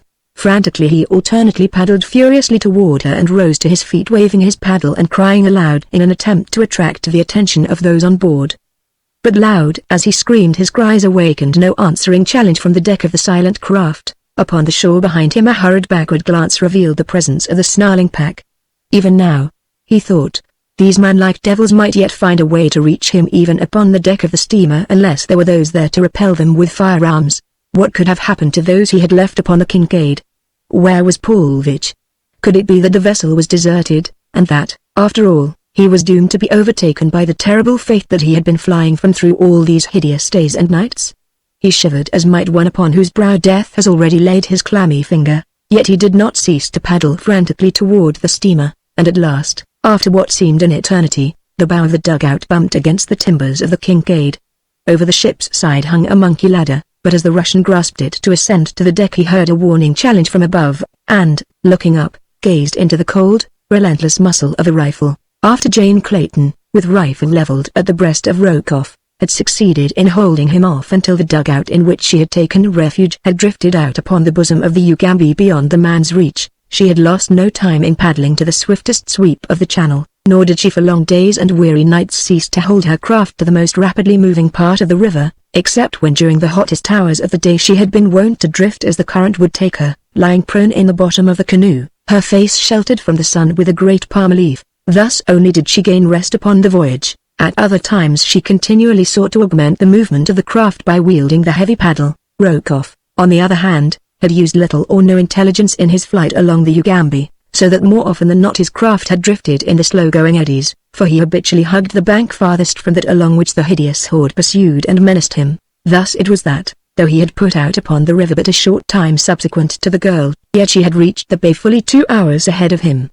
When she had first seen the anchored ship upon the quiet water, Jane Clayton's heart had beat fast with hope and thanksgiving, but as she drew closer to the craft and saw that it was the Kincaid, her pleasure gave place to the gravest misgivings. It was too late, however, to turn back, for the current that carried her toward the ship was much too strong for her muscles. She could not have forced the heavy dugout upstream against it, and all that was left her was to attempt either to make the shore without being seen by those upon the deck of the Kincaid, or to throw herself upon their mercy, otherwise she must be swept out to sea. She knew that the shore held little hope of life for her, as she had no knowledge of the location of the friendly Mosula village to which Anderson had taken her through the darkness of the night of their escape from the Kincaid. With Rokoff away from the steamer it might be possible that by offering those in charge a large reward they could be induced to carry her to the nearest civilized port.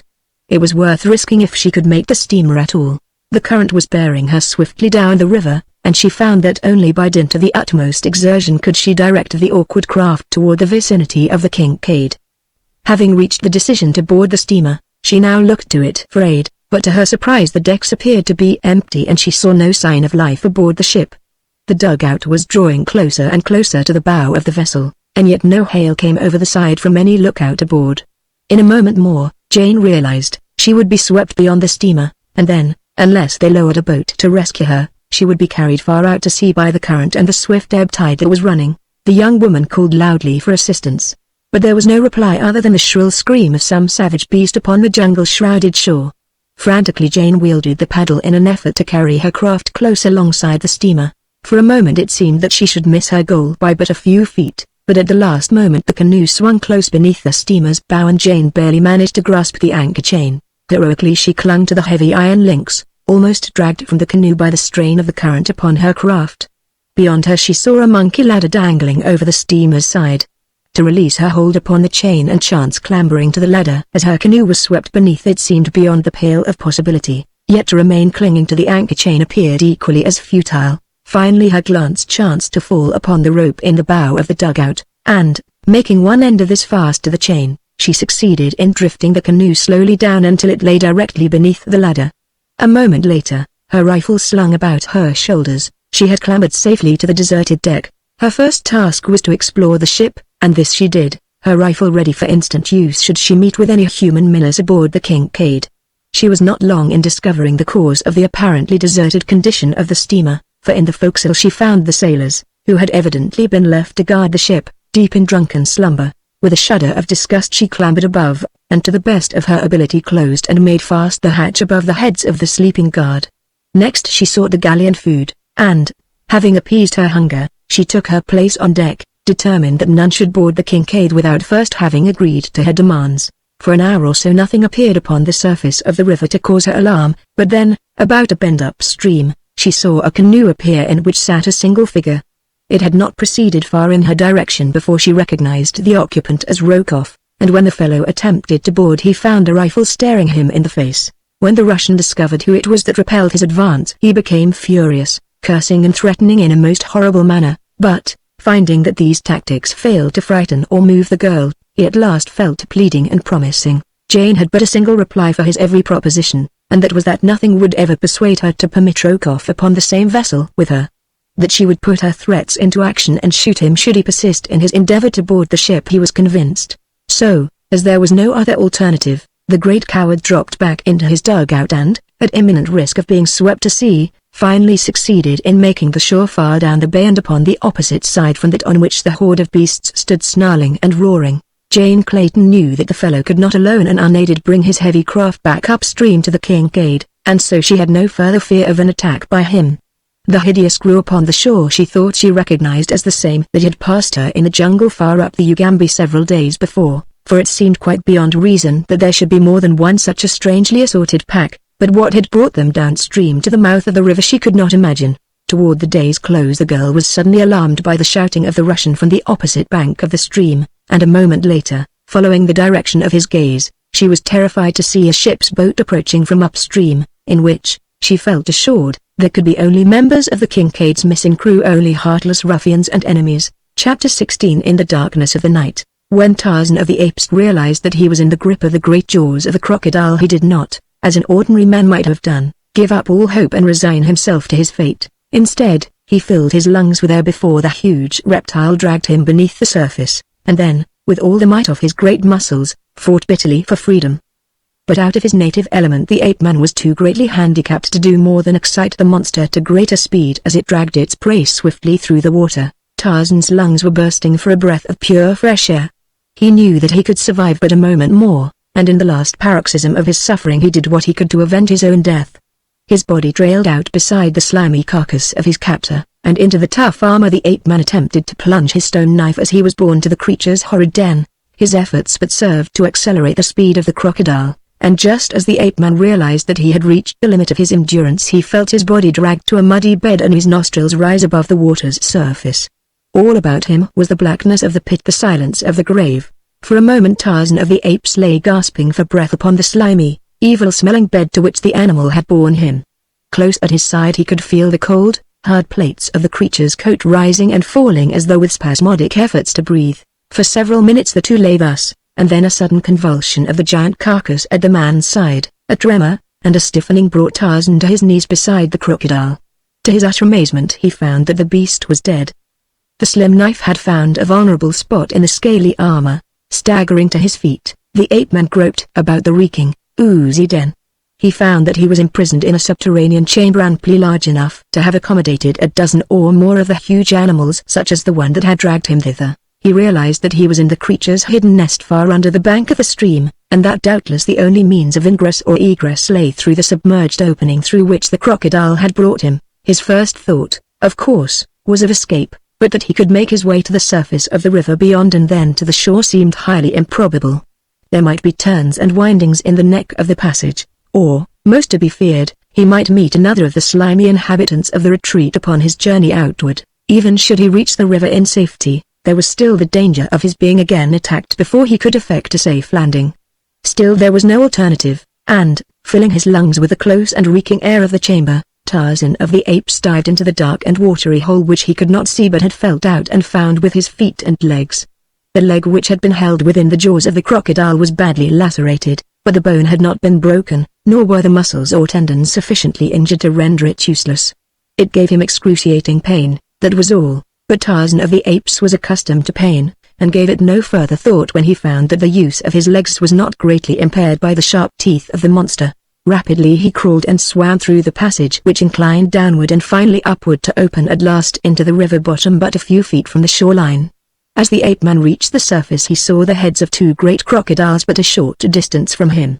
They were making rapidly in his direction, and with a superhuman effort the man struck out for the overhanging branches of a nearby tree.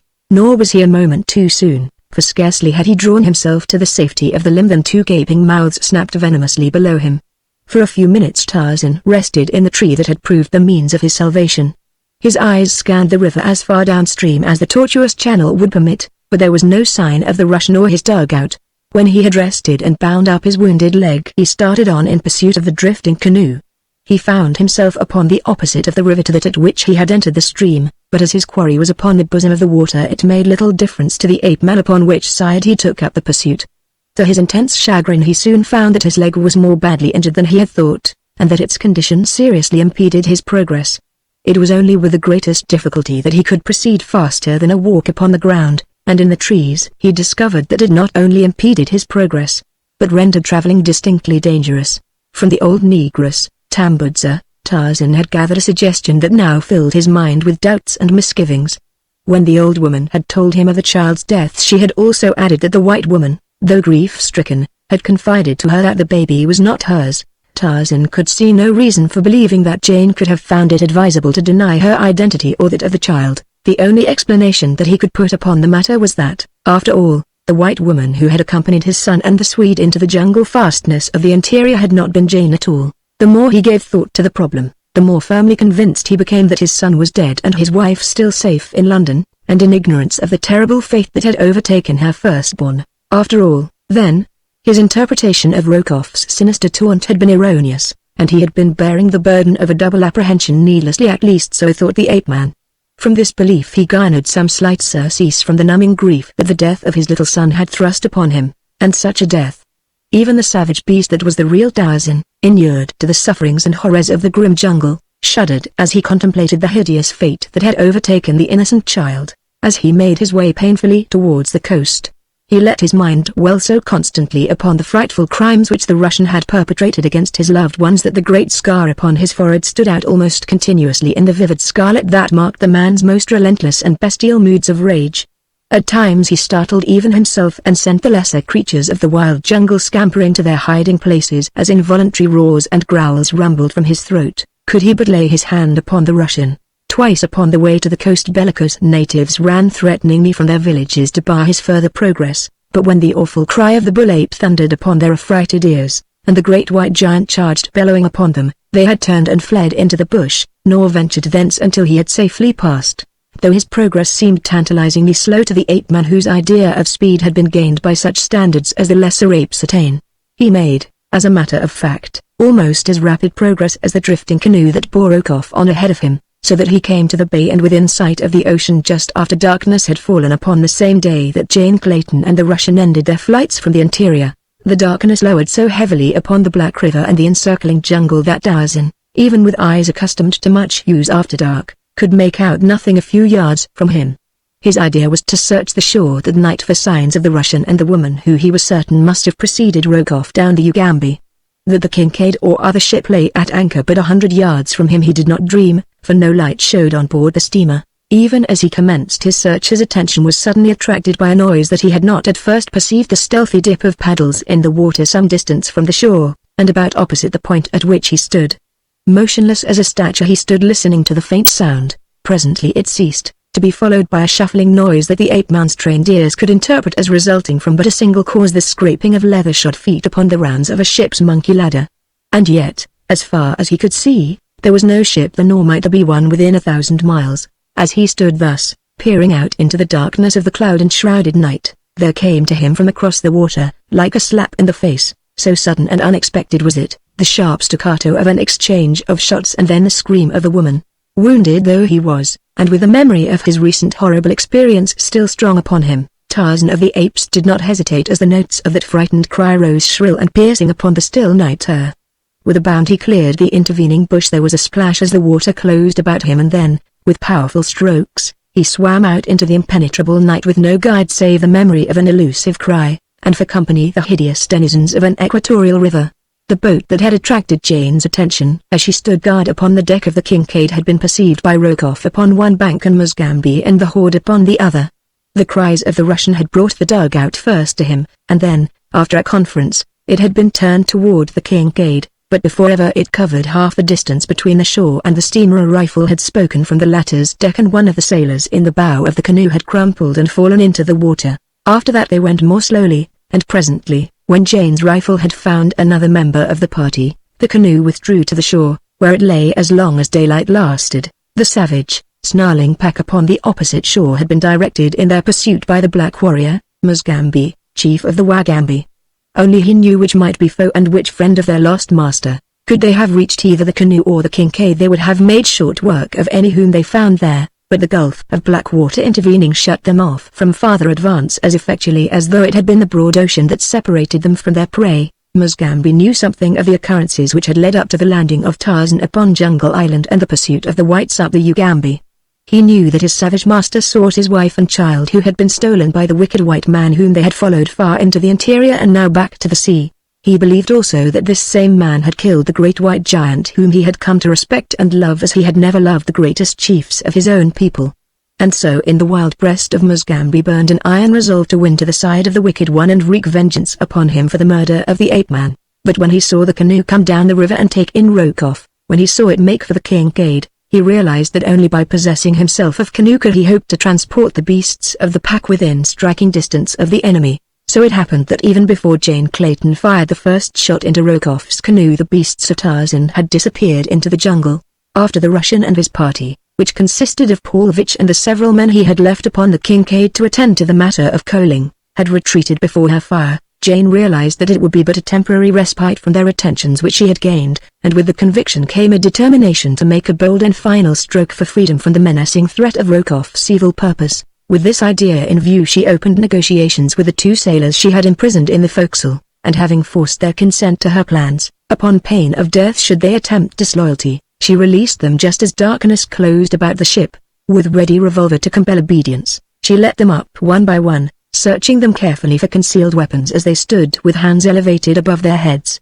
Once satisfied that they were unarmed, she set them to work cutting the cable which held the Kincaid to her anchorage, for her bold plan was nothing less than to set the steamer adrift and float with her out into the open sea, that to trust to the mercy of the elements, which she was confident would be no more merciless than Nicholas Rokoff should he again capture her. There was, too, the chance that the Kincaid might be sighted by some passing ship, and as she was well stocked with provisions and water, their men had assured her of this fact, and as the season of storm was well over, she had every reason to hope for the eventual success of her plan.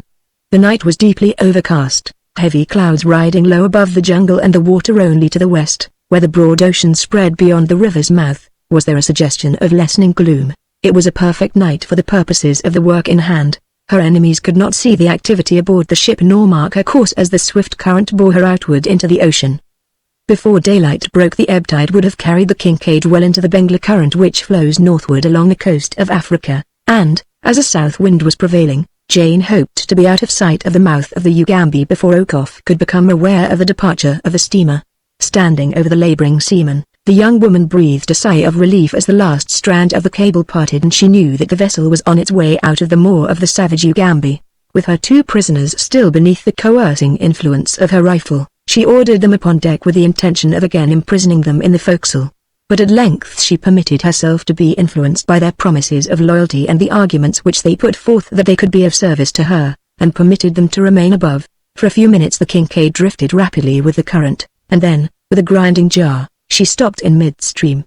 The ship had run upon a low-lying bar that splits the channel about a quarter of a mile from the sea. For a moment she hung there, and then, swinging round until her bow pointed toward the shore, she broke adrift once more.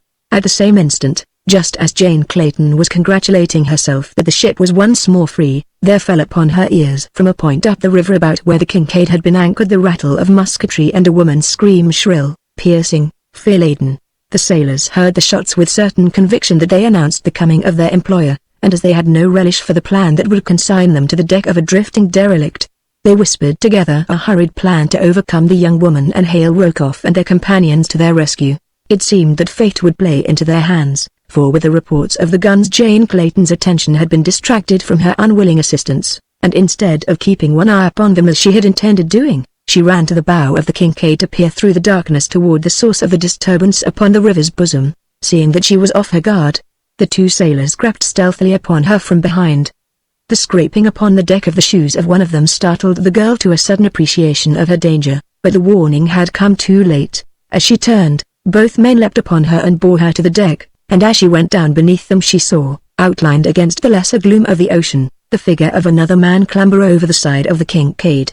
After all her pains her heroic struggle for freedom had failed. With a stifled sob she gave up the unequal battle. Chapter 17. On the deck of the Kincaid, when Mugambi had turned back into the jungle with the pack, he had a definite purpose in view. It was to obtain a dugout wherewith to transport the beasts of Tarzan to the side of the Kincaid. Nor was he long in coming upon the object which he sought. Just at dusk he found a canoe moored to the bank of a small tributary of the Ugambi, at a point where he had felt certain that he should find one. Without loss of time he piled his hideous fellows into the craft and shoved out into the stream. So quickly had they taken possession of the canoe that the warrior had not noticed that it was already occupied. The huddled figure sleeping in the bottom had entirely escaped his observation in the darkness of the night that had now fallen. But no sooner were they afloat than a savage growling from one of the apes directly ahead of him in the dugout attracted his attention to a shivering and cowering figure that trembled between him and the great anthropoid. To Mugambi's astonishment he saw that it was a native woman.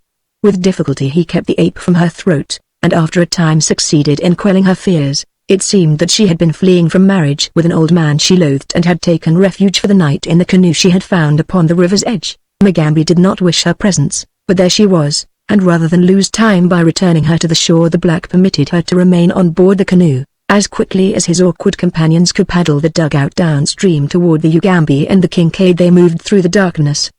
It was with difficulty that Mugambi could make out the shadowy form of a steamer, but as he had it between himself and the ocean it was much more apparent than to one upon either shore of the river. As he approached it he was amazed to note that it seemed to be receding from him, and finally he was convinced that the vessel was moving downstream. Just as he was about to urge his creatures to renewed efforts to overtake the steamer the outline of another canoe burst suddenly into view not 3 yards from the bow of his own craft. At the same instant the occupants of the stranger discovered the proximity of Mugambi's horde, but they did not at first recognize the nature of the fearful crew. A man in the bow of the oncoming boat challenged them just as the 2 dugouts were about to touch. For answer came the menacing growl of a panther, and the fellow found himself gazing into the flaming eyes of Sheeta, who had raised himself with his forepaws upon the bow of the boat, ready to leap in upon the occupants of the other craft. Instantly Rokoff realized the peril that confronted him and his fellows. He gave a quick command to fire upon the occupants of the other canoe, and it was this volley and the scream of the terrified native woman in the canoe with Mugambi that both Tarzan and Jane had heard. Before the slower and less skilled paddlers in Mugambi's canoe could press their advantage and effect a boarding of the enemy, the latter had turned swiftly downstream and were paddling for their lives in the direction of the Kincaid, which was now visible to them. The vessel after striking upon the bar had swung loose again into a slow-moving eddy, which returns upstream close to the southern shore of the Ugambi only to circle out once more and join the downward flow 100 yards or so farther up. Thus the Kincaid was returning Jane Clayton directly into the hands of her enemies. It so happened that as Tarzan sprang into the river the vessel was not visible to him, and as he swam out into the night he had no idea that a ship drifted so close at hand. He was guided by the sounds which he could hear coming from the two canoes. As he swam he had vivid recollections of the last occasion upon which he had swum in the waters of the Ugambi, and with them a sudden shudder shook the frame of the giant, but, though he twice felt something brush his legs from the slimy depths below him, nothing seized him, and of a sudden he quite forgot about crocodiles in the astonishment of seeing a dark mass loom suddenly before him where he had still expected to find the open river. So close was it that a few strokes brought him up to the thing, when to his amazement his outstretched hand came in contact with the ship's side. As the agile ape-man clambered over the vessel's rail there came to his sensitive ears the sound of a struggle at the opposite side of the deck. Noiselessly he sped across the intervening space.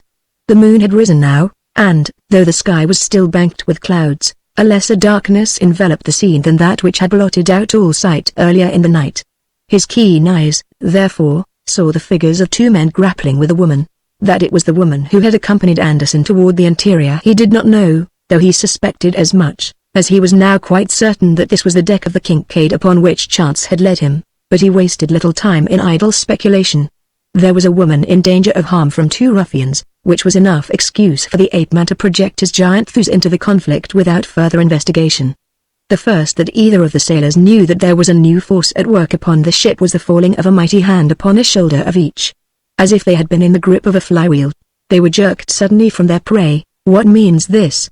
asked a low voice in their ears. They were given no time to reply, however, for at the sound of that voice the young woman had sprung to her feet and with a little cry of joy leapt toward their assailant. "Tarzan!" she cried. The ape-man hurled the two sailors across the deck, where they rolled, stunned and terrified, into the scuppers upon the opposite side, and with an exclamation of incredulity gathered the girl into his arms. Brief, however, were the moments for their greeting. Scarcely had they recognized one another than the clouds above them parted to show the figures of a half-dozen men clambering over the side of the Kincaid to the steamer's deck. Foremost among them was the Russian. As the brilliant rays of the equatorial moon lighted the deck, and he realized that the man before him was Lord Greystoke, he screamed hysterical commands to his followers to fire upon the two. Tarzan pushed Jane behind the cabin near which they had been standing, and with a quick bound started for Rokoff. The men behind the Russian, at least two of them, raised their rifles and fired at the charging ape-man, but those behind them were otherwise engaged, for up the monkey ladder in their rear was thronging a hideous horde. First came 5 snarling apes, huge, man-like beasts, with bared fangs and slavering jaws, and after them a giant black warrior, his long spear gleaming in the moonlight. Behind him again scrambled another creature, and of all the horrid horde it was this they most feared: Sheeta, the panther, with gleaming jaws agape and fiery eyes blazing at them in the mightiness of his hate and of his bloodlust. The shots that had been fired at Tarzan missed him, and he would have been upon Rokoff in another instant had not the great coward dodged backward between his two henchmen, and, screaming in hysterical terror, bolted forward toward the forecastle. For the moment Tarzan's attention was distracted by the two men before him, so that he could not at the time pursue the Russian. About him the apes and Musgambi were battling with the balance of the Russian's party.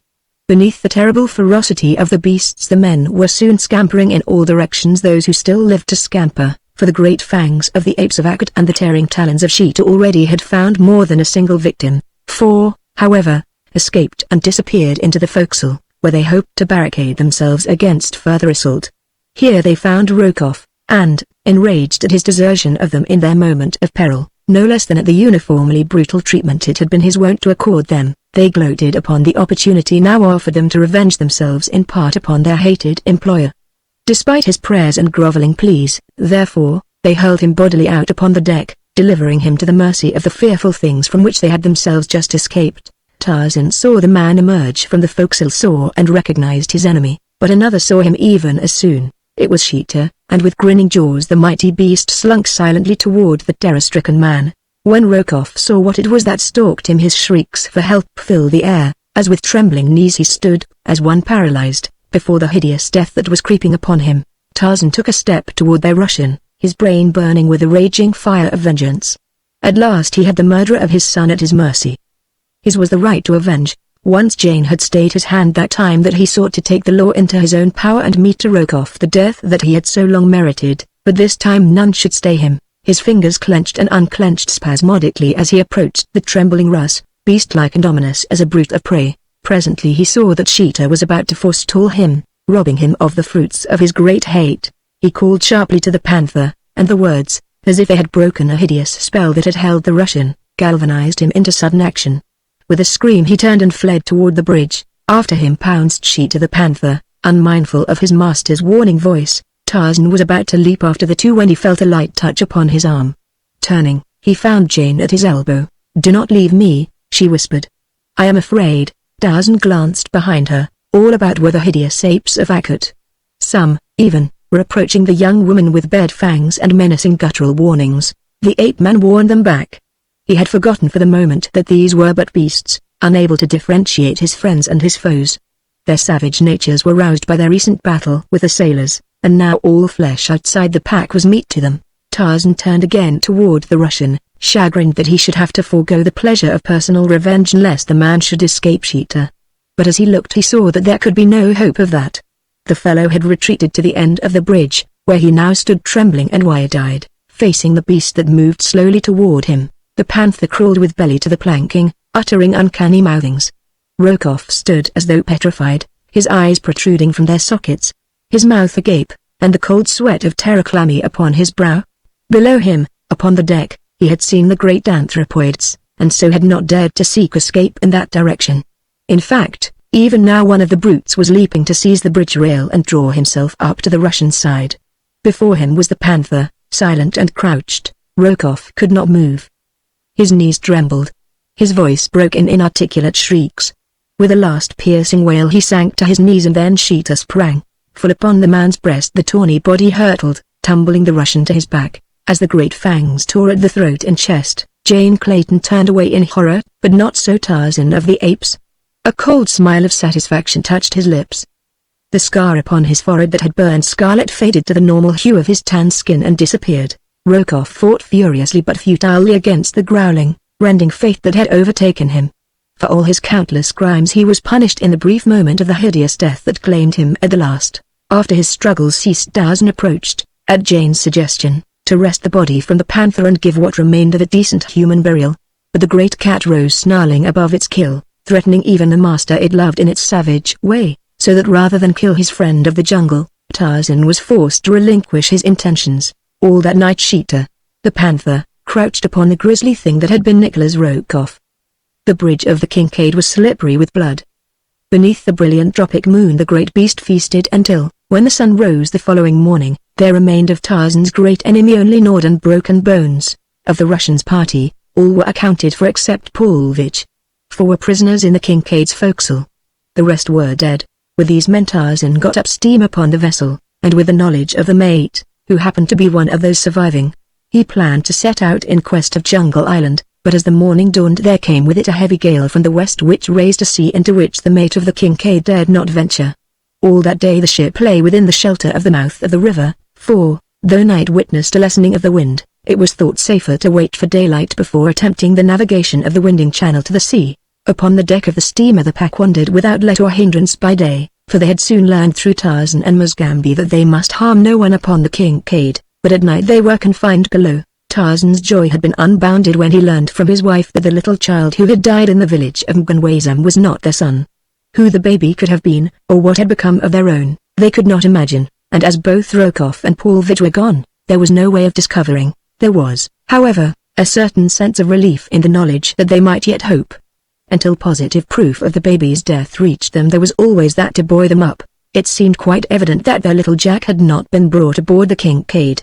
Anderson would have known of it had such been the case, but he had assured Jane time and time again that the little one he had brought to her cabin the night he aided her to escape was the only one that had been aboard the Kincaid since she lay at Dover. Chapter 18 Paulvitch Plots Revenge. As Jane and Tarzan stood upon the vessel's deck recounting to one another the details of the various adventures through which each had passed since they had parted in their London home, there glared at them from beneath scowling brows a hidden watcher upon the shore. Through the man's brain passed plan after plan whereby he might thwart the escape of the Englishman and his wife. For so long as the vital spark remained within the vindictive brain of Alexander Paulvitch, none who had aroused the enmity of the Russian might be entirely safe. Plan after plan he formed only to discard each either as impracticable, or unworthy the vengeance his wrongs demanded. So warped by faulty reasoning was the criminal mind of Rokoff's lieutenant that he could not grasp the real truth of that which lay between himself and the ape-man, and see that always the fault had been, not with the English lord, but with himself and his confederate. And at the rejection of each new scheme Paulvitch arrived always at the same conclusion, that he could accomplish naught while half the breadth of the Ugambi separated him from the object of his hatred. But how was he to span the crocodile-infested waters? There was no canoe nearer than the Mosula village, and Paulvitch was none too sure that the Kincaid would still be at anchor in the river when he returned, should he take the time to traverse the jungle to the distant village and return with a canoe. Yet there was no other way, and so, convinced that thus alone might he hope to reach his prey, Paulvitch, with a parting scowl at the two figures upon the Kincaid's deck, turned away from the river, hastening through the dense jungle. His mind centered upon his one fetish, revenge. The Russian forgot even his terror of the savage world through which he moved. Baffled and beaten at every turn of fortune's wheel, reacted upon time after time by his own malign plotting, the principal victim of his own criminality, Paulvitch was yet so blind as to imagine that his greatest happiness lay in a continuation of the plottings and schemings which had ever brought him and Rokoff to disaster, and the latter finally to a hideous death. As the Russian stumbled on through the jungle toward the Mosula village, there presently crystallized within his brain a plan which seemed more feasible than any that he had as yet considered.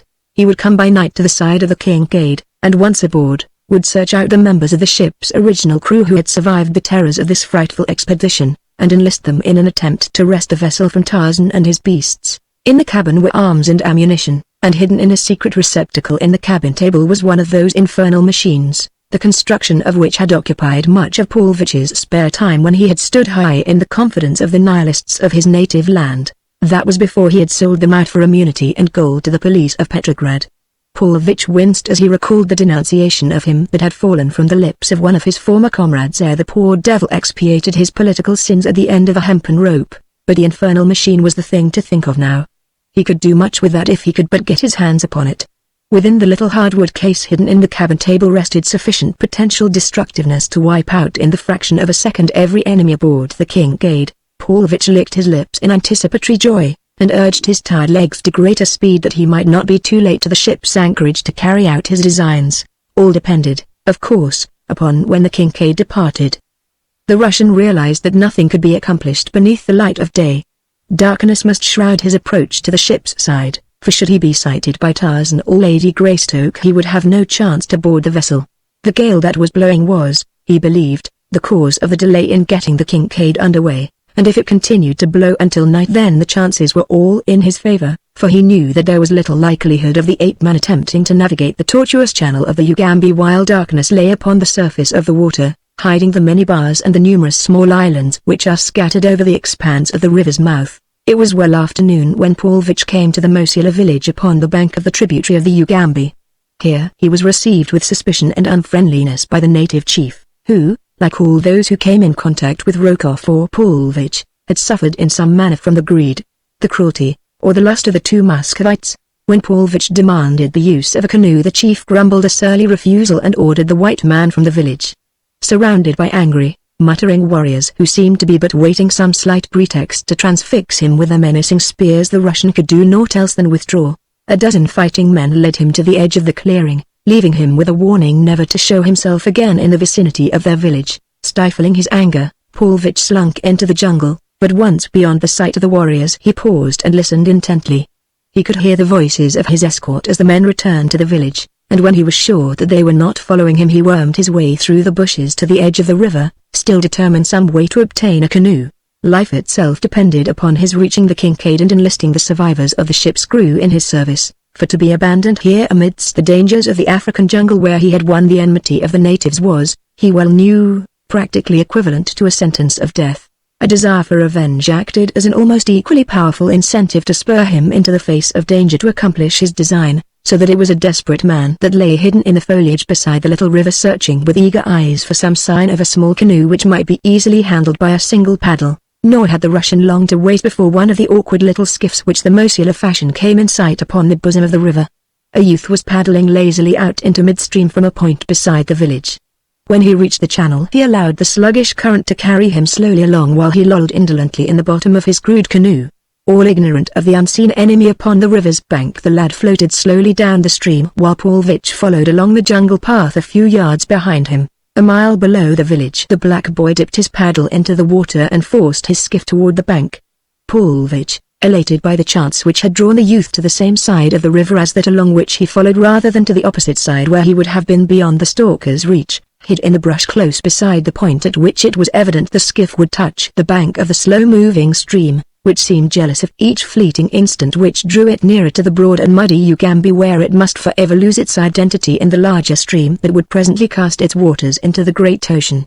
Equally indolent were the motions of the muscular youth as he drew his skiff beneath an overhanging limb of a great tree that leaned down to implant a farewell kiss upon the bosom of the departing water, caressing with green fronds the soft breast of its languorous love, and, snake-like, amidst the concealing foliage lay the malevolent Russ. Cruel, shifty eyes gloated upon the outlines of the coveted canoe, and measured the stature of its owner, while the crafty brain weighed the chances of the white man should physical encounter with the black become necessary. Only direct necessity could drive Alexander Pulvich to personal conflict, but it was indeed dire necessity which goaded him on to action now. There was time, just time enough, to reach the Kincaid by nightfall. Would the black fool never quit his skiff?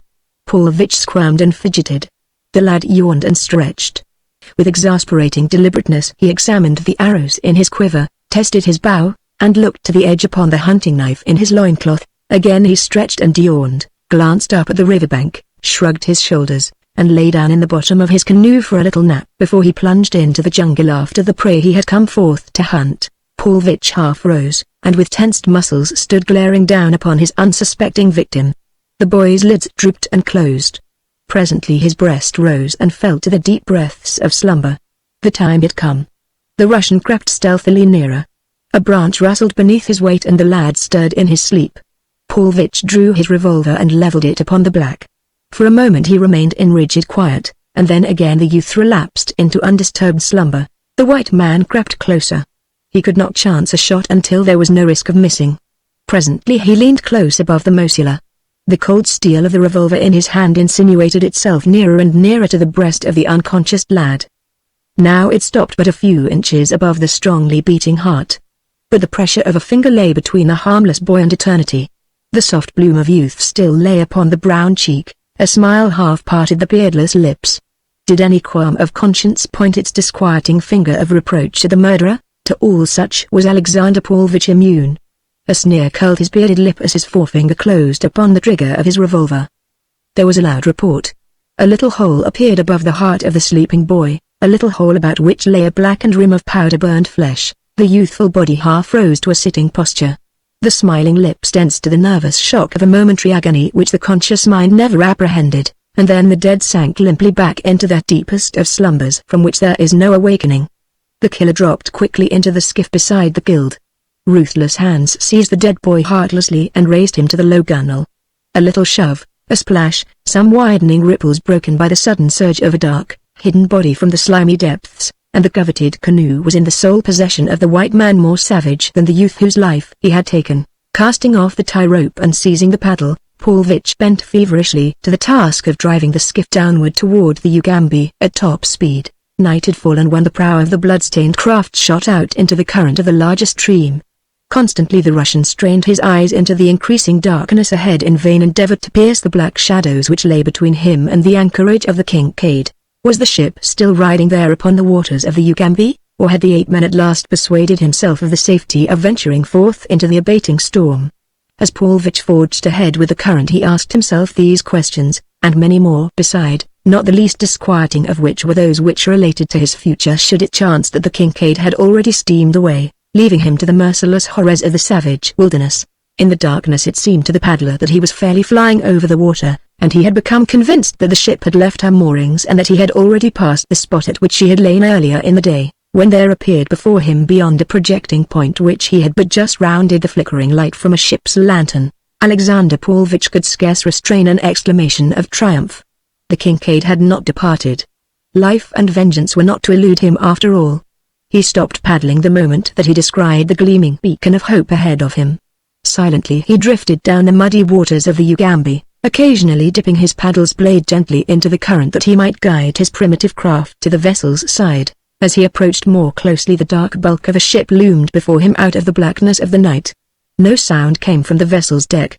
Pulvich drifted, unseen, close to the Kincaid's side. Only the momentary scraping of his canoe's nose against the ship's planking broke the silence of the night. Trembling with nervous excitement, the Russian remained motionless for several minutes, but there was no sound from the great bulk above him to indicate that his coming had been noted. Stealthily he worked his craft forward until the stays of the bowsprit were directly above him. He could just reach them. To make his canoe fast there was the work of but a minute or two, and then the man raised himself quietly aloft. A moment later he dropped softly to the deck. Thoughts of the hideous pack which tenanted the ship induced cold tremors along the spine of the cowardly prowler, but life itself depended upon the success of his venture, and so he was enabled to steel himself to the frightful chances which lay before him. No sound or sign of watch appeared upon the ship's deck. Paulvitch crept stealthily toward the forecastle. All was silence. The hatch was raised, and as the man peered downward he saw one of the Kincaid's crew reading by the light of the smoky lantern depending from the ceiling of the crew's quarters. Paulvitch knew the man well, a surly cutthroat upon whom he figured strongly in the carrying out of the plan which he had conceived. Gently the Russ lowered himself through the aperture to the rounds of the ladder which led into the forecastle. He kept his eyes turned upon the reading man, ready to warn him to silence the moment that the fellow discovered him. But so deeply immersed was the sailor in the magazine that the Russian came, unobserved, to the forecastle floor. There he turned and whispered the reader's name. The man raised his eyes from the magazine, eyes that went wide for a moment as they fell upon the familiar countenance of Rokoff's lieutenant, only to narrow instantly in a scowl of disapproval. "The devil!" he ejaculated. "Where did you come from? We all thought you were done for and gone where you ought to have gone a long time ago. His lordship will be mighty pleased to see you." Paulvitch crossed to the sailor's side. A friendly smile lay on the Russian's lips, and his right hand was extended in greeting, as though the other might have been a dear and long-lost friend. The sailor ignored the proffered hand, nor did he return the other's smile. "I've come to help you," explained Paulvitch. "I'm going to help you get rid of the Englishman and his beasts, then there will be no danger from the law when we get back to civilization. We can sneak in on them while they sleep, that is Greystoke, his wife, and that black scoundrel, Musgamby. Afterward it will be a simple matter to clean up the beasts." "Where are they?" "They're below," replied the sailor, "but just let me tell you something, Paulvitch. You haven't got no more show to turn us men against the Englishman than nothing. We had all we wanted of you and the other beast. He's dead, and if I don't miss my guess a whole lot you'll be dead too before long. You two treated us like dogs, and if you think we got any love for you you better forget it." "You mean to say that you're going to turn against me?" demanded Paulvitch. The other nodded, and then after a momentary pause, during which an idea seemed to have occurred to him, he spoke again. "Unless," he said, "you can make it worth my while to let you go before the Englishman finds you here, you wouldn't turn me away in the jungle, would you?" asked Paulvitch. "Why, I'd die there in a week." "You'd have a chance there," replied the sailor. "Here, you wouldn't have no chance. Why, if I woke up my matties here they'd probably cut your heart out of you before the Englishman got a chance at you at all. It's mighty lucky for you that I'm the one to be awake now and not none of the others." "You're crazy," cried Paulvitch. "Don't you know that the Englishman will have you all hanged when he gets you back where the law can get hold of you?" "No, he won't do nothing of the kind," replied the sailor. "He's told us as much, for he says that there wasn't nobody to blame but you and Rokoff, the rest of us was just tools." "See?" For half an hour the Russian pleaded or threatened as the mood seized him. Sometimes he was upon the verge of tears, and again he was promising his listener either fabulous rewards or condign punishment, but the other was obdurate. Condign, of equal value. He made it plain to the Russian that there were but two plans open to him: either he must consent to being turned over immediately to Lord Greystoke, or he must pay to the sailor, as a price for permission to quit the Kincaid unmolested, every cent of money and article of value upon his person and in his cabin. "And you'll have to make up your mind mighty quick," growled the man, "for I want to turn in." "Come now, choose his lordship or the jungle." "You'll be sorry for this," grumbled the Russian. "Shut up," admonished the sailor. "If you get funny I may change my mind, and keep you here after all." Now Paulvitch had no intention of permitting himself to fall into the hands of Tarzan of the Apes if he could possibly avoid it, and while the terrors of the jungle appalled him they were, to his mind, infinitely preferable to the certain death which he knew he merited and for which he might look at the hands of the ape-man. "Is anyone sleeping in my cabin?" he asked. The sailor shook his head. "No," he said, "Lord and Lady Greystoke have the captain's cabin. The mate is in his own, and there ain't no one in yours." "I'll go and get my valuables for you," said Paulvitch. "I'll go with you to see that you don't try any funny business," said the sailor, and he followed the Russian up the ladder to the deck. At the cabin entrance the sailor halted to watch, permitting Paulvitch to go alone to his cabin. Here he gathered together his few belongings that were to buy him the uncertain safety of escape, and as he stood for a moment beside the little table on which he had piled them he searched his brain for some feasible plan either to ensure his safety or to bring revenge upon his enemies, and presently as he thought there occurred to his memory the little black box which lay hidden in a secret receptacle beneath the false top upon the table where his hand rested. The Russian's face lighted to a sinister gleam of malevolent satisfaction as he stooped and felt beneath the tabletop. A moment later he withdrew from its hiding place the thing he sought. He had lighted the lantern swinging from the beams overhead that he might see to collect his belongings, and now he held the black box well in the rays of the lamplight, while he fingered at the clasp that fastened its lid. The lifted cover revealed 2 compartments within the box. In one was a mechanism which resembled the works of a small clock. There also was a little battery of 2 dry cells. A wire ran from the clockwork to one of the poles of the battery, and from the other pole through the partition into the other compartment, a second wire returning directly to the clockwork. Whatever lay within the second compartment was not visible, for a cover lay over it and appeared to be sealed in place by a sphancter. In the bottom of the box, beside the clockwork, lay a key, and this Paulvitch now withdrew and fitted to the winding stem. Gently he turned the key, muffling the noise of the winding operation by throwing a couple of articles of clothing over the box. All the time he listened intently for any sound which might indicate that the sailor or another were approaching his cabin, but none came to interrupt his work. When the winding was completed the Russian set a pointer upon a small dial at the side of the clockwork, then he replaced the cover upon the black box, and returned the entire machine to its hiding place in the table. A sinister smile curled the man's bearded lips as he gathered up his valuables, blew out the lamp, and stepped from his cabin to the side of the waiting sailor. "Here are my things," said the Russian. "Now let me go." "I'll first take a look in your pockets," replied the sailor. "You might have overlooked some trifling thing that won't be of no use to you in the jungle, but that'll come in mighty handy to a poor sailorman in London." "Ah! Just as I feared," he ejaculated an instant later as he withdrew a roll of bank notes from Paulvitch's inside coat pocket. The Russian scowled, muttering an imprecation, but nothing could be gained by argument, and so he did his best to reconcile himself to his loss in the knowledge that the sailor would never reach London to enjoy the fruits of his thievery. It was with difficulty that Paulvitch restrained a consuming desire to taunt the man with a suggestion of the fate that would presently overtake him and the other members of the Kincaid's company, but fearing to arouse the fellow's suspicions, he crossed the deck and lowered himself in silence into his canoe. A minute or two later he was paddling toward the shore to be swallowed up in the darkness of the jungle night, and the terrors of a hideous existence from which, could he have had even a slight foreknowledge of what awaited him in the long years to come, he would have fled to the certain death of the open sea rather than endure it. The sailor, having made sure that Paulvitch had departed, returned to the forecastle, where he hid away his booty and turned into his bunk, while in the cabin that had belonged to the Russian there ticked on and on through the silences of the night the little mechanism in the small black box which held for the unconscious sleepers upon the ill-starred Kincaid the coming vengeance of the thwarted Russian. Chapter 19 The Last of the Kincaid. Shortly after the break of day Tarzan was on deck noting the condition of the weather. The wind had abated. The sky was cloudless. Every condition seemed ideal for the commencement of the return voyage to Jungle Island, where the beasts were to be left.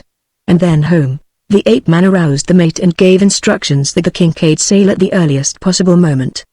The remaining members of the crew, safe in Lord Greystoke's assurance that they would not be prosecuted for their share in the villainies of the 2 Russians, hastened with cheerful alacrity to their several duties. The beasts, liberated from the confinement of the hold, wandered about the deck, not a little to the discomfiture of the crew in whose minds there remained a still vivid picture of the savagery of the beasts in conflict with those who had gone to their deaths beneath the fangs and talons which even now seemed itching for the soft flesh of further prey.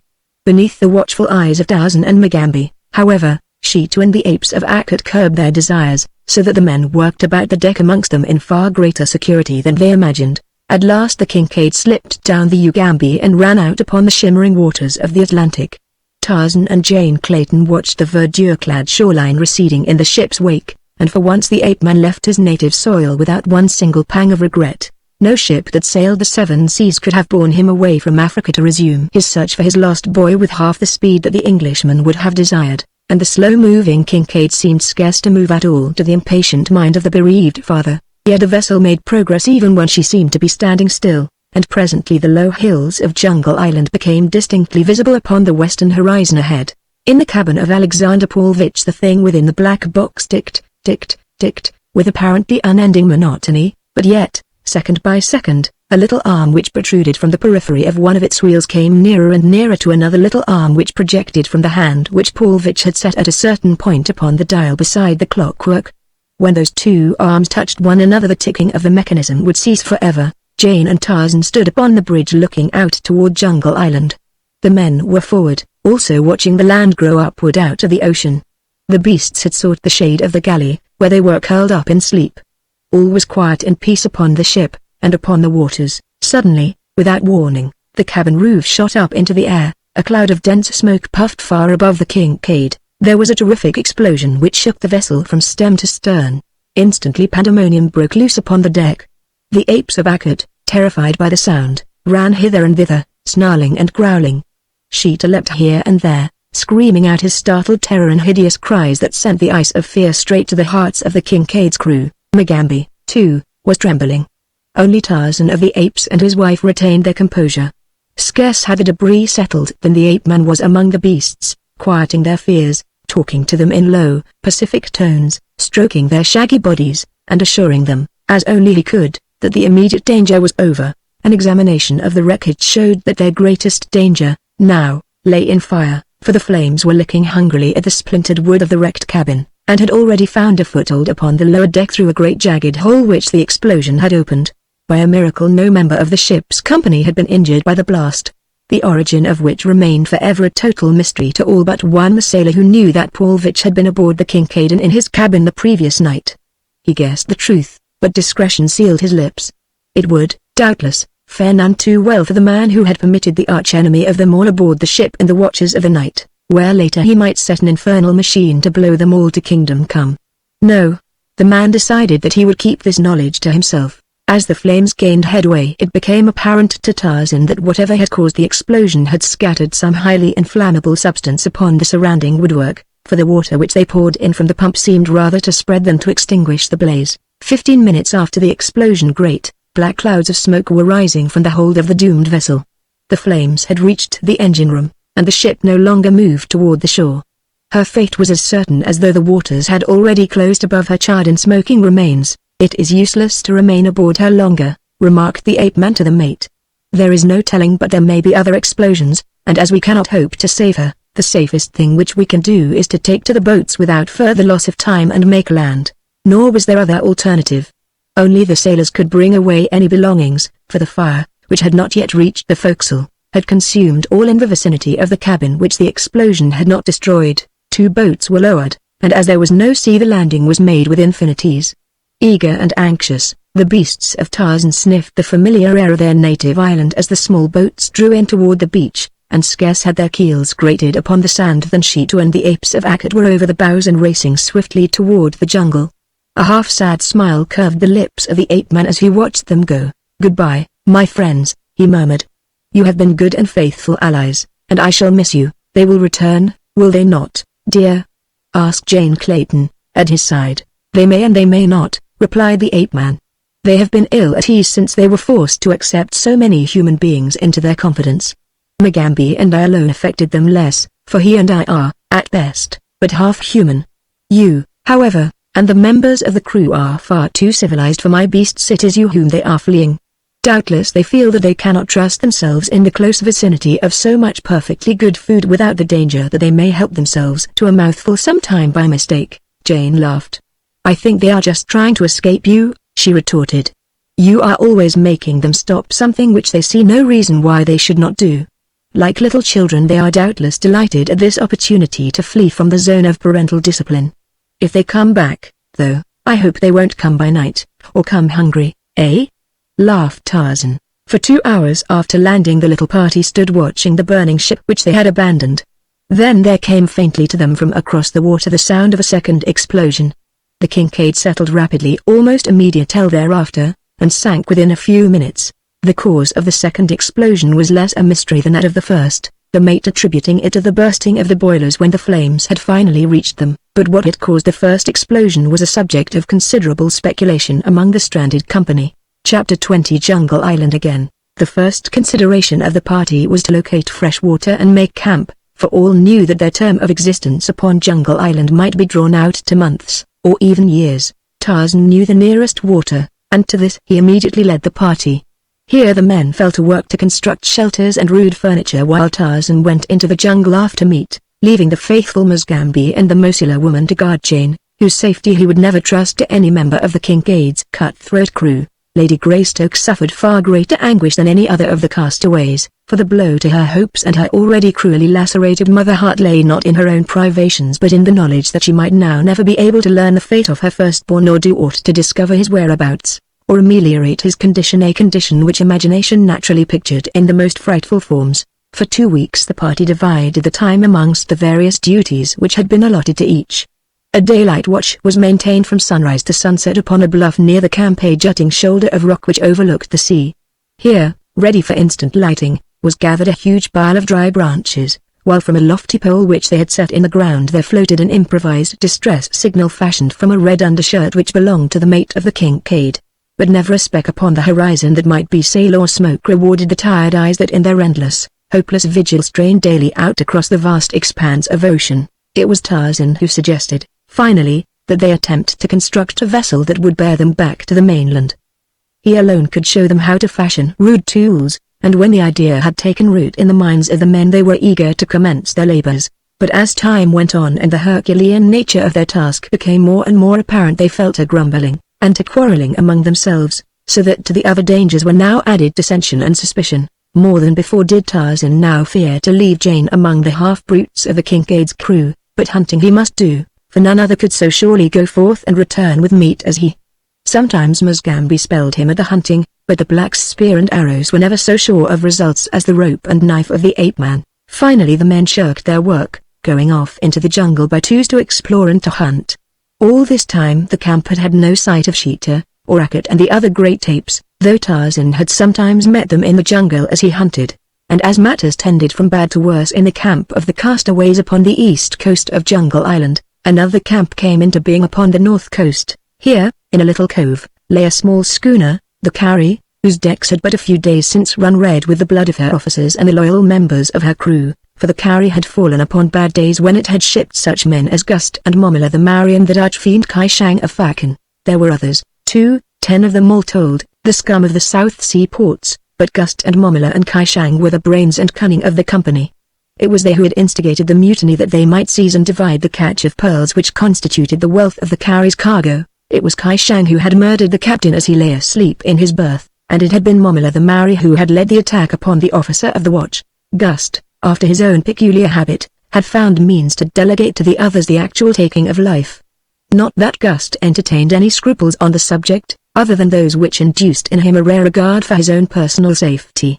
There is always a certain element of risk to the assassin, for victims of deadly assault are seldom prone to die quietly and considerately. There is always a certain element of risk to go so far as to dispute the issue with a murderer. It was this chance of dispute which Gust preferred to forego. But now that the work was done, the Swede aspired to the position of highest command among the mutineers. He had even gone so far as to appropriate and wear certain articles belonging to the murdered captain of the Carrie, articles of apparel which bore upon them the badges and insignia of authority. Kai Shang was peeved. He had no love for authority, and certainly not the slightest intention of submitting to the domination of an ordinary Swede sailor. The seeds of discontent were, therefore, already planted in the camp of the mutineers of the Carrie at the north edge of Jungle Island. But Kai Shang realized that he must act with circumspection, for Gust alone of the motley horde possessed sufficient knowledge of navigation to get them out of the South Atlantic and around the Cape into more congenial waters where they might find a market for their ill-gotten wealth, and no questions asked. The day before they sighted Jungle Island and discovered the little landlocked harbor upon the bosom of which the Carrie now rode quietly at anchor. The watch had discovered the smoke and funnels of a warship upon the southern horizon. The chance of being spoken and investigated by a man of war appealed not at all to any of them, so they put into hiding for a few days until the danger should have passed, and now Gust did not wish to venture out to sea again. There was no telling, he insisted, but that the ship they had seen was actually searching for them. Kai Shang pointed out that such could not be the case since it was impossible for any human being other than themselves to have knowledge of what had transpired aboard the Cowrie. But Gust was not to be persuaded. In his wicked heart he nursed a scheme whereby he might increase his share of the booty by something like 100%. He alone could sail the Carrie, therefore the others could not leave Jungle Island without him. But what was that to prevent Gust, with just sufficient men to man the schooner, slipping away from Kai Shang, Momila the Maori, and some half of the crew when opportunity presented. It was for this opportunity that Gust waited. Some day there would come a moment when Kai Shang, Momila, and 3 or 4 of the others would be absent from camp, exploring or hunting.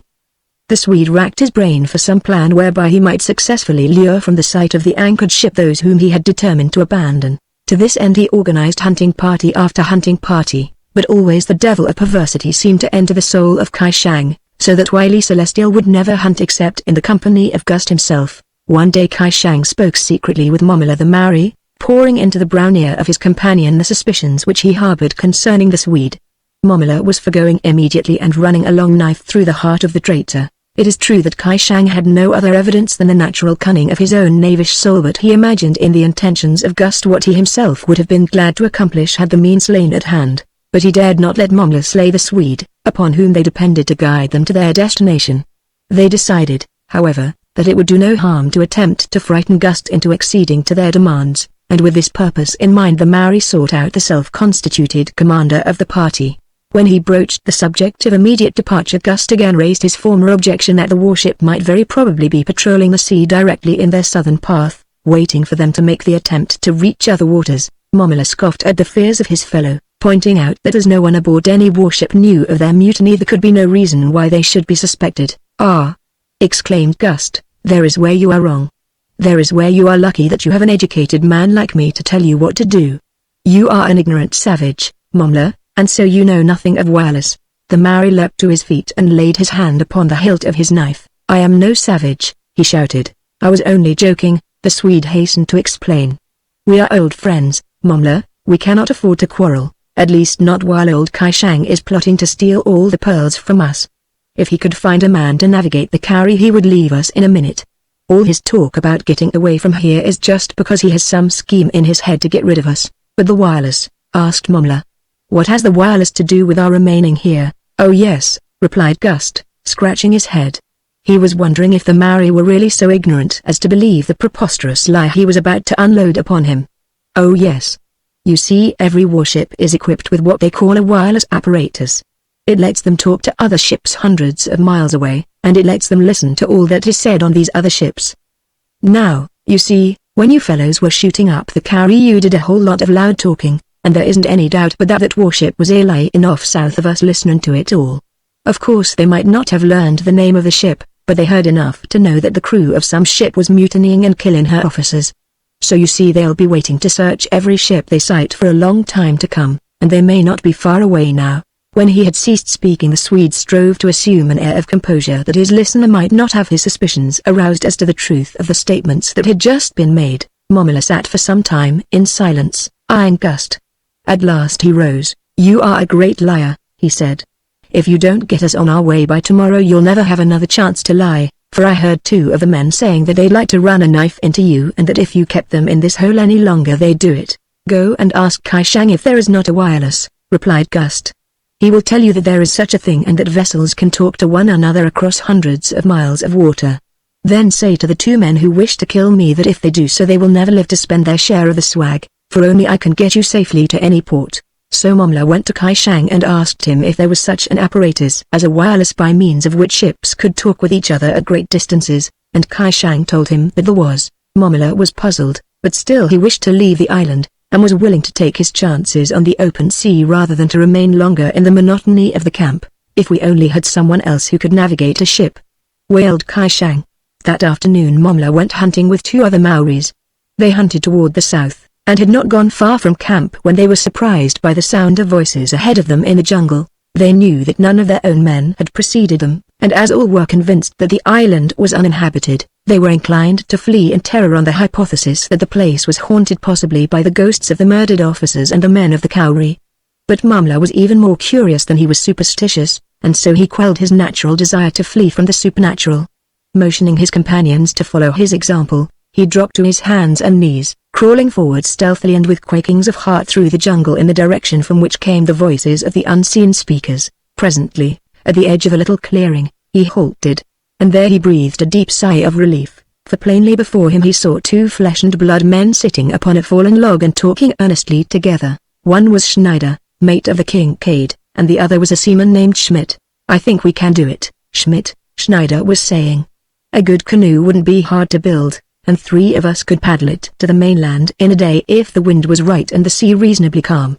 There ain't no use waiting for the men to build a big enough boat to take the whole party, for they're sore now and sick of working like slaves all day long. It ain't none of our business anyway to save the Englishman. Let him look out for himself, says I. He paused for a moment, and then eyeing the other to note the effect of his next words, he continued, but we might take the woman. It would be a shame to leave a nice-looking piece like she is in such a god-forsaken hole as this here island.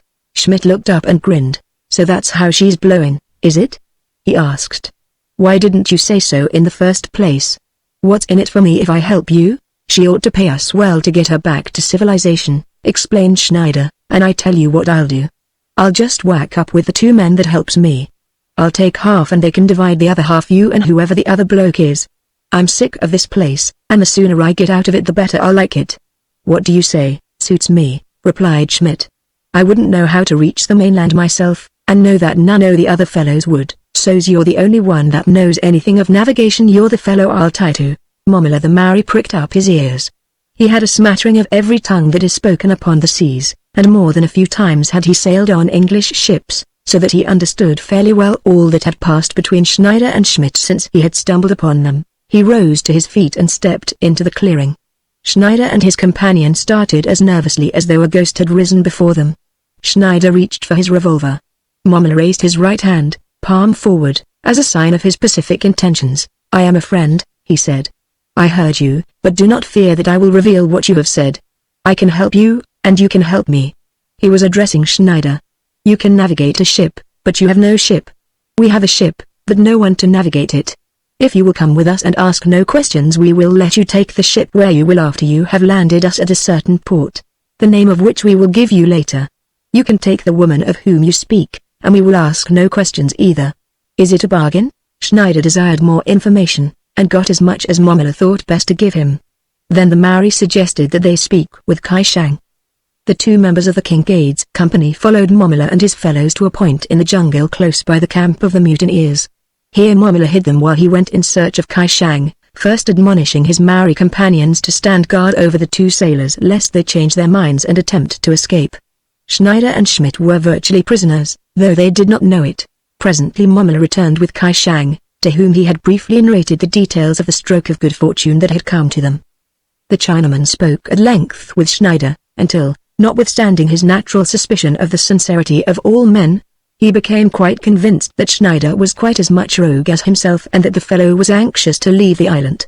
These 2 premises accepted, there could be little doubt that Schneider would prove trustworthy in so far as accepting the command of the carry was concerned. After that Kai Shang knew that he could find means to coerce the man into submission to his further wishes. When Schneider and Schmidt left them and set out in the direction of their own camp, it was with feelings of far greater relief than they had experienced in many a day. Now at last they saw a feasible plan for leaving the island upon a seaworthy craft. There would be no more hard labor at shipbuilding, and no risking their lives upon a crudely built makeshift that would be quite as likely to go to the bottom as it would to reach the mainland. Also, they were to have assistance in capturing the woman, or rather women, for when Mommler had learned that there was a black woman in the other camp he had insisted that she be brought along as well as the white woman. As Kai Shang and Mommler entered their camp, it was with a realization that they no longer needed Gust.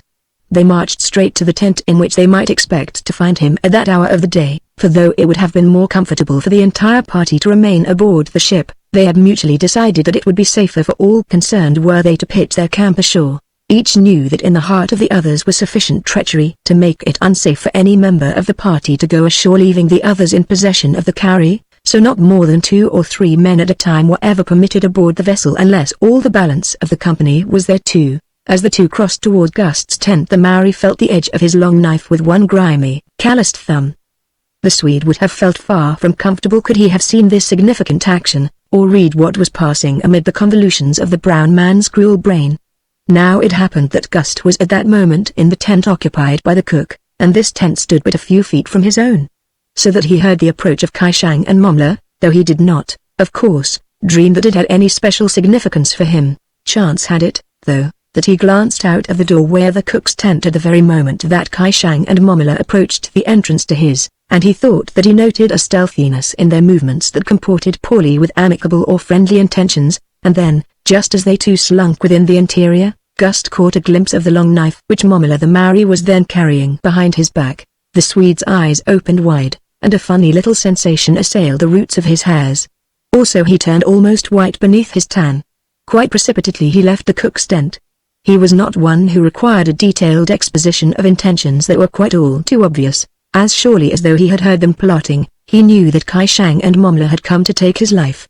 The knowledge that he alone could navigate the carry had, up to now, been sufficient assurance of his safety, but quite evidently something had occurred of which he had no knowledge that would make it quite worth the while of his co-conspirators to eliminate him. Without a pause Gust darted across the beach and into the jungle. He was afraid of the jungle. Uncanny noises that were indeed frightful came forth from its recesses, the tangled mazes of the mysterious country back of the beach. But if Gust was afraid of the jungle, he was far more afraid of Kai Shang and Mommela. The dangers of the jungle were more or less problematical, while the danger that menaced him at the hands of his companions was a perfectly well-known quantity, which might be expressed in terms of a few inches of cold steel, or the coil of a light rope.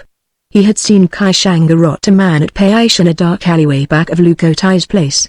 He feared the rope, therefore, more than he did the knife of the Maori, but he feared them both too much to remain within reach of either.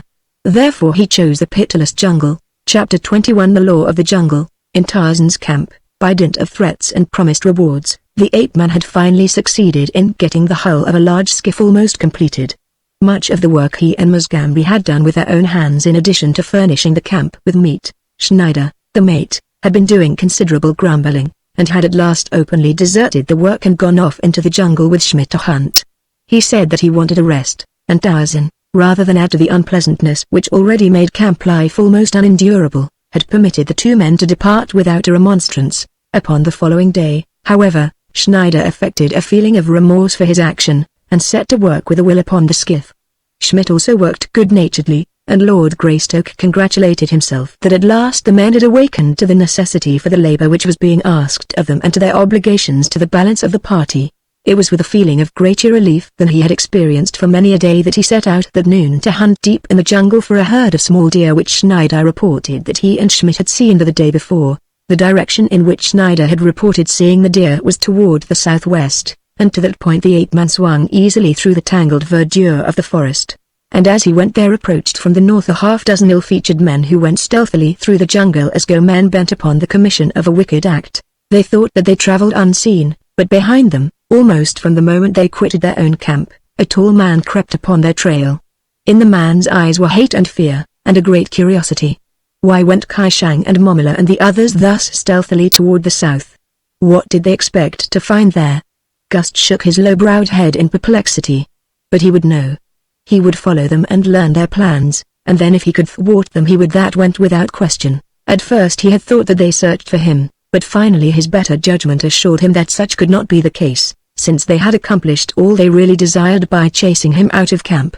Never would Kai Shang or Mommela go to such pains to slay him or another unless it would put money into their pockets, and as Gust had no money it was evident that they were searching for someone else. Presently the party he trailed came to a halt. Its members concealed themselves in the foliage bordering the game trail along which they had come. Gust, that he might the better observe, clambered into the branches of a tree to the rear of them, being careful that the leafy fronds hid him from the view of his erstwhile mates. He had not long to wait before he saw a strange white man approach carefully along the trail from the south. At sight of the newcomer Mommela and Kai Shang arose from their places of concealment and greeted him. Gust could not overhear what passed between them. Then the man returned in the direction from which he had come. He was Schneider. Nearing his camp he circled to the opposite side of it, and presently came running in breathlessly. Excitedly he hastened to Mugambi. "Quick!" he cried.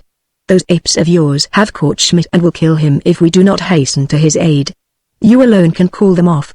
Take Jones and Sullivan, you may need help, and get to him as quick as you can. Follow the game trail south for about a mile. I will remain here. I am too spent with running to go back with you," and the mate of the Kincaid threw himself upon the ground, panting as though he was almost done for. Musgambi hesitated. He had been left to guard the two women. He did not know what to do, and then Jane Clayton, who had heard Schneider's story, added her pleas to those of the mate. "Do not delay," she urged. "We shall be all right here. Mr. Schneider will remain with us. Go, Musgambi. The poor fellow must be saved. Schmidt, who lay hidden in a bush at the edge of the camp, grinned. Mugambi, heeding the commands of his mistress, though still doubtful of the wisdom of his action, started off toward the south, with Jones and Sullivan at his heels. No sooner had he disappeared than Schmidt rose and darted north into the jungle, and a few minutes later the face of Kai Shang of Fakan appeared at the edge of the clearing. Schneider saw the Chinaman, and motioned to him that the coast was clear. Jane Clayton and the Mosula woman were sitting at the opening of the former's tent, their backs toward the approaching ruffians. The first intimation that either had of the presence of strangers in camp was the sudden appearance of a half-dozen ragged villains about them. "Come," said Kai Shang, motioning that the two arise and follow him. Jane Clayton sprang to her feet and looked about for Schneider, only to see him standing behind the newcomers, a grin upon his face. At his side stood Schmidt. Instantly she saw that she had been made the victim of a plot. "What is the meaning of this?" she asked, addressing the mate. "It means that we have found the ship and that we can now escape from Jungle Island," replied the man. "Why did you send Musgambi and the others into the jungle?" she inquired. "They are not coming with us, only you and I, and the Mosula woman." "Come," repeated Kai Shang, and seized Jane Clayton's wrist. One of the Maoris grasped the black woman by the arm, and when she would have screamed struck her across the mouth. Musgambi raced through the jungle toward the south. Jones and Sullivan trailed far behind. For a mile he continued upon his way to the relief of Schmidt, but no signs saw he of the missing man or of any of the apes of Akut. At last he halted and called aloud the summons which he and Tarzan had used to hail the great anthropoids. There was no response. Jones and Sullivan came up with the black warrior as the latter stood voicing his weird call. For another half-mile the black searched, calling occasionally. Finally the truth flashed upon him, and then, like a frightened deer, he wheeled and dashed back toward camp. Arriving there, it was but a moment before full confirmation of his fears was impressed upon him. Lady Greystoke and the Mosula woman were gone. So, likewise, was Schneider. When Jones and Sullivan joined Musgambi he would have killed them in his anger, thinking them parties to the plot, but they finally succeeded in partially convincing him that they had known nothing of it, as they stood speculating upon the probable whereabouts of the women and their abductor, and the purpose which Schneider had in mind in taking them from camp. Tarzan of the Apes swung from the branches of a tree and crossed the clearing toward them. His keen eyes detected at once that something was radically wrong, and when he had heard Musgambi's story his jaws clicked angrily together as he knitted his brows in thought. What could the mate hope to accomplish by taking Jane Clayton from a camp upon a small island from which there was no escape from the vengeance of Tarzan? The ape-man could not believe the fellow such a fool, and then a slight realization of the truth dawned upon him. Schneider would not have committed such an act unless he had been reasonably sure that there was a way by which he could quit Jungle Island with his prisoners. But why had he taken the black woman as well? There must have been others, one of whom wanted the dusky female. "Come," said Tarzan, "there is but one thing to do now, and that is to follow the trail." As he finished speaking a tall, ungainly figure emerged from the jungle north of the camp. He came straight toward the four men. He was an entire stranger to all of them, not one of whom had dreamed that another human being than those of their own camp dwelt upon the unfriendly shores of Jungle Island. It was Gust. He came directly to the point. "Your women were stolen," he said. "If you want ever to see them again, come quickly and follow me. If we do not hurry the carrier will be standing out to sea by the time we reach her anchorage." "Who are you?" asked Tarzan. "What do you know of the theft of my wife and the black woman?" "I heard Kai Shang and Momila the Maori plot with 2 men of your camp. They had chased me from our camp, and would have killed me. Now I will get even with them. Come." Gust led the 4 men of the Kincaid's camp at a rapid trot through the jungle toward the north. Would they come to the sea in time? But a few more minutes would answer the question, and when at last the little party did break through the last of the screening foliage, and the harbor and the ocean lay before them, they realized that fate had been most cruelly unkind, for the carrier was already under sail and moving slowly out of the mouth of the harbor into the open sea. What were they to do? Tarzan's broad chest rose and fell to the force of his pent emotions. The last blow seemed to have fallen, and if ever in all his life Tarzan of the Apes had had occasion to abandon hope, it was now that he saw the ship bearing his wife to some frightful fate moving gracefully over the rippling water, so very near and yet so hideously far away. In silence he stood watching the vessel. He saw it turn toward the east and finally disappear around a headland on its way he knew not whither. Then he dropped upon his haunches and buried his face in his hands. It was after dark that the 5 men returned to the camp on the east shore. The night was hot and sultry. No slightest breeze ruffled the foliage of the trees or rippled the mirror-like surface of the ocean. Only a gentle swell rolled softly in upon the beach. Never had Tarzan seen the great Atlantic so ominously at peace. He was standing at the edge of the beach gazing out to sea in the direction of the mainland, his mind filled with sorrow and hopelessness, when from the jungle close behind the camp came the uncanny wail of a panther. There was a familiar note in the weird cry, and almost mechanically Tarzan turned his head and answered. A moment later the tawny figure of Sheeta slunk out into the half-light of the beach. There was no moon, but the sky was brilliant with stars. Silently the savage brute came to the side of the man. It had been long since Tarzan had seen his old fighting companion, but the soft purr was sufficient to assure him that the animal still recalled the bonds which had united them in the past. The ape-man let his fingers fall upon the beast's coat, and as Sheeta pressed close against his leg he caressed and fondled the wicked head while his eyes continued to search the blackness of the waters. Presently he started. What was that? He strained his eyes into the night. Then he turned and called aloud to the men smoking upon their blankets in the camp. They came running to his side, but Gust hesitated when he saw the nature of Tarzan's companion. Look! Cried Tarzan. A light. A ship's light. It must be the Cowrie. They are becalmed. And then with an exclamation of renewed hope, we can reach them. The skiff will carry us easily, Gust demurred. They are well armed, he warned. We could not take the ship, just 5 of us. There are 6 now, replied Tarzan, pointing to Sheeta, and we can have more still in a half hour. Sheeta is the equivalent of 20 men, and the few others I can bring will add full 100 to our fighting strength.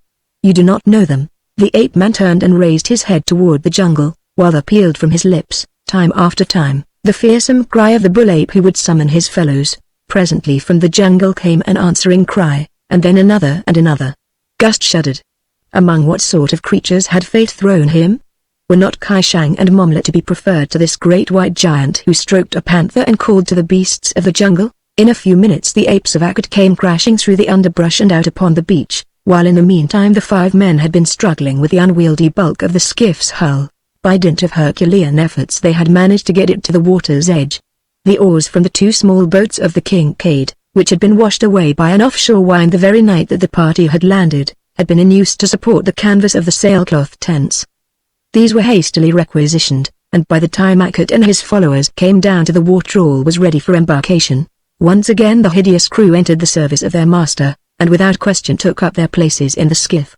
The 4 men, for Gust could not be prevailed upon to accompany the party, fell to the oars, using them paddle-wise, while some of the apes followed their example, and presently the ungainly skiff was moving quietly out to sea in the direction of the light which rose and fell gently with the swell. A sleepy sailor kept a poor vigil upon the Cowrie's deck, while in the cabin below Schneider paced up and down arguing with Jane Clayton. The woman had found a revolver in a table drawer in the room in which she had been locked, and now she kept the mate of the Kincaid at bay with the weapon. The muscular woman kneeled behind her, while Schneider paced up and down before the door, threatening and pleading and promising, but all to no avail. Presently from the deck above came a shout of warning and a shot.